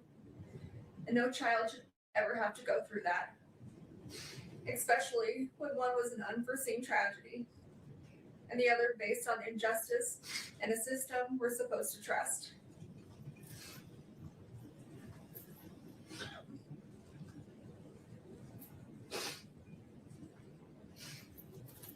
Wow. Your dad's memory will always be the kind that's a physical hurt. The tightening in your chest when you think of him, particularly on days like today, his birthday, because he was so loved that no verdict or sentence will ever be able to release that kind of suffering. I'm broken. I'm broken without your dad. I'm broken without you boys. What? You're a sick bitch. God did not put me in this world to take a life. God put me in this world to give life. Your lives. I've had enough. And I don't know who or what I'm supposed to be if it's not a mother. Your mother. And as much as you've been influenced into thinking that Dad was murdered, that I took your dad from you, that is completely wrong and an absolute lie. And the thought of that is still as absurd today as it was 4 years ago. And just because someone may not be perfect, that's a far reach for them to be capable of murder. To kill someone, our someone. Your dad was in physical pain. A lot of physical pain. And just because some people didn't know or didn't want to see certain things, doesn't mean they weren't happening or they weren't true. She's literally saying that their dad used rugs and the family didn't want to admit it. He would have never left us intentionally. And I would have never taken him from you, from us. He was the glue that held us all together, that made us, us.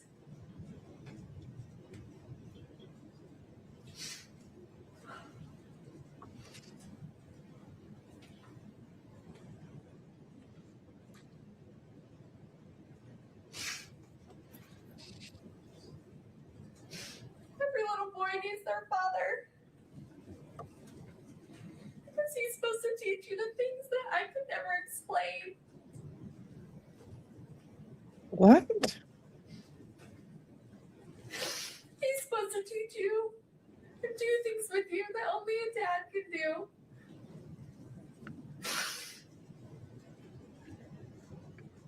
Well, then you shouldn't have poisoned him. And only he could give you those life lessons between a father and a son.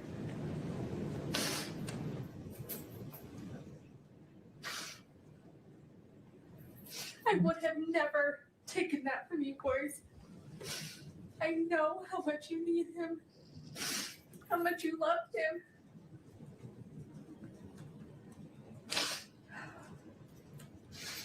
How much you aspire to be just like him.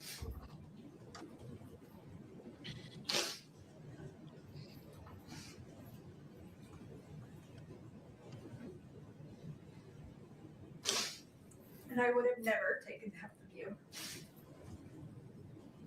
And I'm so sorry that I can't bring him back for you, for me, for our family.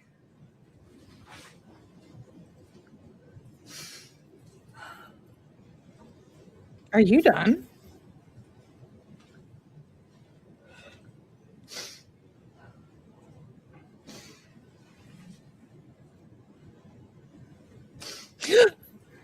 Oh my God, there's boogers coming out of her nose.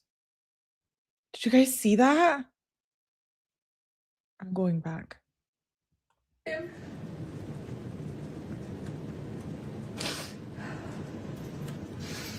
How much you aspire to be just like him.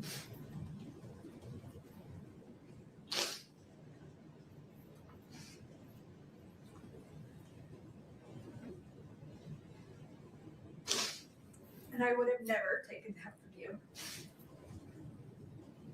And I'm so sorry that I can't bring him back for you, for me, for our family.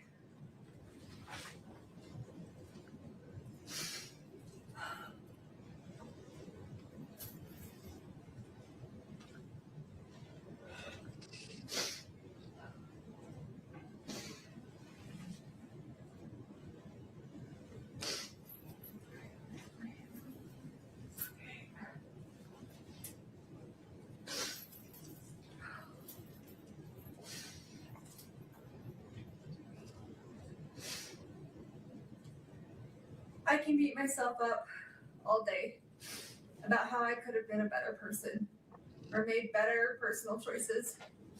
And I can understand and accept you boys being upset about those things. But murder? No, absolutely not. I will not accept that. And I will not be blamed for something I did not do. I will appeal and fight these charges no matter how long it takes. Not because I have anything to prove to this court, to the state, to the Richins family, or to the world, but I do have something to prove to you three. I do care what you boys think, and I need you boys to know the truth. And because of that, I will never quit or give up on this fight for justice, the truth, and coming home to you.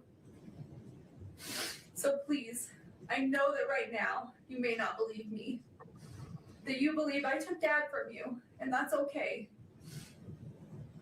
I still and will always love you, and I'm asking that you please just don't give up on me. I'm coming home, not today, not this year, but we're going to make this right. Our justice system will get this right, although this courtroom can't seem to. We have a long road ahead, but I will never quit fighting my way home to you boys. I love you more than these words could ever express. I loved you before I ever met you. And I will love you long after I'm not here to say it. And every minute of every day, I miss you boys more and more. And I think about how much I wish I could be with you, that this nightmare would go away, and we could have our family back. This entire situation isn't fair to anyone, but it's especially not fair to you three. And you boys are all that matters. I want to remind you just how strong you are, that you are loved by so many, and I am beyond proud of you, of everything you have overcome, everything you have achieved, and how much you bring into this world.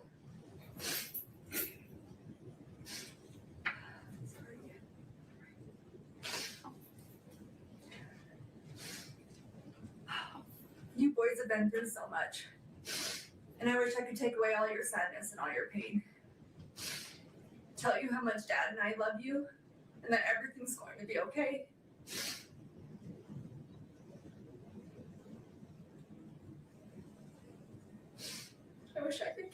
sparkles in your little cheeks. What the?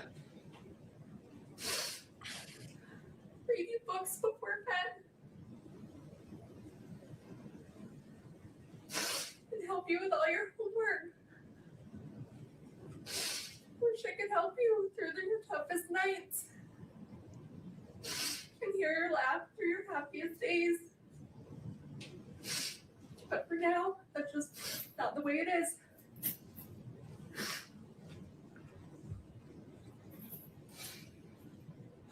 You have to be strong.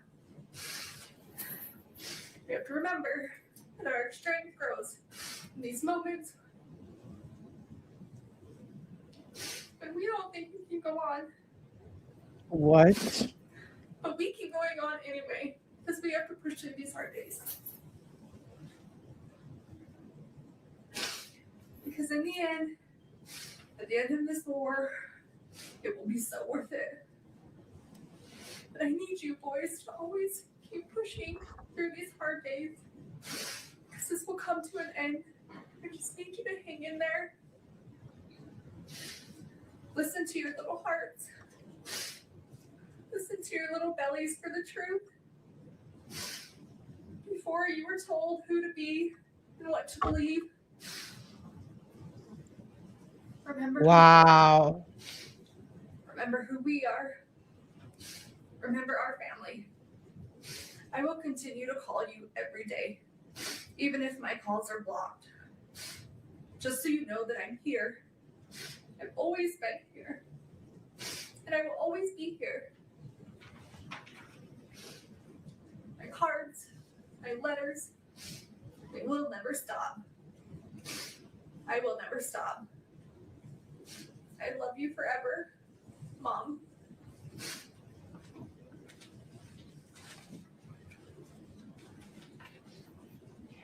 That's all right.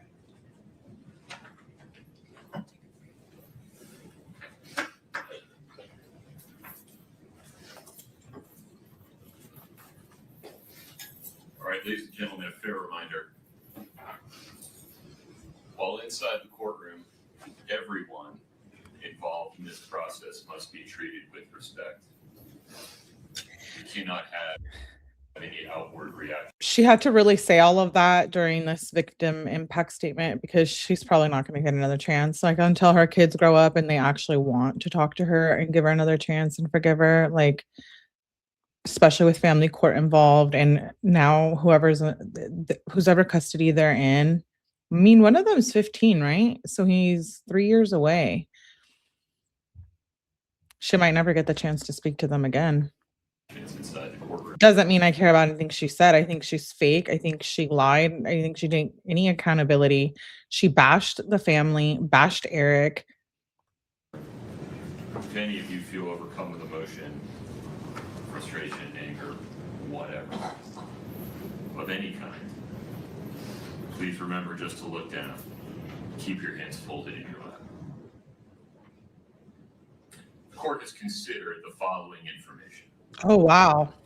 The evidence, information, arguments, and recommendations provided by counsel on the record today.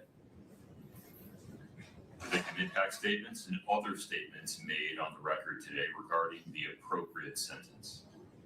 And the pre-sentence investigation report as corrected on the record today, including the numerous statements attached to it. In addition, the court has considered each of the factors set forth in Utah Code 76-3-201 subsection 2B and has prioritized those factors as required by section 201-2C. Having considered the gravity and circumstances of the offenses for which Ms. Richins has been convicted, the number of victims, and available information regarding the history, character, and rehabilitative needs of the defendant, the court hereby orders that the sentences on counts 2 through 5 shall run consecutively to each other and to the sentence imposed on count 1. Moreover, the court exercises its discretion and chooses to impose no fines related to any sentence in this case. The court addresses the 5 counts on which Ms. Richins was convicted in reverse order. Ms. Richins, based on your conviction on count 5, third-degree felony forgery, the court hereby sentences you to an indeterminate prison term not to exceed 5 years. Based on your conviction on count 4, second-degree felony insurance fraud, the court hereby sentences you to an indeterminate prison term of not less than 1 and not more than 15 years. Based on your conviction on count 3, second-degree felony insurance fraud, the court hereby sentences you to an indeterminate prison term of not less than 1 and not more than 15 years. Based on your conviction on count 2, first-degree felony attempted aggravated murder, the court hereby sentences you to an indeterminate prison term of not less than 5 years, and that may be for life. Which brings us to the final issue, the appropriate sentence for count 1. Under Utah Code 76-3-207.7, there are only 2 options. An indeterminate prison term of not less than 25 years, and that may be for life, or life in prison without parole. And the law requires that the court consider each option. Under a sentence of 25 to life, and considering the effect of the 4 consecutive sentences, the time that Ms. Richins has spent in custody, and the current practices of the Board of Pardons and Parole, Ms. Richins would likely serve approximately 30 years in the Utah State Prison before receiving her first parole hearing. By that time, she would be 66 years old. Under a sentence of life in prison without parole, Ms. Richins would be in prison for the rest of her natural life, unless the Board of Pardons and Parole determines by clear and convincing evidence at some future point that she is permanently incapable of being a threat to the safety of society, at which time the board would have the authority to release her.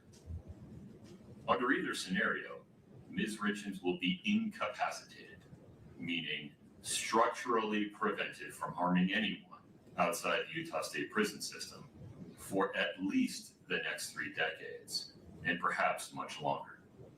Wow. But the potential impact on the survivors of the tragedy created by Kouri Richins, most importantly, Eric Richins' 3 sons, is more difficult to predict. On one hand, if the court sentences Ms. Richins to life without parole, one or more of those young men may come to resent that the court eliminated any opportunity they might have in the future, decades into the future, to express an opinion as adults with substantial life experience about whether their mother should, for example, be allowed to die with dignity. On the other hand, if the court sentences Ms. Richins to 25 to life, one or more of those young men may spend the next 30 years questioning why the court failed to protect them from the prospect of the person who murdered their father being released from prison at some time in the distant future. Whoa. Perhaps when they have families and children of their own. The court's contemplation of how those young men may come to feel about today's decision some 30 years from now comes from a place of genuine concern for them and humility regarding the court's inability to predict the future. Sitting here today, it is simply not possible for anyone, not even those young men, to know how their view of this case may evolve over the next several decades. My hope is that every person affected by Eric Richins' death will, over time, find their way to a state of peace. As for today, the court's duty is to make a decision, a weighty, long-lasting decision based on the best information available today. And the bottom line is this. Kouri Richins was convicted unanimously and beyond a reasonable doubt of attempting to murder Eric Richins, her husband, and the father of their 3 children. And then, having failed in her first effort of spending the next 17 days, not changing course, but doubling down, preparing to try again, and ultimately completing the act through the administration of poison. And for what? Money. All for pecuniary gain. Oh my gosh. A person convicted of committing that sequence of acts in that way and for that reason, and who causes the absolute tragedy that has befallen Eric Richins' sons and family. A person convicted of those things is simply too dangerous to ever be free. Accordingly, Ms. Richins, based on your conviction on count 1, first-degree felony aggravated murder, the court hereby sentences you to life without parole. Oh my gosh. You must file a notice of appeal within 30 days. You have the right to be represented by counsel on appeal. Mr. Bloodworth, anything further? No, Your Honor. Ms. Lewis, Ms. Nestor. Your Honor, we anticipate filing a motion for new trial and would like a date set. We have a substantial record in this case. We will file a notice of appeal of the conviction and the sentence, and ask that everything be stayed pending the motion for new trial as we're entitled to do under Rule 4B. New trial at when she's sentenced. This is insane. Excuse me, but we think we need sufficient time to file a motion for new trial based on the substantial record that exists in this case, longer than the typical 14 days, because this is not only the trial itself, but the years of litigation and motion practice that preceded the trial. We were hoping that we could get an agreed deadline of 90 days to file a motion for new trial, mainly because for half of June I'm out of the country and for half of July Lewis is out of the country. Normally we would ask for 60, but there's going to be a month in there where both of us aren't available. So we're asking for 90 days. Wow. Your Honor, the state objects. The rule provides for 14 days. You can't imagine this is a decision that was made today. I think council's had the last 53 days to prepare the motion, 14 days pursuant to the rule. I appreciate that it's a lengthy record in this case, but the issues available for the trial are fairly narrow. The state recommends the 14-day time period as provided by the law. There is one other thing, Your Honor, on that as to why we need the extra time. So we have asked the county to retain an expert to assist to do a declaration for our attached to our motion for new trial. And it's going to require us to go before a separate entity to decide whether that funding is approved, and that just takes time. So that's another issue we need.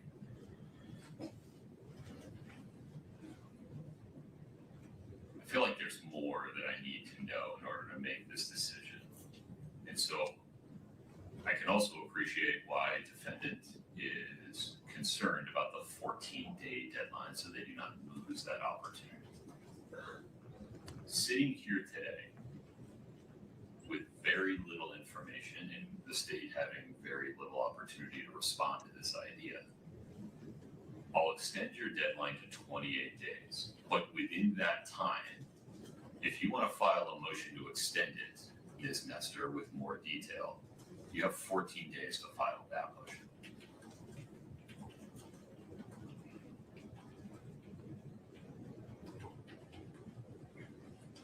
Now, I can ask for clarification. So the court 14 days from now, they have an opportunity. They have a deadline to file a motion to extend the 28-day deadline. If they don't, it's 28 days. Gotcha. I acknowledge that that 28-day deadline may cause practical difficulties for the state's team, and if I need to extend the state's response deadline, I will certainly give that fair consideration.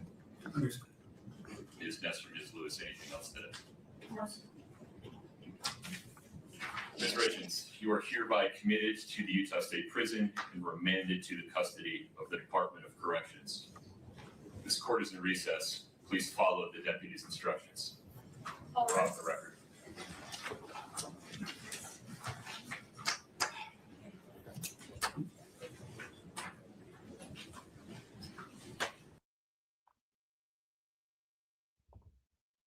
Well, there it is, guys.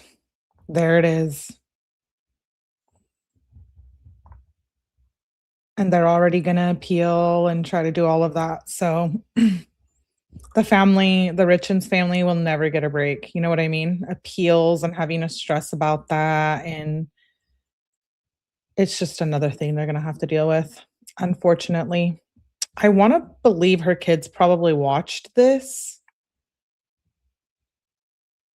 I don't know. I don't know what that looks like when you're dealing with family court, but I'm assuming if they were allowed to write victim impact statements, they were probably allowed to watch. Crazy. Yeah, write your new book. She doesn't look like she has it in her. Besides, she also looks like the type who'd be scared.